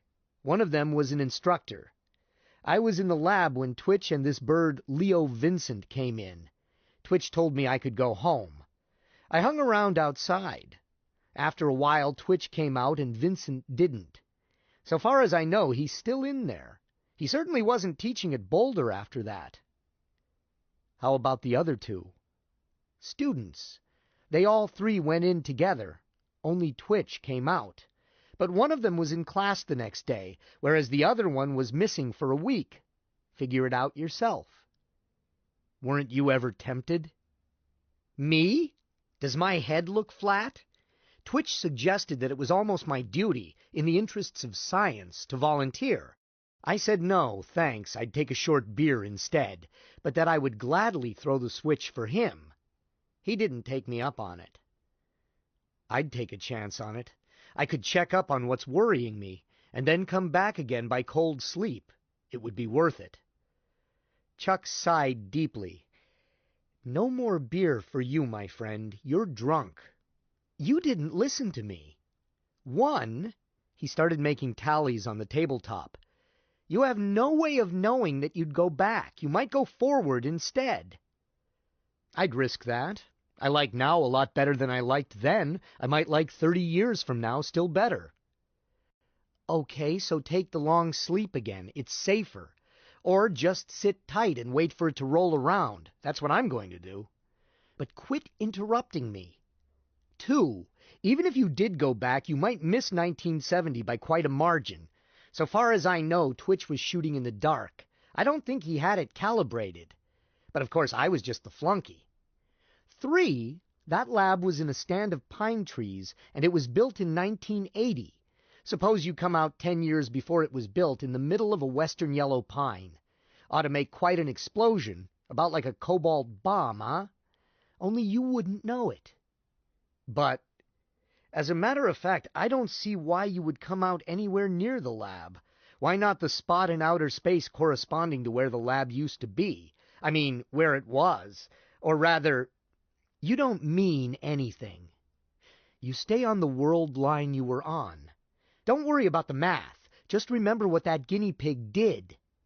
But if you go back before the lab was built, maybe you wind up in a tree. 4. How could you get back to now even with cold sleep? Even if you did go the right way, arrive at the right time, and live through it? Huh? I did once. Why not twice? Sure, but what are you going to use for money? I opened my mouth and closed it. That one made me feel foolish. I had had the money once. I had it no longer. Even what I had saved, not nearly enough, I could not take with me. Shucks, even if I robbed a bank, an art I knew nothing about, and took $1 million of the best back with me, I couldn't spend it in 1970. I'd simply wind up in jail for trying to shove funny money. They had even changed the shape, not to mention serial numbers, dates, colors, and designs. Maybe I'd just have to save it up. Good boy. And while you were saving it, you'd probably wind up here and now again without half trying, but minus your hair and your teeth. Okay, but let's go back to that last point. Was there ever a big explosion on that spot, where the lab was? No, I don't think so. Then I wouldn't wind up in a tree because I didn't. Follow me? I'm 3 jumps ahead of you. The old time paradox again, only I won't buy it. I've thought about theory of time too, maybe more than you have. You've got it just backward. There wasn't any explosion, and you aren't going to wind up in a tree because you aren't ever going to make the jump. Do you follow me? But suppose I did. You won't, because of my 5th point. It's the killer, so listen closely. You ain't about to make any such jump because the whole thing is classified and you can't. They won't let you. So let's forget it, Danny. It's been a very interesting intellectual evening, and the FBI will be looking for me in the morning. So let's have one more round, and Monday morning, if I'm still out of jail, I'll phone the chief engineer over at Aladdin and find out the first name of this other D.B. Davis character, and who he was or is. He might even be working there, and if so, we'll have lunch with him and talk shop. I want you to meet Springer, the chief over at Aladdin, anyway. He's a good boy. And forget this time travel nonsense. They'll never get the bugs out of it. I should never have mentioned it. And if you ever say I did, I'll look you square in the eye and call you a liar. I might need my classified status again someday. So we had another beer. By the time I was home and had taken a shower and had washed some of the beer out of my system, I knew he was right. Time travel was about as practical a solution to my difficulties as cutting your throat to cure a headache. More important, Chuck would find out what I wanted to know from Mr. Springer just over chops and a salad. No sweat, no expense, no risk. And I liked the year I was living in. When I climbed into bed, I reached out and got the week's stack of papers. The Times came to me by tube each morning, now that I was a solid citizen. I didn't read it very much because whenever I got my head soaked full of some engineering problem, which was usually, the daily fripperies you find in the news merely annoyed me, either by boring me or, worse still, by being interesting enough to distract my mind from its proper work. Nevertheless, I never threw out a newspaper until I had at least glanced at the headlines and checked the vital statistics column, the latter not for births, deaths, and marriages, but simply for withdrawals. People coming out of cold sleep.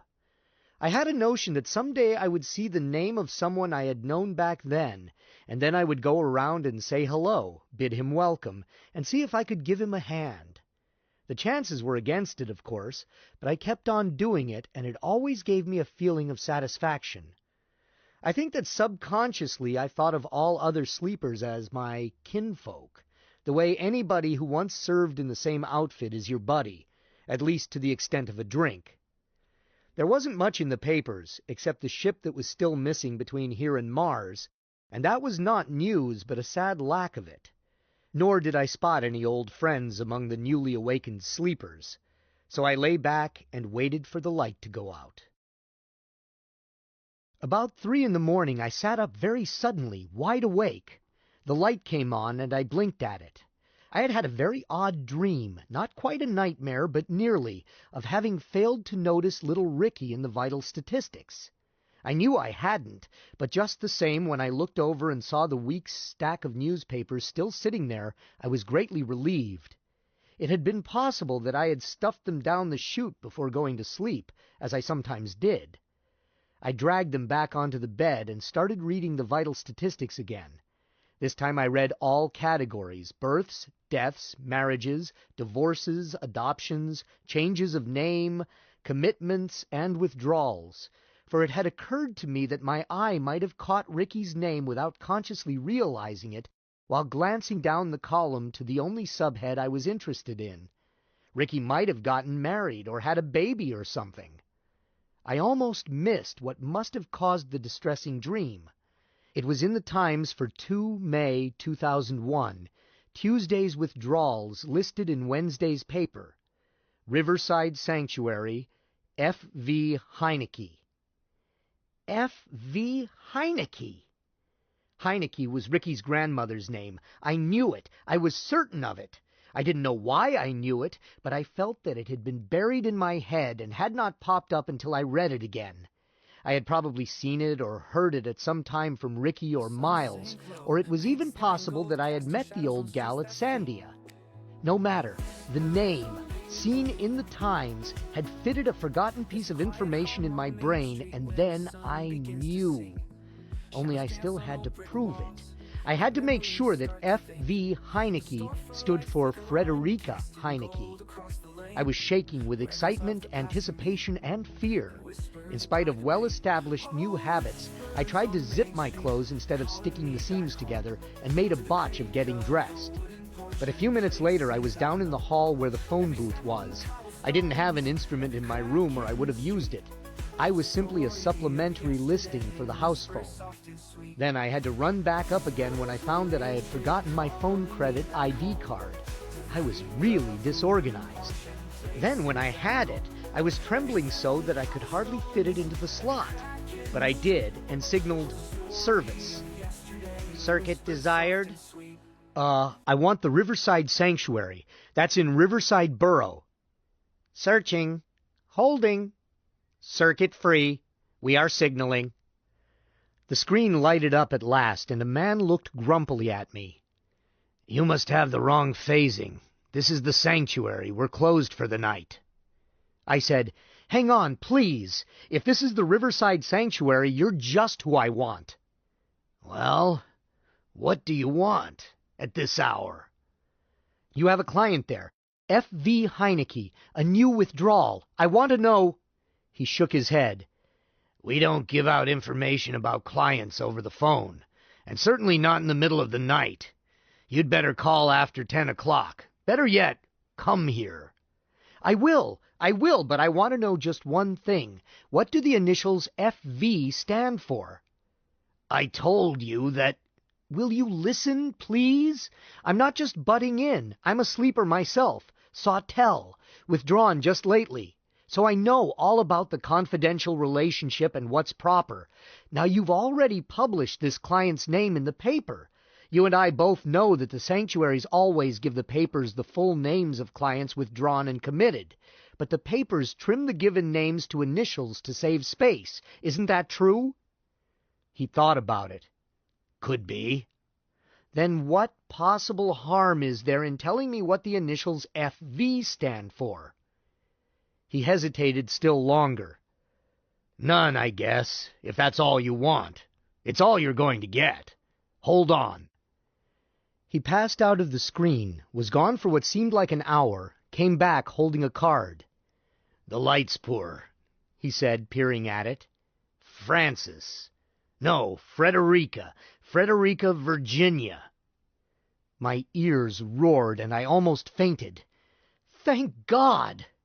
You all right? Yes, thank you. Thank you from the bottom of my heart. Yes, I'm all right. I guess there's no harm in telling you one more thing. It might save you a trip. She's already checked out.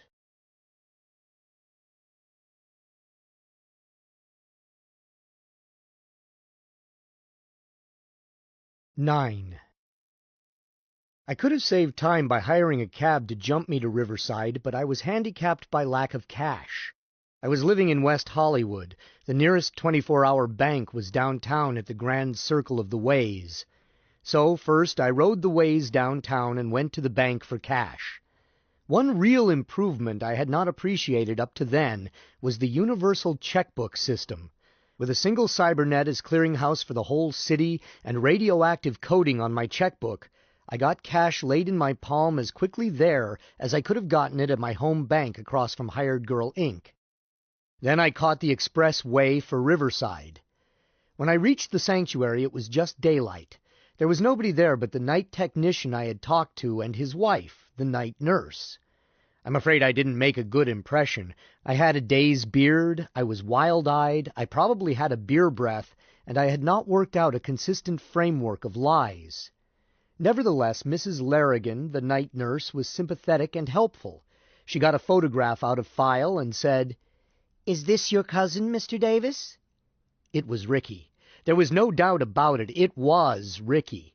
Oh, not the Ricky I had known, for this was not a little girl, but a mature young woman, 20-ish or older, with a grown-up hairdo and a grown-up and very beautiful face. She was smiling. But her eyes were unchanged, and the ageless pixie quality of her face that made her so delightful a child was still there. It was the same face, matured, filled out, grown beautiful, but unmistakable. The stereo blurred.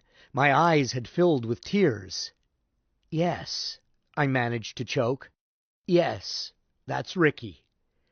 Mr. Larrigan said, "Nancy, you shouldn't have shown him that." "Pooh, Hank. What harm is there in showing a photograph?" "You know the rules." He turned to me. "Mister, as I told you on the phone, we don't give out information about clients. You come back here at 10 o'clock when the administration office opens." "Or you could come back at 8, his wife added. "Dr. Bernstein will be here then." "Now, Nancy, you just keep quiet. If he wants information, the man to see is the director. Bernstein hasn't any more business answering questions than we have. Besides, she wasn't even Bernstein's patient." "Hank, you're being fussy. You men like rules just for the sake of rules. If he's in a hurry to see her, he could be in Brawley by 10 o'clock. She turned to me. "You come back at 8, that's best. My husband and I can't really tell you anything anyhow." What's this about Brawley? Did she go to Brawley? If her husband had not been there, I think she would have told me more. She hesitated, and he looked stern. She answered, "You see Dr. Bernstein. If you haven't had breakfast, there's a real nice place just down the street." So I went to the real nice place. It was. And ate, and used their washroom, and bought a tube of Beard Go from a dispenser in the washroom, and a shirt from another dispenser, and threw away the one I had been wearing. By the time I returned, I was fairly respectable. But Larrigan must have bent Dr. Bernstein's ear about me. He was a young man, resident in training, and he took a very stiff line. "Mr. Davis, you claim to be a sleeper yourself. You must certainly know that there are criminals who make a regular business of preying on the gullibility and lack of orientation of a newly awakened sleeper.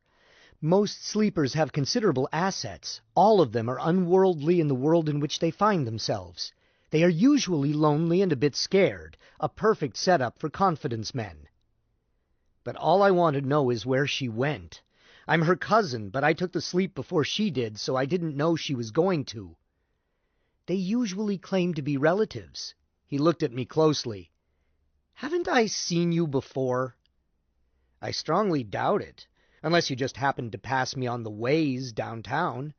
People are always thinking they've seen me before. I've got one of the 12 standard faces, as lacking in uniqueness as one peanut in a sackful. Doctor, how about phoning Dr. Albrecht at Sawtell Sanctuary and checking on me?" He looked judicial. "You come back and see the director. He can call the Sawtell Sanctuary, or the police, whichever he sees fit." So I left. Then I may have made a mistake. Instead of coming back to see the director and very possibly getting the exact information I needed, with the aid of Albrecht's vouching for me, I hired a jump cab and went straight to Brawley.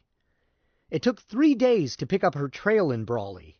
Oh, she had lived there, and so had her grandmother. I found that out quickly. But the grandmother had died 20 years earlier, and Ricky had taken the sleep. Brawley is a mere 100,000 compared with the 7 million of Great Los Angeles. The 20-year-old records were not hard to find. It was the trail less than a week old that I had trouble with. Part of the trouble was that she was with someone. I had been looking for a young woman traveling alone. When I found out she had a man with her, I thought anxiously about the crooks preying on sleepers that Bernstein had lectured me about, and got busier than ever. I followed a false lead to Calexico, went back to Brawley, started over, picked it up again, and traced them as far as Yuma. At Yuma, I gave up the chase, for Ricky had gotten married. What I saw on the register at the county clerk's office there shocked me so much that I dropped everything and jumped a ship for Denver, stopping only to mail a card to Chuck telling him to clear out my desk and pack the stuff in my room. I stopped in Denver just long enough to visit a dental supply house. I had not been in Denver since it had become the capital. After the 6 weeks' war, Miles and I had gone straight to California, and the place stunned me. Why, I couldn't even find Colfax Avenue. I had understood that everything essential to the government was buried back under the Rockies. If that is so, then there must be an awful lot of non-essentials still above ground. The place seemed even more crowded than Great Los Angeles. At the dental supply house, I bought 10 kilograms of gold, isotope 197, in the form of 14-gauge wire. I paid $86.10 a kilogram for it, which was decidedly too much, since gold of engineering quality was selling for around $70 a kilogram, and the transaction mortally wounded my only $1,000 bill. But engineering gold comes either in alloys never found in nature, or with isotopes 196 and 198 present, or both, depending on the application. For my purposes, I wanted fine gold, undetectable from gold refined from natural ore, and I did not want gold that might burn my pants off if I got cozy with it. The overdose at Sandia had given me a healthy respect for radiation poisoning. I wound the gold wire around my waist and went to Boulder. 10 kilograms is about the weight of a well-filled weekend bag, and that much gold bulks almost exactly the same as a quart of milk. But the wire form of it made it bulk more than it would have solid. I can't recommend it as a girdle. But gold slugs would have been still harder to carry, and this way it was always with me. Dr. Twitchell was still living there, though no longer working. He was professor emeritus and spent most of his waking hours in the bar of the faculty club. It took me 4 days to catch him in another bar, since the faculty club was closed to outlanders like me, but when I did, it turned out to be easy to buy him a drink. He was a tragic figure in the classic Greek meaning, a great man, a very great man, gone to ruin. He should have been up there with Einstein and Bohr and Newton. As it was, only a few specialists in field theory were really aware of the stature of his work. Now, when I met him, his brilliant mind was soured with disappointment, dimmed with age, and soggy with alcohol. It was like visiting the ruins of what had been a magnificent temple after the roof has fallen in, half the columns knocked down, and vines have grown over it all. Nevertheless, he was brainier on the skids than I ever was at my best. I'm smart enough myself to appreciate real genius when I meet it. The first time I saw him, he looked up, looked straight at me, and said, "You again?" "Sir?" "You used to be one of my students, didn't you?" "Why, no, sir, I never had that honor. Ordinarily, when people think they have seen me before, I brush it off. This time I decided to exploit it if I could." "Perhaps you are thinking of my cousin, Doctor, class of '86. He studied under you at one time." "Possibly. What did he major in?" "He had to drop out without a degree, sir. But he was a great admirer of yours. He never missed a chance to tell people he had studied under you. You can't make an enemy by telling a mother her child is beautiful. Dr. Twitchell let me sit down and presently let me buy him a drink. The greatest weakness of the glorious old wreck was his professional vanity. I had salvaged part of the 4 days before I could scrape up an acquaintance with him by memorizing everything there was about him in the university library, so I knew what papers he had written, where he had presented them, what earned and honorary degrees he held, and what books he had written. I had tried one of the latter, but I was already out of my depth on page 9, although I did pick up a little patter from it. I let him know that I was a camp follower of science myself. Right at present I was researching for a book, Unsung Geniuses. "What's it going to be about?" I admitted diffidently that I thought it would be appropriate to start the book with a popular account of his life and works, provided he would be willing to relax a bit from his well-known habit of shunning publicity. I would have to get a lot of my material from him, of course. He thought it was claptrap and could not think of such a thing, but I pointed out that he had a duty to posterity, and he agreed to think it over. By the next day he simply assumed that I was going to write his biography, not just a chapter, a whole book. From then on, he talked, and I took notes, real notes. I did not dare try to fool him by faking, as he sometimes asked me to read back. But he never mentioned time travel. Finally I said, "Doctor, isn't it true that if it had not been for a certain colonel who was once stationed here, you would have had the Nobel Prize hands down?" He cursed steadily for 3 minutes with magnificent style. "Who told you about him?" Doctor, when I was doing research writing for the Department of Defense, I've mentioned that, haven't I?" "No." "Well, when I heard the whole story from a young Ph.D. working in another section. He had read the report, and he said it was perfectly clear that you would be the most famous name in physics today if you had been permitted to publish your work." That much is true." "But I gathered that it was classified by order of this colonel, Plushbottom?" Thrushbottom, sir. A fat, fatuous, flatulent, foot-kissing fool, incompetent to find his hat with it nailed to his head, which it should have been." "It seems a great pity." "What is a pity, sir? That Thrushbottom was a fool? That was nature's doing, not mine." "It seems a pity that the world should be deprived of the story. I understand that you are not allowed to speak of it." "Who told you that? I say what I please." "That was what I understood, sir, from my friend in the Department of Defense." "Ha!" That was all I got out of him that night. It took him a week to decide to show me his laboratory. Most of the building was now used by other researchers, but his time laboratory he had never surrendered, even though he did not use it now. He fell back on its classified status and refused to let anyone else touch it, nor had he permitted the apparatus to be torn down. When he let me in, the place smelled like a vault that had not been opened in years. He had had just enough drinks not to give a damn, Not so many, but what he was still steady. His capacity was pretty high. He lectured me on the mathematics of time theory and temporal displacement. He didn't call it time travel, but he cautioned me not to take notes. It would not have helped if I had, as he would start a paragraph with, "It is therefore obvious," and go on from there to matters which may have been obvious to him and God, but to no one else.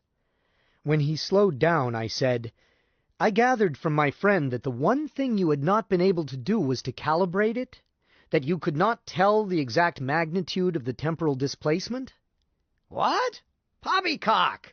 Young man, if you can't measure it, it's not science." He bubbled for a bit, like a tea kettle, then went on. "Here, I'll show you." He turned away and started making adjustments. All that showed of his equipment was what he called the temporal locus stage, just a low platform with a cage around it, and a control board which might have served for a steam plant or a low-pressure chamber. I'm fairly sure I could have studied out how to handle the controls had I been left alone to examine them, but I had been told sharply to stay away from them. I could see an 8-point brown recorder, some extremely heavy-duty solenoid-actuated switches, and a dozen other equally familiar components, but it didn't mean a thing without the circuit diagrams. He turned back to me and demanded, "Have you any change in your pocket?" I reached in and hauled out a handful. He glanced at it and selected 2 $5 pieces, mint new, the pretty green plastic hexagonals issued just that year. I could have wished that he had picked half fives, as I was running low. "Do you have a knife?" "Yes, sir." "Scratch your initials on each of them." I did so. He then had me place them side by side on the stage. "Note the exact time. I have set the displacement for exactly 1 week, plus or minus 6 seconds. I looked at my watch. Dr. Twitchell said, 5, 4, 3, 2, 1, now." I looked up from my watch. The coins were gone. I didn't have to pretend that my eyes bugged out. Chuck had told me about a similar demonstration, but seeing it was another matter. Dr. Twitchell said briskly, "We will return here 1 week from tonight and wait for one of them to reappear. As for the other one, you saw both of them on the stage? You placed them there yourself?" "Yes, sir." "Where was I?" "At the control board, sir." He had been a good 15 feet from the nearest part of the cage around the stage, and had not approached it since. "Very well. Come here." I did so, and he reached into a pocket. "Here's one of your bits. You'll get the other back a week from now." He handed me a green $5 coin. It had my initials on it. I did not say anything because I can't talk very well with my jaws sagging loosely. He went on, "Your remarks last week disturbed me, so I visited this place on Wednesday, something I have not done for, more than a year. I found this coin on the stage, so I knew that I would be using the equipment again. It took me until tonight to decide to demonstrate it to you." I looked at the coin and felt it. "This was in your pocket when we came here tonight?" "Certainly." "But how could it be both in your pocket and my pocket at the same time?" "Good Lord, man, have you no eyes to see with? No brain to reason with?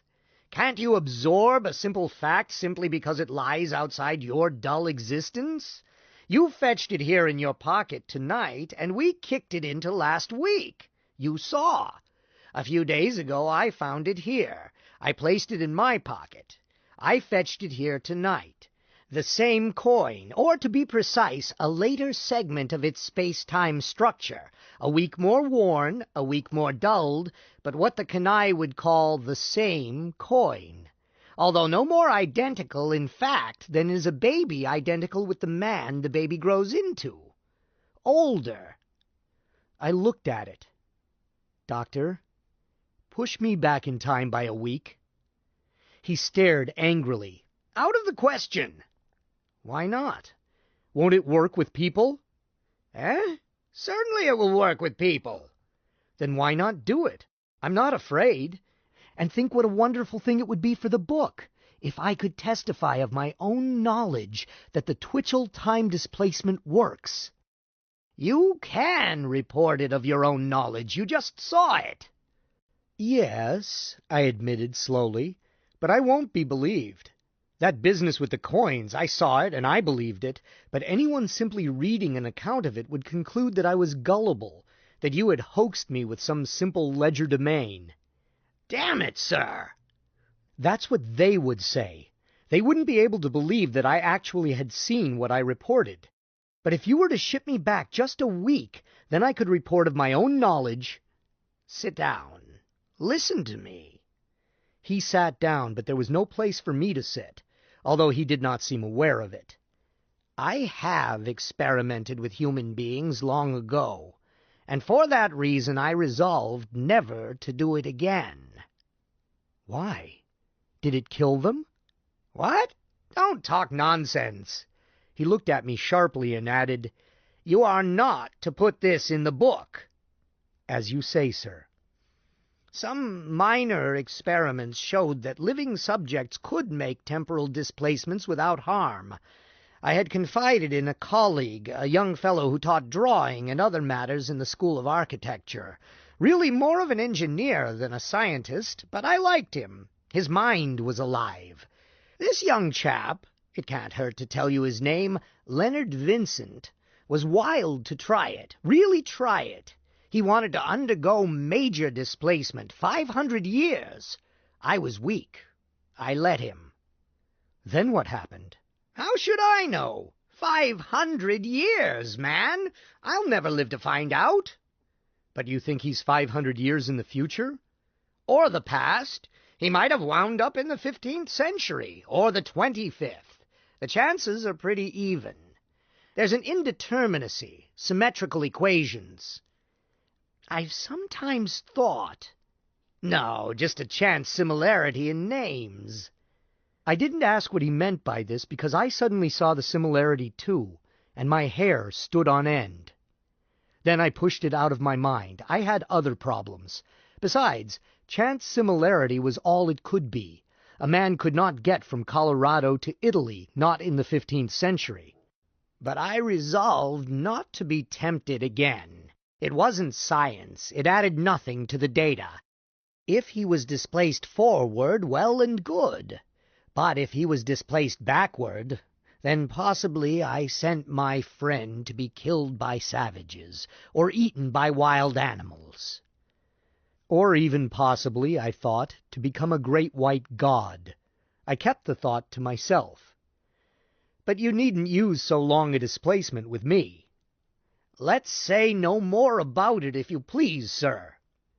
As you wish, Doctor. But I couldn't drop it. May I make a suggestion? Huh? Speak up. We could get almost the same result by a rehearsal. What do you mean?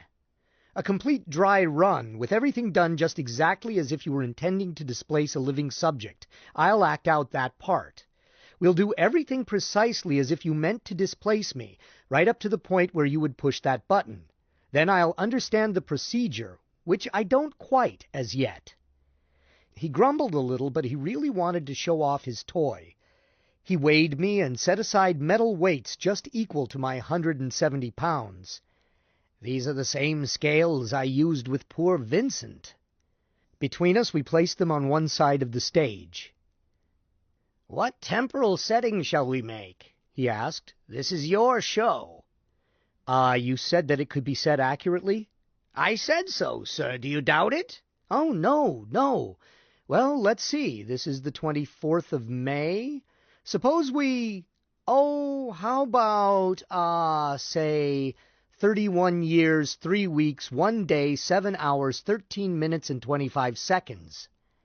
A poor jest, sir. When I said accurate, I meant accurate to better than 1 part in 100,000. I have had no opportunity to calibrate to 1 part in 900 million. Oh, you see, Doctor, how important an exact rehearsal is to me, since I know so little about it. Suppose we call it 31 years and 3 weeks. Or is that still too finicky? Not at all. The maximum error should not exceed 2 hours. He made his adjustments. You can take your place on the stage. Is that all? Yes, all but the power. I could not actually make this displacement with the line voltage I used on those coins, but since we aren't actually going to do it, that doesn't matter. I looked disappointed and was. Then you don't actually have what is necessary to produce such a displacement? You were speaking theoretically? Confound it, sir, I was not speaking theoretically. But if you don't have the power... I can get the power if you insist. Wait. He went to a corner of the lab and picked up a phone. It must have been installed when the lab was new. I hadn't seen one like it since I was awakened. There followed a brisk conversation with the night superintendent of the university's powerhouse. Dr. Twitchell was not dependent on profanity. He could avoid it entirely and be more biting than most real artists can be when using plainer words. I am not in the least interested in your opinions, my man. Read your instructions. I have full facilities whenever I wish them. Or can you read? Shall we meet with the president at 10 tomorrow morning and have him read them to you? Oh? So you can read. Can you write as well? Or have we exhausted your talents? Then write this down. Emergency full power across the bus bars of the Thornton Memorial Laboratory in exactly 8 minutes. Repeat that back. He replaced the instrument. People. He went to the control board, made some changes, and waited. Presently, even from where I stood inside the cage, I could see the long hands of 3 sets of meters swing across their dials, and a red light came on at the top of the board. Power, he announced. Now what happens? Nothing. That's just what I thought. What do you mean? What I said. Nothing would happen. I'm afraid I don't understand you. I hope I don't understand you. What I meant is that nothing would happen unless I closed this pilot switch. If I did, you would be displaced precisely 31 years, 3 weeks. And I still say nothing would happen. His face grew dark. I think, sir, you are being intentionally offensive. Call it what you want to. Doctor, I came here to investigate a remarkable rumor. Well, I've investigated it. I've seen a control board with pretty lights on it. It looks like a set for a mad scientist in a grabby spectacular. I've seen a parlor trick performed with a couple of coins. Not much of a trick, by the way, since you selected the coins yourself and told me how to mark them. Any parlor magician could do better. I've heard a lot of talk, but talk is cheap. What you claim to have discovered is impossible. By the way, they know that down at the department. Your report wasn't suppressed. It's simply filed in the screwball file. They get it out and pass it around now and then for a laugh. I thought the poor old boy was going to have a stroke there and then, but I had to stimulate him by the only reflex he had left, his vanity. Come out of there, sir! Come out! I'm going to thrash you! With my bare hands, I'm going to thrash you! The rage he was in, I think he might have managed it, despite age and weight and physical condition. But I answered, "You don't scare me, Pappy. That dummy button doesn't scare me either. Go ahead and push it." He looked at me, looked at the button, but still he didn't do anything. I snickered and said, "A hoax, just as the boys said it was. Twitch, you're a pompous old faker, a stuffed shirt. Colonel Thrushbotham was right." That did it.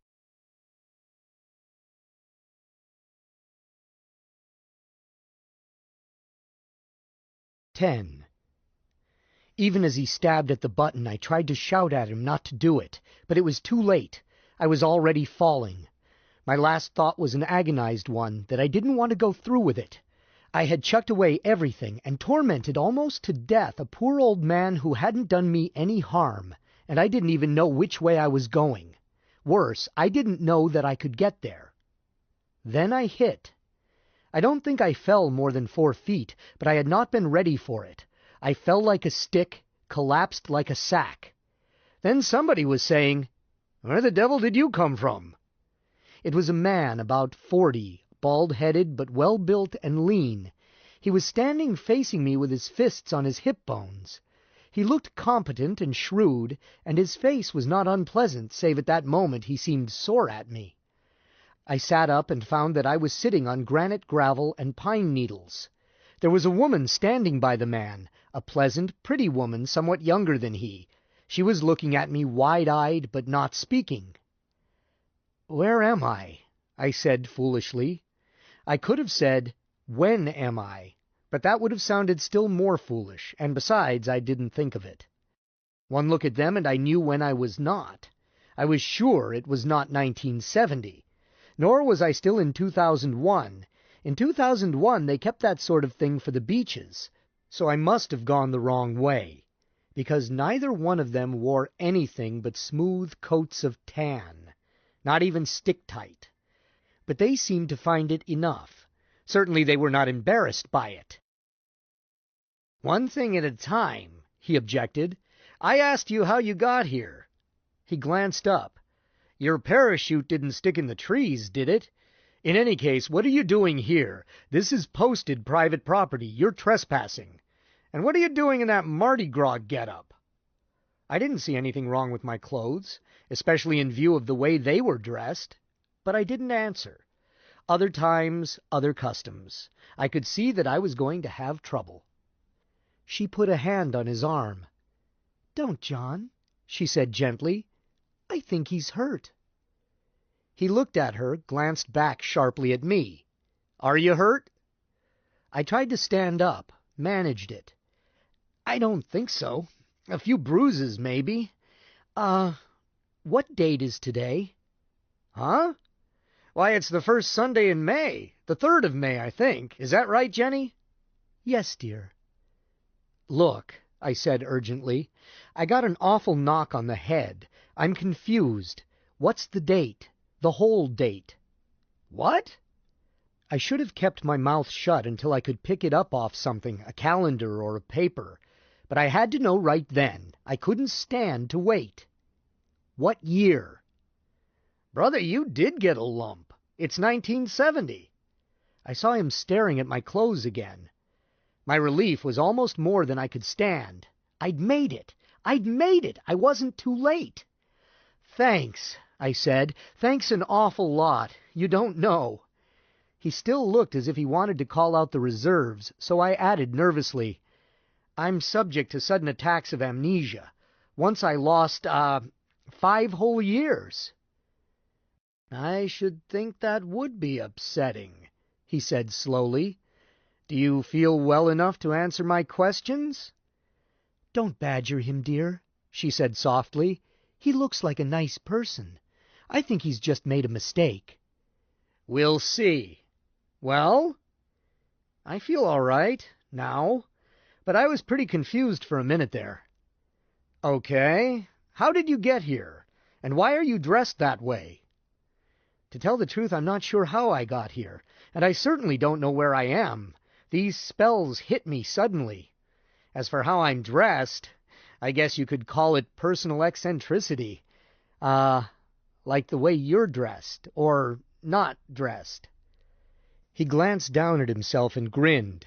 "Oh, yes, I'm quite aware that the way my wife and I are dressed, or not dressed, would call for explanation under some circumstances. But we prefer to make trespassers do the explaining instead. You see, you don't belong here dressed that way or any other, while we do, just as we are. These are the grounds of the Denver Sunshine Club." John and Jenny Sutton were the sort of sophisticated, unshockable, friendly people who could invite an earthquake in for tea. John obviously was not satisfied with my fishy explanations and wanted to cross-examine me, but Jenny held him back. I stuck to my story about dizzy spells and said that the last I remembered was yesterday evening and that I had been in Denver at the New Brown Palace. Finally he said, "Well, it's quite interesting, even exciting, and I suppose somebody who's going into Boulder can drop you there and you can get a bus back into Denver." He looked at me again. "But if I take you back to the clubhouse, people are going to be mighty, mighty curious." I looked down at myself. I had been made vaguely uneasy by the fact that I was dressed and they were not. I mean, I felt like the one out of order, not they. John, would it simplify things if I peeled off my clothes too? The prospect did not upset me. I had never been in one of the bearskin camps before, seeing no point in them. But Chuck and I had spent a couple of weekends at Santa Barbara and one at Laguna Beach. At a beach, skin makes sense and nothing else does. He nodded. It certainly would. Dear, said Jenny, he could be our guest. Yes. My only love, you paddle your sweet self into the grounds, mix around and manage to let it be known that we are expecting a guest from... Where had it better be, Danny? From California, Los Angeles. I actually am from there. I almost said Great Los Angeles and realized that I was going to have to guard my speech. Movies were no longer grabbies. From Los Angeles. That and Danny is all that is necessary. We don't use last names unless offered. So, honey, you spread the word as if it were something everybody already knew. Then in about half an hour you have to meet us down by the gate. But come here instead, and fetch my overnight bag. Why the bag, dear? To conceal that masquerade costume. It's pretty conspicuous, even for anyone who is as eccentric as Danny said he is. I got up and went at once behind some bushes to undress, since I wouldn't have any excuse for locker-room modesty once Jenny Sutton left us. I had to do it. I couldn't peel down and reveal that I had $20,000 worth of gold, figured at the 1970 standard of $60 an ounce, wrapped around my waist. It did not take long, as I had made a belt of the gold instead of a girdle, the first time I had had trouble getting it off and on to bathe. I had double-looped it and wired it together in front. When I had my clothes off, I wrapped the gold in them and tried to pretend that it all weighed only what clothes should. John Sutton glanced at the bundle, but said nothing. He offered me a cigarette. He carried them strapped to his ankle. They were a brand I had never expected to see again. I waved it, but it didn't light. Then I let him light it for me. Now, he said quietly, that we are alone, do you have anything you want to tell me? If I'm going to vouch for you to the club, I'm honor-bound to be sure, at the very least, that you won't make trouble. I took a puff. It felt raw in my throat. John, I won't make any trouble. That's the last thing on earth that I want. Probably. Just dizzy spells, then? I thought about it. It was an impossible situation. The man had a right to know, but he certainly would not believe the truth. At least, I would not have in his shoes. But it would be worse if he did believe me. It would kick up the very hurrah that I did not want. I suppose that if I had been a real, honest, legitimate time traveler engaged in scientific research, I would have sought publicity, brought along indisputable proof, and invited tests by scientists. But I wasn't. I was a private and somewhat shady citizen engaged in hanky-panky I didn't want to call attention to. I was simply looking for my door into summer as quietly as possible. John, you wouldn't believe it if I told you. Perhaps. Still, I saw a man fall out of empty sky, but he didn't hit hard enough to hurt him. He's wearing funny clothes. He doesn't seem to know where he is or what day it is. Danny, I've read Charles Fort the same as most people, but I never expected to meet a case. But having met one, I don't expect the explanation to be as simple as a card trick. So? John, something you said earlier, the way you phrased something, made me think you were a lawyer. Yes, I am. Why? Can I make a privileged communication? Are you asking me to accept you as a client? If you want to put it that way, yes. I'm probably going to need advice. Shoot. Privileged. Okay. I'm from the future. Time travel. He didn't say anything for several moments. We were lying stretched out in the sun. I was doing it to keep warm. May in Colorado is sunshiny but brisk. John Sutton seemed used to it, and was simply lounging, chewing a pine needle. You're right, he answered. I don't believe it. Let's stick to dizzy spells. I told you you wouldn't. He sighed. Let's say I don't want to. I don't want to believe in ghosts either, or reincarnation, or any of this ESP magic. I like simple things that I can understand. I think most people do. So my first advice to you is to keep it a privileged communication. Don't spread it around. That suits me. He rolled over. But I think it would be a good idea if we burned these clothes. I'll find you something to wear. Will they burn? Not very easily. They'll melt. Better put your shoes back on. We wear shoes mostly, and those will get by. Anybody asks you questions about them, they're custom-made. Health shoes. They are. Both. Okay. He started to unroll my clothes before I could stop him. What the devil? It was too late, so I let him uncover it. Danny, he said in a queer voice, is this stuff what it appears to be? What does it appear to be? Gold. Yes. Where did you get it? I bought it. He felt it, tried the dead softness of the stuff, sensuous as putty, then hefted it. Cripes, Danny! Listen to me carefully.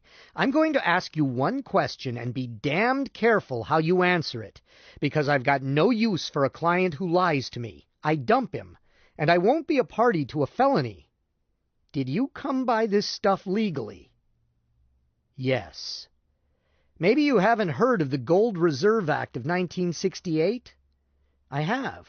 I came by it legally. I intended to sell it to the Denver Mint for dollars. Jeweler's license, maybe? No. John, I told the simple truth, whether you believe me or not. Where I came from, I bought that over the counter, legal as breathing. Now I want to turn it in for dollars at the earliest possible moment.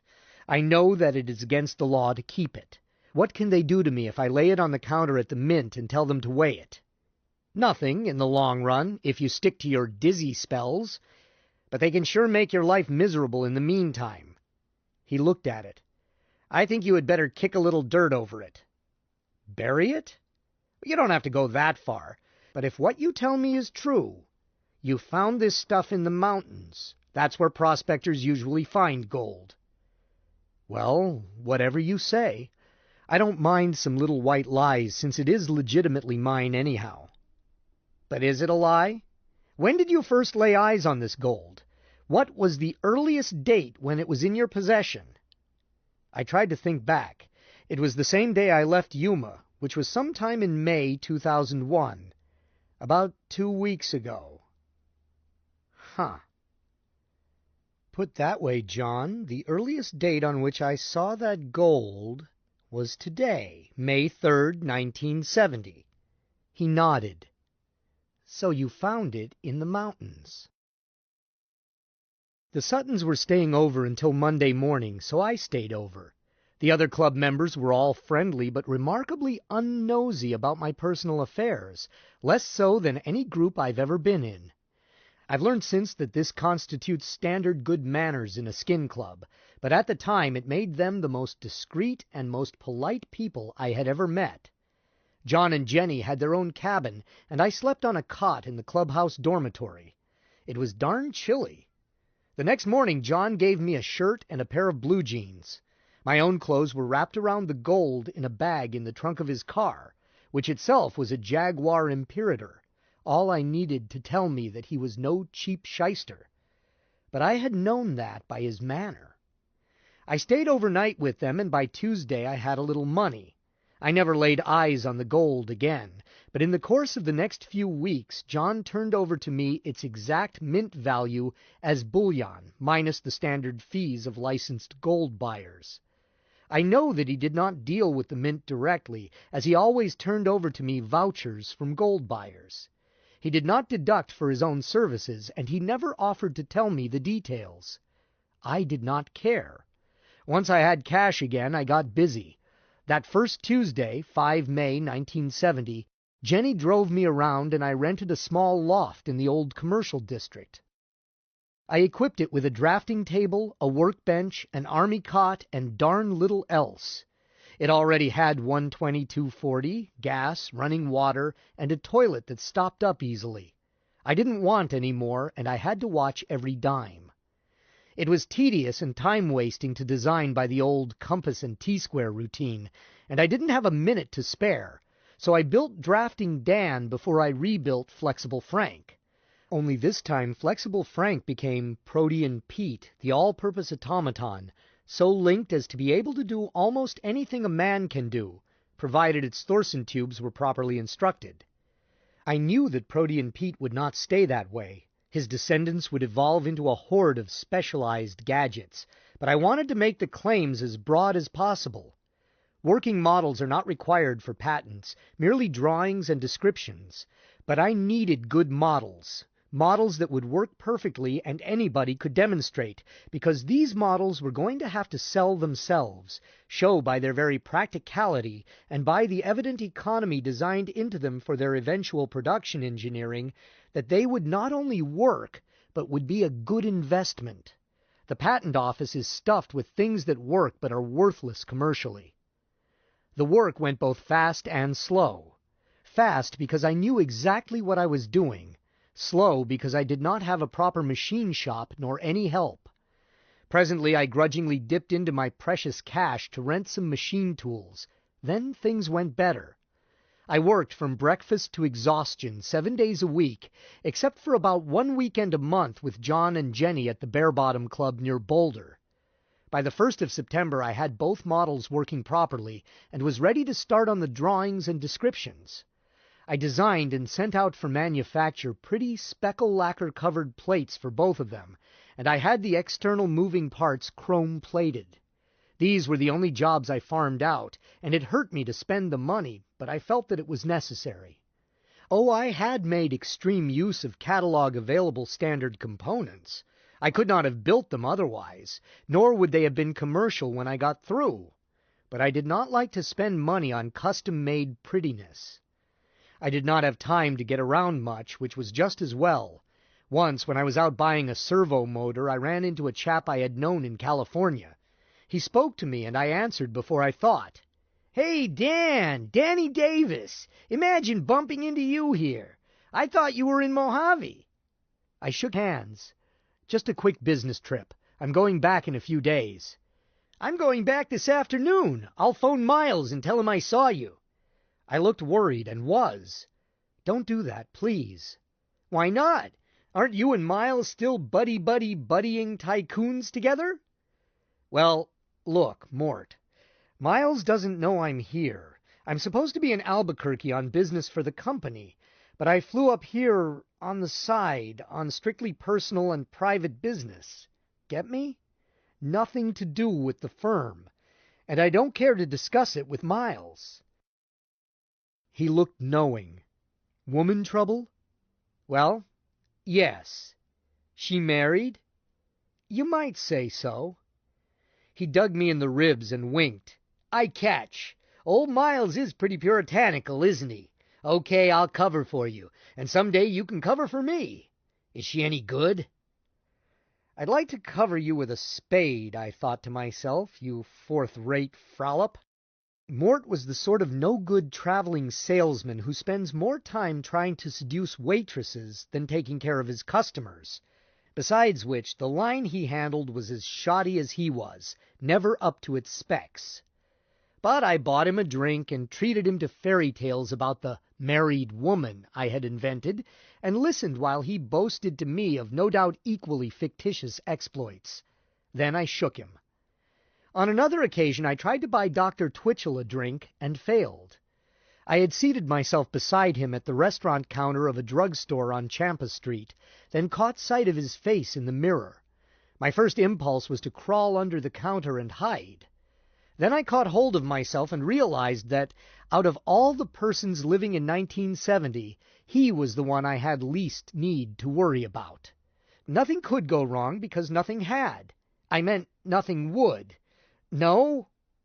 Then I quit trying to phrase it, realizing that if time travel ever became widespread, English grammar was going to have to add a whole new set of tenses to describe reflexive situations, conjugations that would make the French literary tenses and the Latin historical tenses look simple. In any case, past or future or something else, Twitchell was not a worry to me now. I could relax. I studied his face in the mirror, wondering if I had been misled by a chance resemblance, but I had not been. Twitchell did not have a general issue face like mine. He had stern, self-assured, slightly arrogant, and quite handsome features, which would have looked at home on Zeus. I remembered that face only in ruins, but there was no doubt, and I squirmed inside as I thought of the old man and how badly I had treated him. I wondered how I could make it up to him. Twitchell caught sight of me eyeing him in the mirror and turned to me. "Something wrong?" "No. You're Dr. Twitchell, aren't you? At the university?" "Denver University, yes. Have we met?" I had almost slipped, having forgotten that he taught at the city university in this year. Remembering in two directions is difficult. "No, doctor, but I've heard you lecture. You might say I'm one of your fans." His mouth twitched in a half-smile, but he did not rise to it. From that and other things I learned that he had not yet acquired a gnawing need for adulation. He was sure of himself at that age, and needed only his own self-approval. "Are you sure you haven't got me mixed up with a movie star?" "Oh, no. You're Dr. Hubert Twitchell, the great physicist." His mouth twitched again. "Let's just say that I am a physicist, or try to be." We chatted for a while, and I tried to hang on to him after he had finished his sandwich. I said it would be an honor if he would let me buy him a drink. He shook his head. "I hardly drink at all, and certainly never before dark. Thanks anyway. It's been nice meeting you. Drop into my lab some day if you are ever around the campus." I said I would. But I did not make many slips in 1970, second time around, because I understood it, and, anyhow, most people who might have recognized me were in California. I resolved that if I did meet any more familiar faces, I would give them the cold stare and the quick brush-off, take no chances. But little things can cause you trouble, too, like the time I got caught in a zipper simply because I had become used to the more convenient and much safer stick-tight closures. A lot of little things like that I missed very much after having learned in only 6 months to take them for granted. Shaving. I had to go back to shaving. Once I even caught a cold. That horrid ghost of the past resulted from forgetting that clothes could get soaked in rain. I wish that those precious aesthetes who sneer at progress and prattle about the superior beauties of the past could have been with me. Dishes that let food get chilled, shirts that had to be laundered, bathroom mirrors that steamed up when you needed them, runny noses, dirt underfoot, and dirt in your lungs. I had become used to a better way of living, and 1970 was a series of petty frustrations until I got the hang of it again. But a dog gets used to his fleas, and so did I. Denver in 1970 was a very quaint place with a fine old-fashioned flavor. I became very fond of it. It was nothing like the slick new-plan maze it had been, or would be, when I had arrived, or would arrive, there from Yuma. It still had less than 2 million people. There were still buses and other vehicular traffic in the streets. There still were streets. I had no trouble finding Colfax Avenue. Denver was still getting used to being the national seat of government, and was not quite happy in the role, like a boy in his first formal evening clothes. Its spirit still yearned for high-heeled boots and its western twang, even though it knew it had to grow up and be an international metropolis, with embassies and spies and famous gourmet restaurants. The city was being jerry-built in all directions to house the bureaucrats and lobbyists and contact men and clerk typists and flunkies. Buildings were being thrown up so fast that with each one there was hazard of enclosing a cow inside the walls. Nevertheless, the city had extended only a few miles past Aurora on the east to Henderson on the north and Littleton on the south. There was still open country before you reached the Air Academy. On the west, of course, the city flowed into the high country, and the federal bureaus were tunneling back into the mountains. I liked Denver during its federal boom. Nevertheless, I was excruciatingly anxious to get back to my own time. It was always the little things. I had had my teeth worked over completely shortly after I had been put on the staff of Hired Girl and could afford it. I had never expected to have to see a dental plastician again.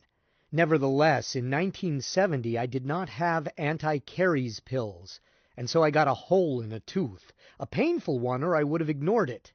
So I went to a dentist. So help me, I had forgotten what he would see when he looked into my mouth. He blinked, moved his mirror around, and said, "Great jumpin' Jehoshaphat! Who was your dentist?" "Who, Hank?" He took his hands out of my mouth. "Who did it, and how?" "Huh? You mean my teeth? Oh, that's experimental work they're doing in India." "How do they do it?" "How would I know?" Wait a minute. I've got to get some pictures of this." He started fiddling with his X-ray equipment. "Oh, no," I objected. "Just clean out that bicuspid, plug it up with anything, and let me out of here." "But—" "I'm sorry, doctor, but I'm on a dead run." So he did as I said, pausing now and again to look at my teeth. I paid cash and did not leave my name. I suppose I could have let him have the pics, but covering up had become a reflex. It couldn't have hurt anything to let him have them, nor helped either, as X-rays would not have shown how regeneration was accomplished, nor could I have told him. There is no time like the past to get things done. While I was sweating 16 hours a day on drafting Dan and Protean Pete, I got something else done with my left hand. Working anonymously through John's law office, I hired a detective agency with national branches to dig up Belle's past. I supplied them with her address and the license number and model of her car, since steering wheels are good places to get fingerprints, and suggested that she might have been married here and there and possibly might have a police record. I had to limit the budget severely. I couldn't afford the sort of investigation you read about. When they did not report back in 10 days, I kissed my money goodbye. But a few days later, a thick envelope showed up at John's office. Belle had been a busy girl. Born 6 years earlier than she claimed, she had been married twice before she was 18. One of them did not count, because the man already had a wife.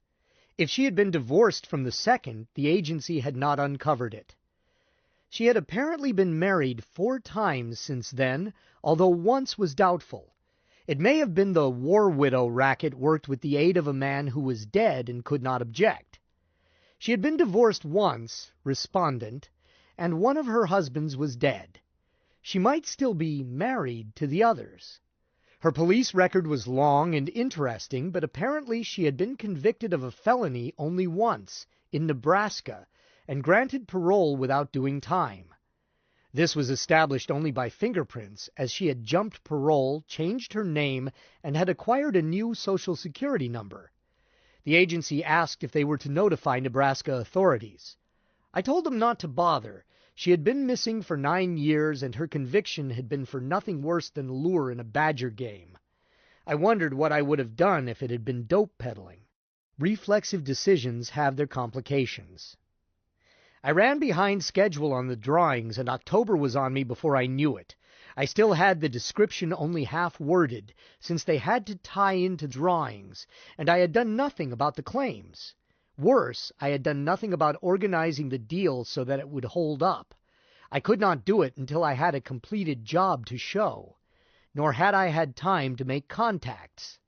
I began to think that I had made a mistake in not asking Dr. Twitchell to set the controls for at least 32 years instead of 31 years and a fiddling 3 weeks. I had underestimated the time I would need and overestimated my own capacity. I had not shown my toys to my friends the Suttons, not because I wanted to hide them, but because I had not wanted a lot of talk and useless advice while they were incomplete. On the last Saturday in September, I was scheduled to go out to the club camp with them. Being behind schedule, I had worked late the night before, then had been awakened early by the torturing clang of an alarm clock so that I could shave and be ready to go when they came by. I shut the sadistic thing off and thanked God that they had got rid of such horrible devices in 2001. Then I pulled myself groggily together and went down to the corner drugstore to phone and say that I couldn't make it. I had to work. Jenny answered. "Danny, you're working too hard. A weekend in the country will do you good." "I can't help it, Jenny. I have to. I'm sorry." John got on the other phone and said, "What's all this nonsense?" "I've got to work, John. I've simply got to. Say hello to the folks for me." I went back upstairs, burned some toast, vulcanized some eggs, sat back down at Drafting Dan. An hour later, they banged on my door. None of us went to the mountains that weekend. Instead, I demonstrated both devices. Jenny was not much impressed by Drafting Dan. It isn't a woman's gizmo unless she herself is an engineer. But she was wide-eyed over Protean Pete. She kept house with a Mark II hired girl and could see how much more this machine could do. But John could see the importance of Drafting Dan. When I showed him how I could write my signature, recognizably my own, just by punching keys, I admit I had practiced, his eyebrows stayed up. "Chum, you're going to throw draftsmen out of work by the thousand." "No, I won't. The shortage of engineering talent in this country gets worse every year. This gadget will just help to fill the gap. In a generation, you are going to see this tool in every engineering and architectural office in the nation. They'll be as lost without it as a modern mechanic would be without power tools." "You talk as if you knew." "I do know." He looked over at Protean Pete. I had set him to tidying my workbench, and back at Drafting Dan. "Danny, sometimes I think maybe you were telling me the truth. You know, the day we met you." I shrugged. "Call it second sight. But I do know. I'm certain." "Does it matter?" "I guess not. What are your plans for these things?" I frowned. "That's the hitch, John. I'm a good engineer and a fair jackleg mechanic when I have to be. But I'm no businessman. I've proved that." "You've never fooled with patent law?" "I told you that before. It's a job for a specialist." "Do you know an honest one? Who's smart as a whip besides? It's reached the point where I've got to have one. I've got to set up a corporation, too, to handle it, and work out the financing. But I haven't got much time. I'm terribly pressed for time." "Why?" "I'm going back where I came from." He sat and said nothing for quite a while. At last he said, "How much time?" About 9 weeks. 9 weeks from this coming Thursday, to be exact." He looked at the two machines, looked back at me. "Better revise your schedule. I'd say that you had more like 9 months' work cut out for you. You won't be in production even then, just lined up to start moving. With luck." "John, I can't." "I'll say you can't." "I mean, I can't change my schedule. That's beyond my control, now." I put my face in my hands. I was dead with fatigue, having had less than 5 hours' sleep, and having averaged not much better for days. The shape I was in, I was willing to believe that there was something, after all, to this fate business. A man could struggle against it, but never beat it. I looked up. "Will you handle it?" "Eh? What part of it?" "Everything. I've done all I know how to do." "That's a big order, Dan. I could rob you blind. You know that, don't you? And this may be a gold mine." "It will be. I know." "Then why trust me? You had better just keep me as your attorney. Advice for a fee." I tried to think while my head ached. I had taken a partner once before, but damnation, no matter how many times you get your fingers burned, you have to trust people. Otherwise, you are a hermit in a cave, sleeping with one eye open. There wasn't any way to be safe. Just being alive was deadly dangerous. Fatal. In the end. Cripes, John, you know the answer to that. You trusted me. Now I need your help again. Will you help me? Of course he will, Jenny put in gently, though I haven't heard what you two were talking about. Danny, can it wash dishes? Every dish you have is dirty. What, Jenny? Why, I suppose he can. Yes, of course he can. Then tell him to, please. I want to see it. Oh, I've never programmed him for it. I will if you want me to, but it will take several hours to do it right. Of course, after that, he'll always be able to do it. But the first time... Well, you see, dishwashing involves a lot of alternate choices. It's a judgment job, not a comparatively simple routine like laying bricks or driving a truck. Goodness, I'm certainly glad to find that at least one man understands housework. Did you hear what he said, dear? But don't stop to teach him now, Danny. I'll do them myself. She looked around. Danny, you've been living like a pig, to put it gently. To tell the simple truth, it had missed me entirely that Protean Pete could work for me. I had been engrossed in planning how he could work for other people in commercial jobs. I was teaching him to do them, while I myself had simply been sweeping dirt into the corner or ignoring it. Now I began teaching him all the household tasks that Flexible Frank had learned. He had the capacity, as I had installed 3 times as many Thorson tubes in him as Frank had had. I had time to do it, for John took over. Jenny typed descriptions for us. John retained a patent attorney to help with the claims. I don't know whether John paid him cash or cut him in on the cake. I never asked. I left the whole thing up to him, including what our shares should be. Not only did it leave me free for my proper work, but I figured that if he decided such things, he could never be tempted the way Miles had been. And I honestly did not care. Money, as such, is not important. Either John and Jenny were what I thought they were, or I might as well find that cave and be a hermit. I insisted on just 2 things. John, I think we ought to call the firm the Aladdin Auto Engineering Corporation. Sounds pretty fancy. What's wrong with Davis and Sutton? That's how it's got to be, John. So, is your second sight telling you this? Could be, could be. We'll use a picture of Aladdin rubbing his lamp as a trademark, with the genie forming above him. I'll make a rough sketch. And one thing, the home office had better be in Los Angeles.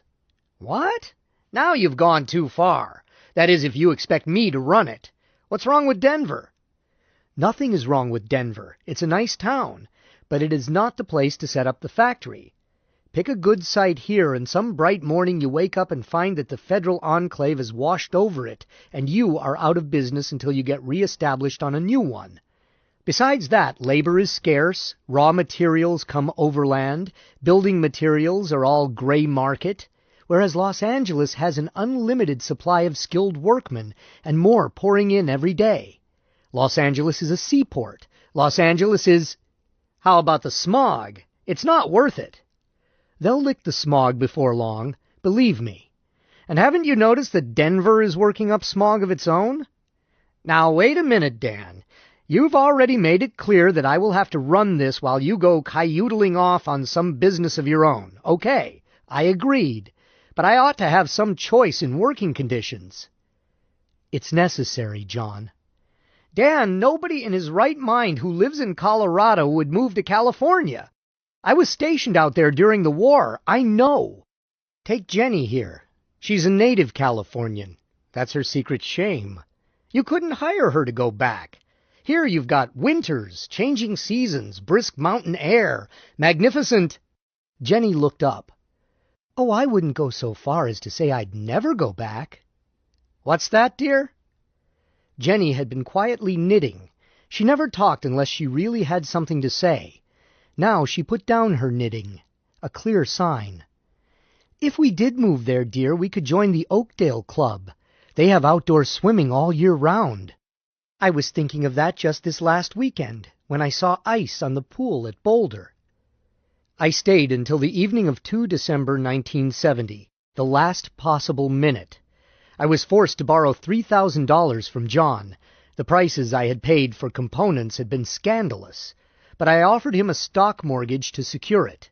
He let me sign it, then tore it up and dropped it in a wastebasket. Pay me when you get around to it. It will be 30 years, John. As long as that? I pondered it. He had never invited me to tell my whole story since the afternoon 6 months earlier, when he had told me frankly that he did not believe the essential part, but was going to vouch for me to their club anyhow. I told him I thought it was time to tell him. Shall we wake up Jenny? She's entitled to hear it too. No. Let her nap until just before you have to leave. Jenny is a very uncomplicated person, Dan. She doesn't care who you are or where you came from as long as she likes you. If it seems a good idea, I can pass it on to her later. As you will. He let me tell it all, stopping only to fill our glasses. Mine with ginger ale. I had a reason not to touch alcohol. When I had brought it up to the point where I landed on a mountainside outside Boulder, I stopped.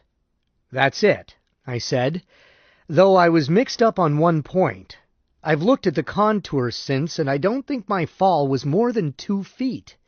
If they were going to bulldoze that laboratory site any deeper, I would have been buried alive. Probably would have killed both of you, too, if it didn't blow up the whole county. I don't know just what happens when a flat waveform changes back into a mass where another mass already is. John went on smoking. "Well," I said, "what do you think?" "Danny, you've told me a lot of things about what great Los Angeles is going to be like. I'll let you know when I see you just how accurate you've been." "It's accurate, subject to minor slips of memory." You certainly make it sound logical, but in the meantime I think you are the most agreeable lunatic I've ever met. Not that it handicaps you as an engineer, or as a friend. I like you, boy. I'm going to buy you a new straitjacket for Christmas." "Have it your own way." "I have to have it this way. The alternative is that I myself am stark staring mad, and that would make quite a problem for Jenny." He glanced at the clock. "We'd better wake her. She'd scalp me if I let you leave without saying goodbye to her." "I wouldn't think of it." They drove me to Denver International Port, and Jenny kissed me goodbye at the gate. I caught the 11 o'clock shuttle for Los Angeles.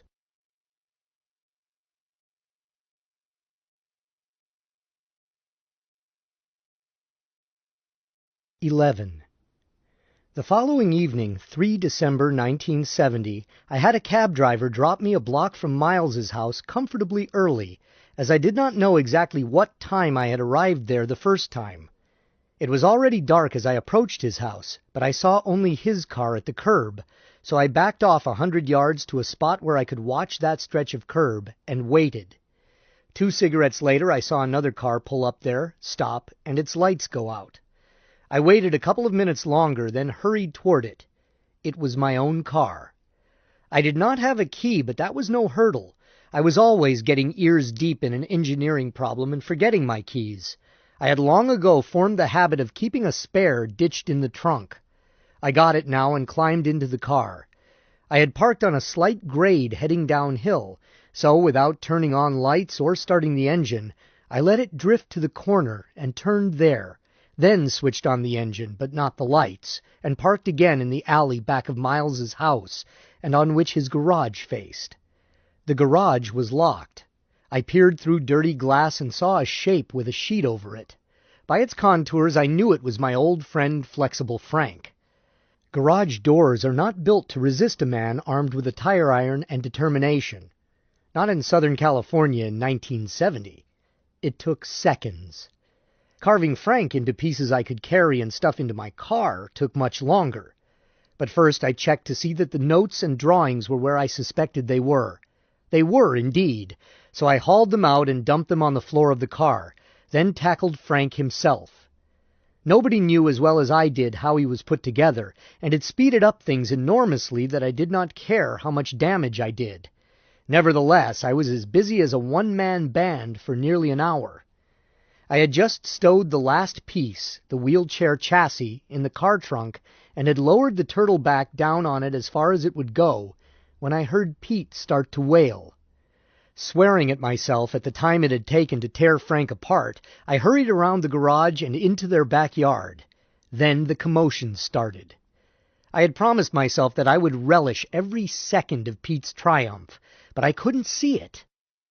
The back door was open and light was streaming out the screen door, but while I could hear sounds of running, crashes, Pete's blood-chilling war cry, and screams from Belle, they never accommodated me by coming into my theater of vision. So I crept up to the screen door, hoping to catch a glimpse of the carnage. The damn thing was hooked! It was the only thing that had failed to follow the schedule. So I frantically dug into my pocket, broke a nail getting my knife open, and jabbed through and unhooked it just in time to jump out of the way as Pete hit the screen like a stunt motorcyclist hitting a fence. I fell over a rose bush. I don't know whether Miles and Belle even tried to follow him outside. I doubt it. I would not have risked it in their spot. But I was too busy getting myself untangled to notice. Once I was on my feet, I stayed behind bushes and moved around to the side of the house. I wanted to get away from that open door and the light pouring out of it. Then it was just a case of waiting until Pete quieted down. I would not touch him then, certainly not try to pick him up. I know cats. But every time he passed me, prowling for an entrance and sounding his deep challenge, I called out to him softly, "Pete! Come here, Pete! Easy, boy, it's all right." He knew I was there, and twice he looked at me, but otherwise ignored me. With cats, it is one thing at a time. He had urgent business right now and no time to head bump with Papa. But I knew he would come to me when his emotions had eased off. While I squatted, waiting, I heard water running in their bathrooms and guessed that they had gone to clean up, leaving me in the living room. I had a horrid thought then. What would happen if I sneaked in and cut the throat of my own helpless body? But I suppressed it. I wasn't that curious, and suicide is such a final experiment, even if the circumstances are mathematically intriguing. But I never have figured it out. Besides, I didn't want to go inside for any purpose. I might run into Miles, and I didn't want any truck with a dead man. Pete finally stopped in front of me about 3 feet out of my reach. He said, meaning, "Let's go back and clean out the joint. You hit 'em high, I'll hit 'em low." "No, boy. The show is over." "Aw, come on." "Time to go home, Pete. Come to Danny." He sat down and started to wash himself. When he looked up, I put my arms out and he jumped into them. "Quirt!" Meaning, where the hell were you when the riot started? I carried him back to the car and dumped him in the driver's space, which was all there was left. He sniffed the hardware on his accustomed place and looked around reproachfully. "You'll have to sit in my lap," I said. "Quit being fussy." I switched on the car's lights as we hit the street. Then I turned east and headed for Big Bear and the Girl Scout camp. I chucked away enough of Frank in the first 10 minutes to permit Pete to resume his rightful place, which suited us both better. When I had the floor clear, several miles later, I stopped and shoved the notes and drawings down a storm drain. The wheelchair chassis I did not get rid of until we were actually in the mountains. Then it went down a deep arroyo, making a nice sound effect. About 3 in the morning, I pulled into a motor court across the road and down a bit from the turnoff into the Girl Scout camp, and paid too much for a cabin. Pete almost queered it by sticking his head up and making a comment when the owner came out. "What time," I asked him, "does the morning mail from Los Angeles get up here?" "Helicopter comes in at 7:13, right on the dot." "Fine. Give me a call at 7, will you?" "Mister, if you can sleep as late as 7 around here, you're better'n I am. But I'll put you in the book." By 8 o'clock, Pete and I had eaten breakfast, and I had showered and shaved. I looked Pete over in daylight and concluded that he had come through the battle undamaged, except for possibly a bruise or two. We checked out, and I drove into the private road for the camp. Uncle Sam's truck turned in just ahead of me. I decided that it was my day. I never saw so many little girls in my life. They skittered like kittens, and they all looked alike in their green uniforms. Those I passed wanted to look at Pete, though most of them just stared shyly and did not approach. I went to a cabin marked Headquarters, where I spoke to another uniformed scout who was decidedly no longer a girl. She was properly suspicious of me. Strange men who want to be allowed to visit little girls just turning into big girls should always be suspected. I explained that I was the child's uncle, Daniel B. Davis by name, and that I had a message for the child concerning her family. She countered with the statement that visitors other than parents were permitted only when accompanied by a parent, and, in any case, visiting hours were not until 4 o'clock. I don't want to visit with Frederica, but I must give her this message. It's an emergency. In that case, you can write it out, and I will give it to her as soon as she is through with rhythm games. I looked upset, and said, I don't want to do that. It would be much kinder to tell the child in person. Death in the family? Not quite. Family trouble, yes. I'm sorry, ma'am, but I am not free to tell anyone else. It concerns my niece's mother. She was weakening, but still undecided. Then Pete joined the discussion. I had been carrying him with his bottom in the crook of my left arm and his chest supported with my right hand. I had not wanted to leave him in the car, and I knew Ricky would want to see him. He'll put up with being carried that way quite a while, but now he was getting bored. She looked at him and said, He's a fine boy, that one. I have a tabby at home who could have come from the same litter. I said solemnly, He's Frederica's cat. I had to bring him along because, well, it was necessary. No one to take care of him. Oh, the poor little fellow! She scratched him under the chin, doing it properly, thank goodness, and Pete accepted it, thank goodness again, stretching his neck and closing his eyes and looking indecently pleased. He is capable of taking a very stiff line with strangers if he does not fancy their overtures. The guardian of youth told me to sit down at a table under the trees outside the headquarters. It was far enough away to permit a private visit, but still under her careful eye. I thanked her and waited. I didn't see Ricky come up. I heard a shout, Uncle Danny! And another one as I turned. And you brought Pete! Oh, this is wonderful! Pete gave a long, blubbering blurr and leaped from my arms to hers. She caught him neatly, rearranged him in the support position he likes best, and they ignored me for a few seconds while exchanging cat protocols. Then she looked up and said soberly, Uncle Danny, I'm awfully glad you're here. I didn't kiss her. I did not touch her at all. I've never been one to paw children, and Ricky was the sort of little girl who only put up with it when she could not avoid it. Our original relationship, back when she was 6, had been founded on mutual decent respect for the other's individualism and personal dignity. But I did look at her. Knobby knees, stringy, shooting up fast, not yet filled out. She was not as pretty as she had been as a baby girl. The shorts and t-shirt she was wearing, combined with peeling sunburn, scratches, bruises, and an understandable amount of dirt, did not add up to feminine glamour. She was a matchstick sketch of the woman she would become, her coltish gawkiness relieved only by her enormous solemn eyes and the pixie beauty of her thin, smudged features. She looked adorable. I said, And I'm awfully glad to be here, Ricky. Trying awkwardly to manage Pete with one arm, she reached with her other hand for a bulging pocket in her shorts. I'm surprised, too. I just this minute got a letter from you. They dragged me away from mail call. I haven't even had a chance to open it. Does it say that you're coming today? She got it out, creased and mussed from being crammed into a pocket too small. No, it doesn't, Ricky. It says I'm going away. But after I mailed it, I decided I just had to come say goodbye in person. She looked bleak and dropped her eyes. You're going away? Yes. I'll explain, Ricky, but it's rather long. Let's sit down and I'll tell you about it. So we sat on opposite sides of the picnic table under the ponderosas, and I talked.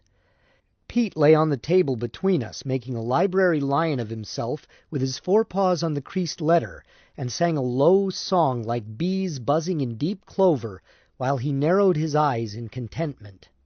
I was much relieved to find that she already knew that Miles had married Belle. I hadn't relished having to break that one to her. She glanced up, dropped her eyes at once, and said with no expression at all, "Yes, I know. Daddy wrote me about it." "Oh, I see." She suddenly looked grim and not at all a child. "I'm not going back there, Danny. I won't go back there." "But look here, Rikki-Tikki-Tavi. I know how you feel. I certainly don't want you to go back there. I'd take you away myself if I could. But how can you help going back? He's your daddy and you are only 11. "I don't have to go back. He's not my real daddy. My grandmother is coming to get me." "What? When's she coming?" "Tomorrow. She has to drive up from Brawley. I wrote her about it and asked her if I could come live with her because I wouldn't live with Daddy anymore with her there." She managed to put more contempt into one pronoun than an adult could have squeezed out of profanity. "Grandma wrote me back and said that I didn't have to live there if I didn't want to, because he had never adopted me and she was my guardian of record." She looked up anxiously. "That's right, isn't it? They can't make me." I felt an overpowering flood of relief. The one thing I had not been able to figure out, a problem that had worried me for months, was how to keep Ricky from being subjected to the poisonous influence of Belle for, 2 years. It had seemed certain that it would be about 2 years. "If he never adopted you, Ricky, I'm certain that your grandmother can make it stick if you are both firm about it." Then I frowned and chewed my lip. "But you may have some trouble tomorrow.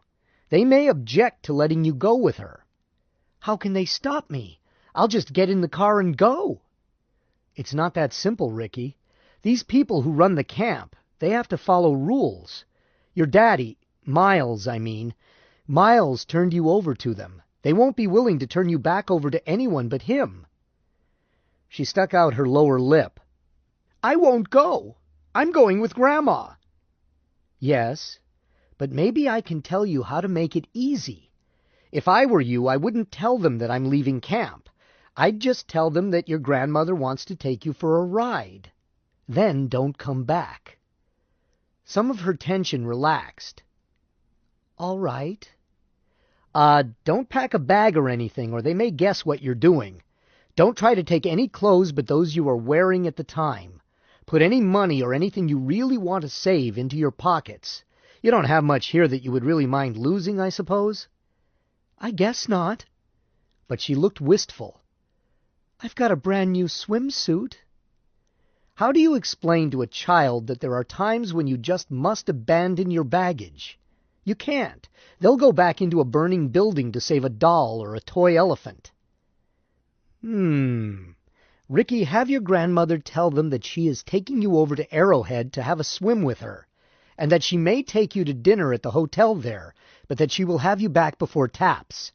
Then you can carry your swimming suit and a towel, but nothing else. Will your grandmother tell that fib for you?" "I guess so. Yes, I'm sure she will. She says people have to tell little white fibs or else people couldn't stand each other. But she says fibs were meant to be used, not abused." She sounds like a sensible person. "You'll do it that way?" "I'll do it just that way, Danny." "Good." I picked up the battered envelope. "Ricky, I told you I had to go away. I have to go away for a very long time." "How long?" 30 years. Her eyes grew wider, if possible. At 11, 30 years is not a long time. It's forever. I added, "I'm sorry, Ricky, but I have to." "Why?" I could not answer that one. The true answer was unbelievable, and a lie would not do. "Ricky, it's much too hard to explain, but I have to. I can't help it." I hesitated, then added, "I'm going to take the long sleep, the cold sleep. You know what I mean." She knew. Children get used to new ideas faster than adults do. Cold sleep was a favorite comic book theme. She looked horrified and protested. "But, Danny, I'll never see you again." "Yes, you will. It's a long time, but I'll see you again, and so will Pete, because Pete is going with me. He's going to cold sleep, too." She glanced at Pete and looked more woebegone than ever. But, Danny, why don't you and Pete just come down to Brawley and live with us? That would be ever so much better. Grandma will like Pete. She'll like you, too. She says there's nothing like having a man around the house. Ricky, dear Ricky, I have to. Please, don't tease me. I started to tear open the envelope. She looked angry and her chin started to quiver. I think she had something to do with this. What? If you mean Belle, she doesn't. Not exactly, anyway. She's not going to Cold Sleep with you? I think I shuddered. Good heavens, no! I'd run miles to avoid her. Ricky seemed slightly mollified. You know, I was so mad at you about her. I had an awful outrage. I'm sorry, Ricky. I'm truly sorry. You were right and I was wrong. But she hasn't anything to do with this. I'm through with her, forever and forever, cross my heart. Now about this. I held up the certificate for all that I owned in Hired Girl, Inc. Do you know what it is? No. I explained it to her. I'm giving this to you, Ricky, because I'm going to be gone so long I want you to have it. I took the paper on which I had written an assignment to her, tore it up, and put the pieces in my pocket. I could not risk doing it that way. It would be too easy for Belle to tear up a separate sheet, and we were not yet out of the woods. I turned the certificate over and studied the standard assignment form on the back, trying to plan how to work it with the Bank of America in trust for... Ricky, what is your full name? Frederica Virginia. Frederica Virginia Gentry, you know. Is it Gentry? I thought you said Miles had never adopted you. Oh, I've been Ricky Gentry as long as I can remember. But you mean my real name. It's the same as Grandma's, the same as my real daddy's, Heineke. But nobody ever calls me that. They will now. I wrote, Frederica Virginia Heineke, and added, and to be reassigned to her on her 21st birthday, while prickles ran down my spine. My original assignment might have been defective in any case. I started to sign and then noticed our watchdog sticking her head out of the office. I glanced at my wrist, saw that we had been talking an hour. I was running out of minutes, but I wanted it nailed down tight. Ma'am? Yes? By any chance is there a notary public around here, or must I find one in the village? I am a notary. What do you wish? Oh, good! Wonderful! Do you have your seal? I never go anywhere without it. So I signed my name under her eye, and she even stretched a point, on Ricky's assurance that she knew me and Pete's silent testimony to my respectability as a fellow member of the fraternity of cat people, and used the long form, known to me personally as being said Daniel B. Davis. When she embossed her seal through my signature and her own, I sighed with relief. Just let Belle try to find a way to twist that one. She glanced at it curiously, but said nothing. I said solemnly, Tragedies cannot be undone, but this will help. The kid's education, you know. She refused a fee and went back into the office. I turned back to Ricky and said, Give this to your grandmother. Tell her to take it to a branch of the Bank of America in Brawley. They'll do everything else. I laid it in front of her. She did not touch it. That's worth a lot of money, isn't it? Quite a bit. It will be worth more. I don't want it. But, Ricky, I want you to have it. I don't want it. I won't take it. Her eyes filled with tears and her voice got unsteady. You're going away forever, and you don't care about me anymore. She sniffed. Just like when you got engaged to her, when you could just as easily bring Pete and come live with Grandma and me. I don't want your money. Ricky, listen to me, Ricky. It's too late. I couldn't take it back now if I wanted to. It's already yours. I don't care. I won't ever touch it. She reached out and stroked Pete. Pete wouldn't go away and leave me. Only you're going to make him. Now I won't even have Pete. I answered unsteadily. Ricky? Ricky Tikki Tavi? You want to see Pete and me again? I could hardly hear her. Of course I do, but I won't. But you can. Huh? How? You said you were going to take the long sleep. 30 years, you said. And I am. I have to. But Ricky, here is what you can do. Be a good girl, go live with your grandmama, go to school, and just let this money pile up. When you are 21, if you still want to see us, you'll have enough money to take the long sleep yourself. When you wake up, I'll be waiting there for you. Pete and I will both be waiting for you. That's a solemn promise. Her expression changed, but she did not smile. She thought about it quite a long time, then said, "You'll really be there?" "Yes, but we'll have to make a date. If you do it, Ricky, do it just the way I tell you. You arrange it with the Cosmopolitan Insurance Company, and you make sure that you take your sleep in the Riverside Sanctuary in Riverside. And you make very sure that they have orders to wake you up on the first day of May, 2001, exactly. I'll be there that day waiting for you.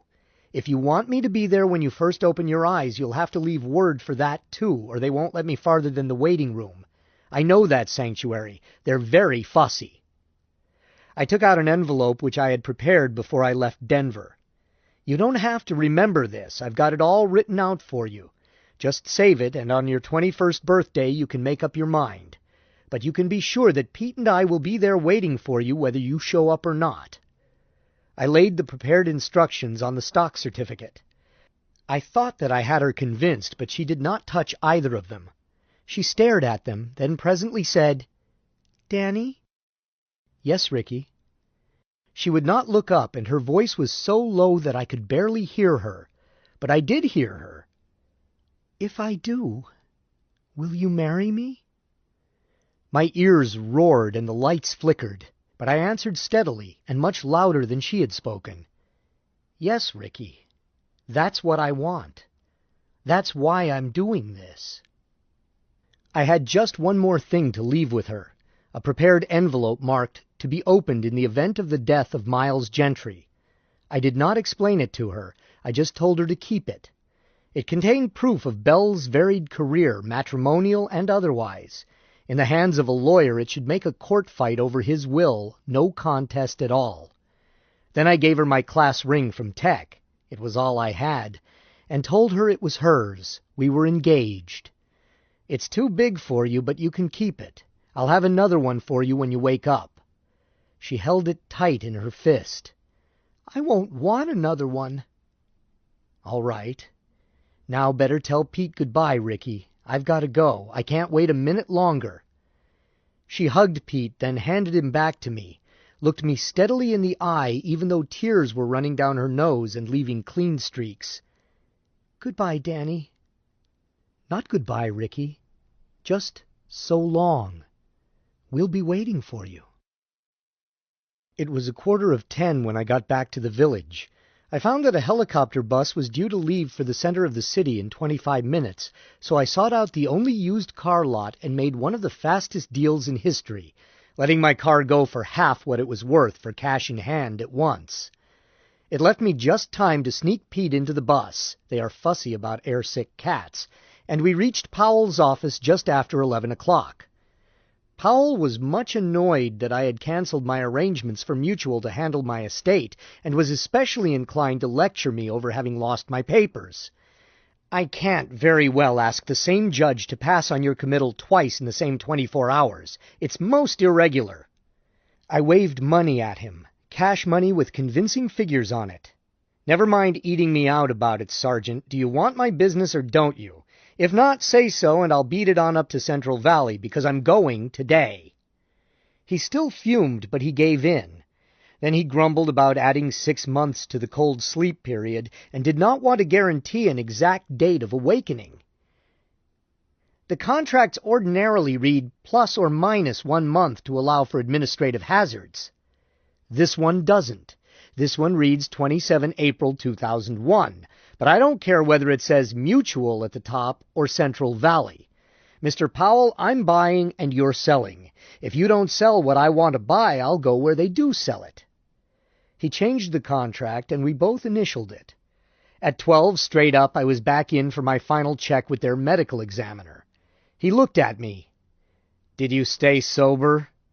"Sober as a judge." "That's no recommendation. We'll see." He went over me almost as carefully as he had yesterday. At last he put down his rubber hammer and said, "I'm surprised. You're in much better shape than you were yesterday. Amazingly so." "Doc, you don't know the half of it." I held Pete and soothed him while they gave him the first sedative. Then I lay back myself and let them work on me. I suppose I could have waited another day or even longer, just as well as not, but the truth was that I was frantically anxious to get back to 2001. About 4 in the afternoon, with Pete's flat head resting on my chest, I went happily to sleep again.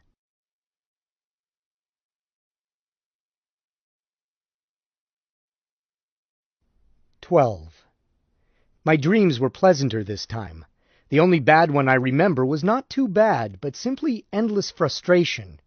It was a cold dream in which I wandered shivering through branching corridors, trying every door I came to, thinking that the next one would surely be the door into summer, with Ricky waiting on the other side. I was hampered by Pete, following me ahead of me, that exasperating habit cats have of scalloping back and forth between the legs of persons trusted not to step on them or kick them. At each new door he would duck between my feet, look out it, find it still winter outside, and reverse himself, almost tripping me. But neither one of us gave up his conviction that the next door would be the right one. I woke up easily this time, with no disorientation. In fact, the doctor was somewhat irked that all I wanted was some breakfast, the great Los Angeles Times, and no chit-chat. I didn't think it was worthwhile to explain to him that this was my second time around. He would not have believed me. There was a note waiting for me, dated a week earlier, from John. "Dear Dan, all right, I give up. How did you do it? I'm complying with your request not to be met against Jenny's wishes. She sends her love and hopes that you won't be too long in looking us up. I've tried to explain to her that you expect to be busy for a while. We are both fine, although I tend to walk where I used to run. Jenny is even more beautiful than she used to be. Hasta la vista, amigo. John. P.S. If the enclosure is not enough, just phone. There is plenty more where it came from. We've done pretty well, I think." I considered calling John, both to say hello and to tell him about a colossal new idea I had had while asleep, a gadget to change bathing from a chore to a cyberitic delight.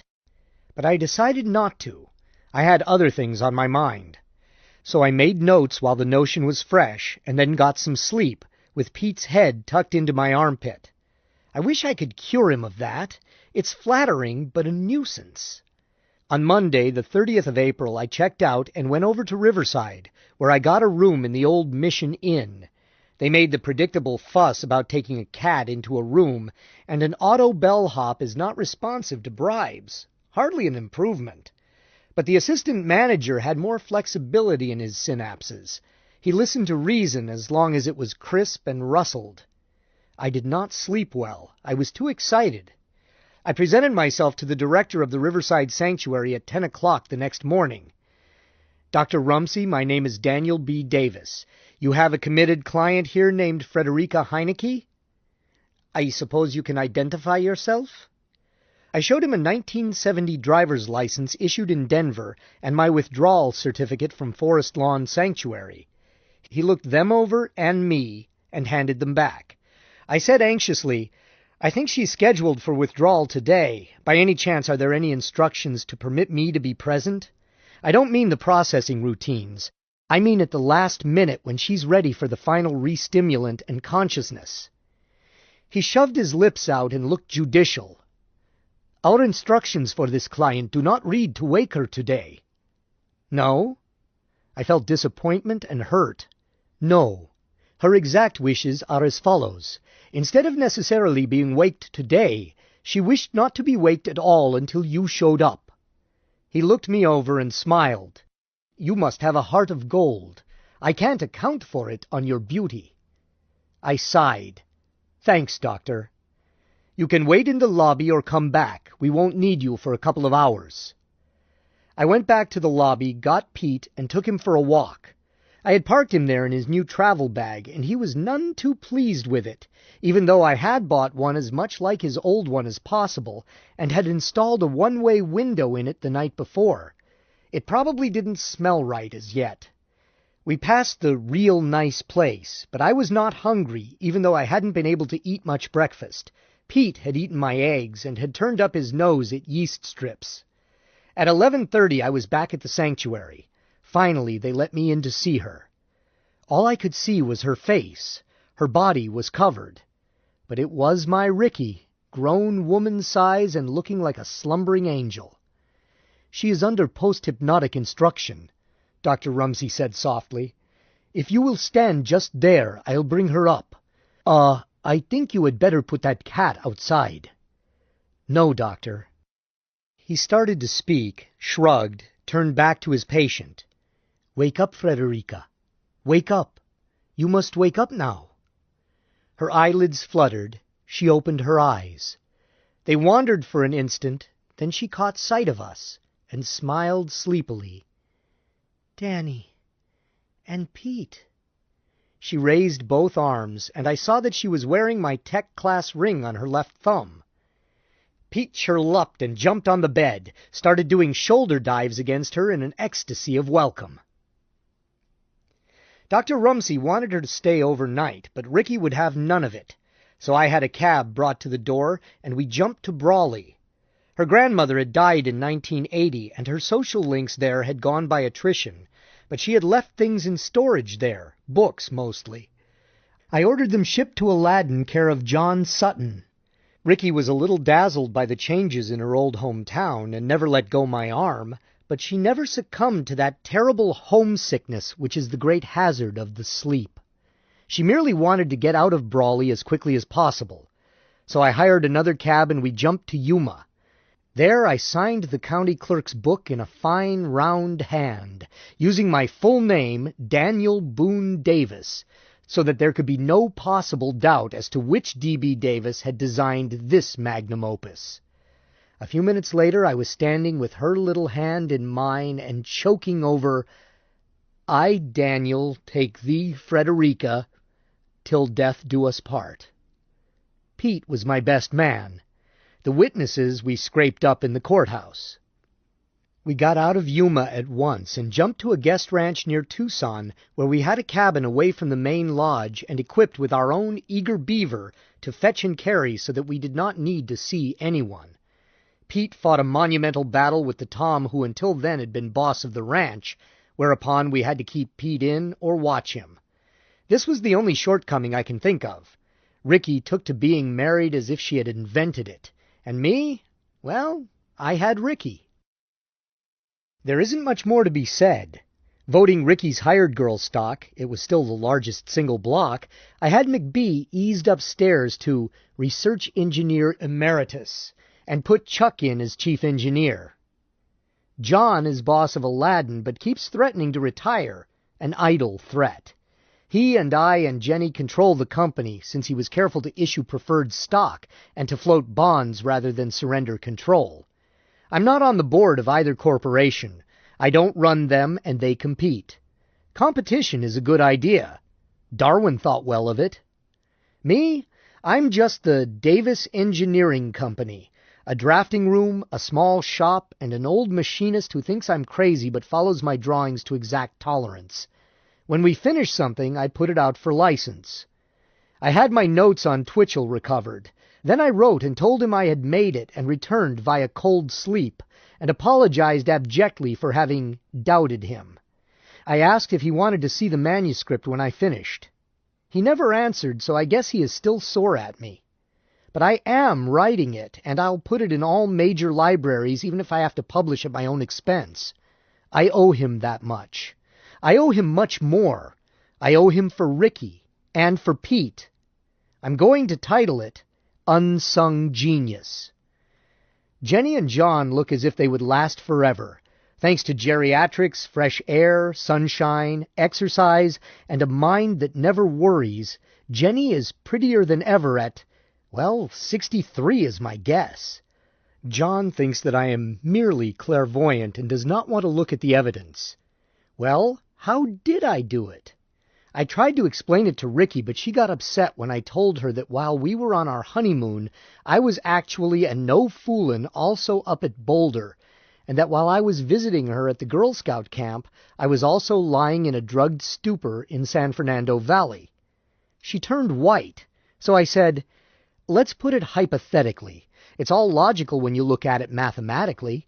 Suppose we take a guinea pig, white with brown splotches. We put him in the time cage and kick him back a week. But a week earlier we had already found him there, so at that time we had put him in a pen with himself. Now we've got 2 guinea pigs, although actually it's just 1 guinea pig, one being the other one a week older. So when you took one of them and kicked him back a week and—" "Wait a minute. Which one?" "Which one? Why, there never was but one.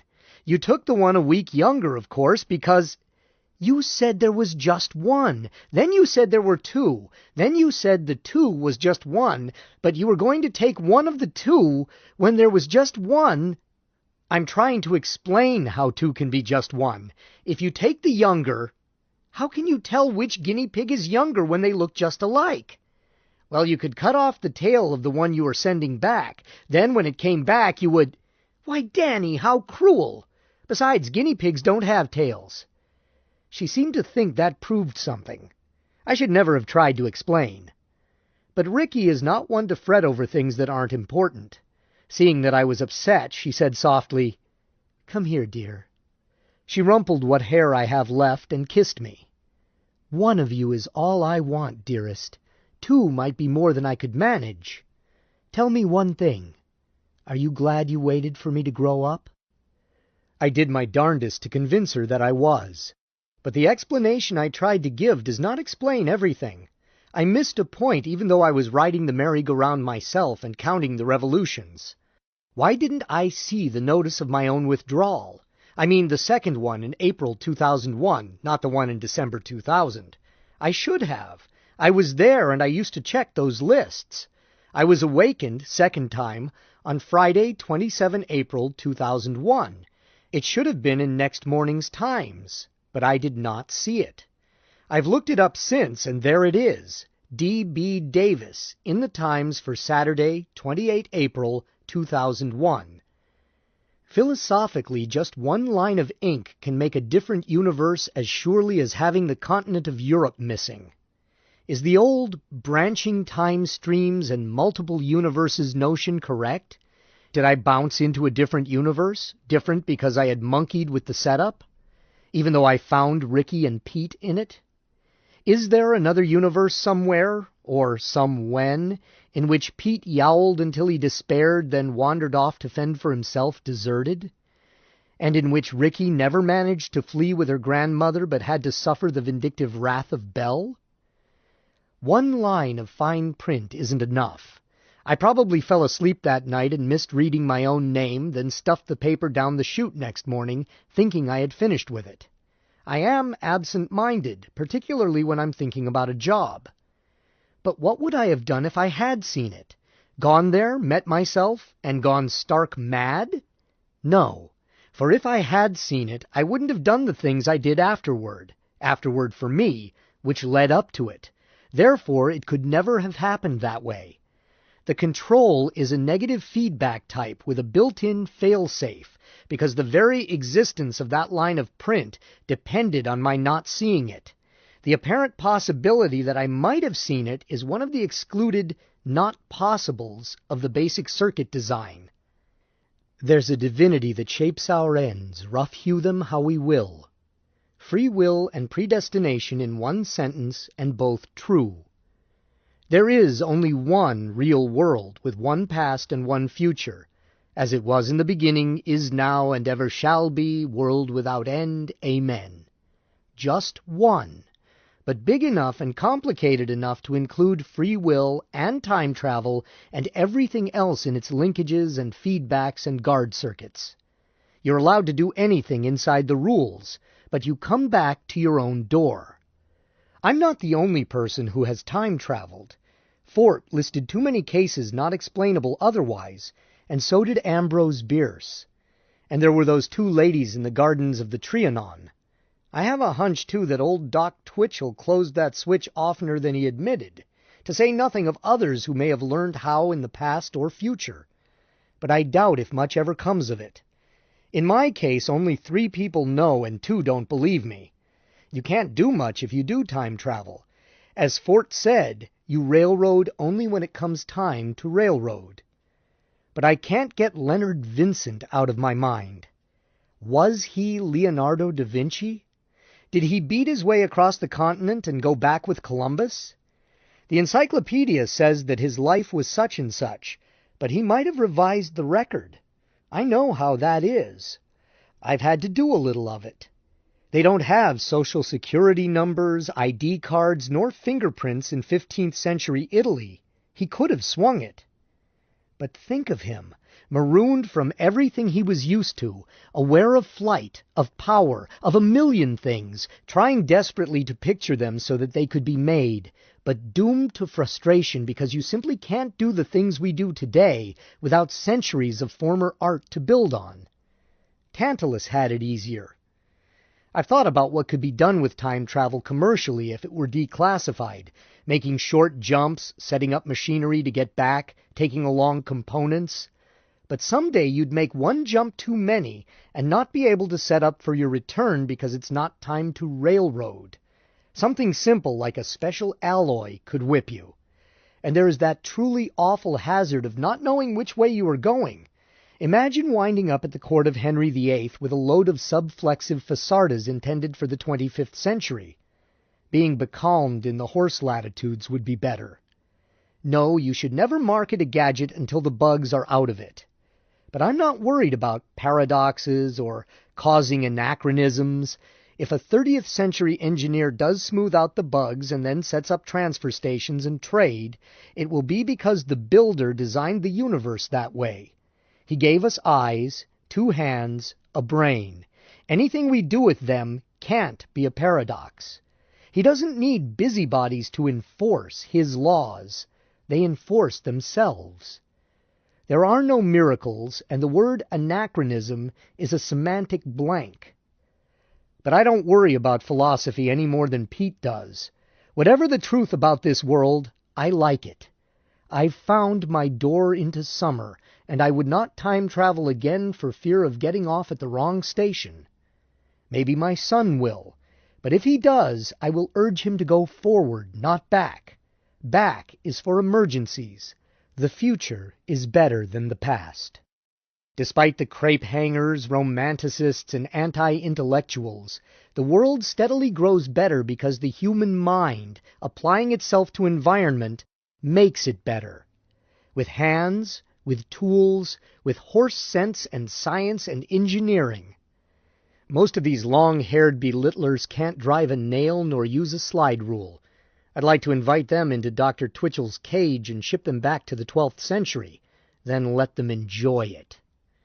But I am not mad at anybody, and I like now, except that Pete is getting older, a little fatter, and not as inclined to choose a younger opponent.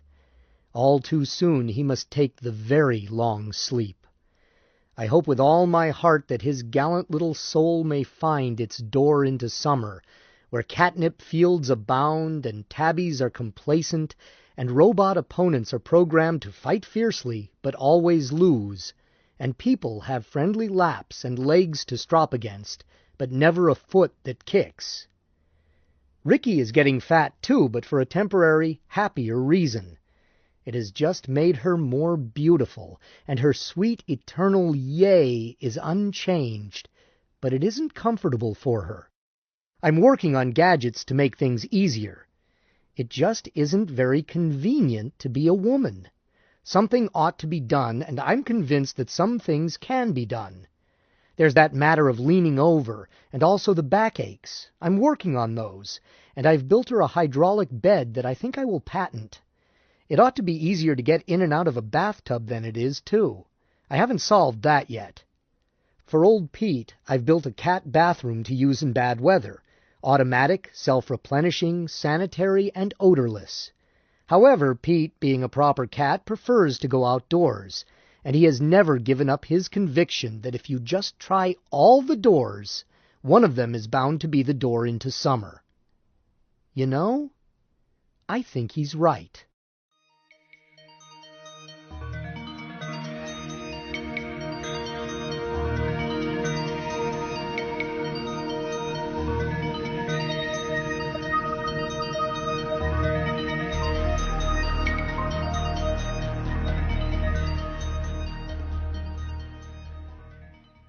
This concludes the reading of The Door into Summer by Robert A. Heinlein. Copyright 1957 by Robert A. Heinlein. This book was read by Patrick Lawler. This unabridged recording was published by arrangement with Spectrum Literary Agency and was produced in 2004 by Blackstone Audiobooks Incorporated, which holds the copyright. Neither this recording nor any portion of it may be reproduced or used for any purpose without prior written authorization from Blackstone Audiobooks.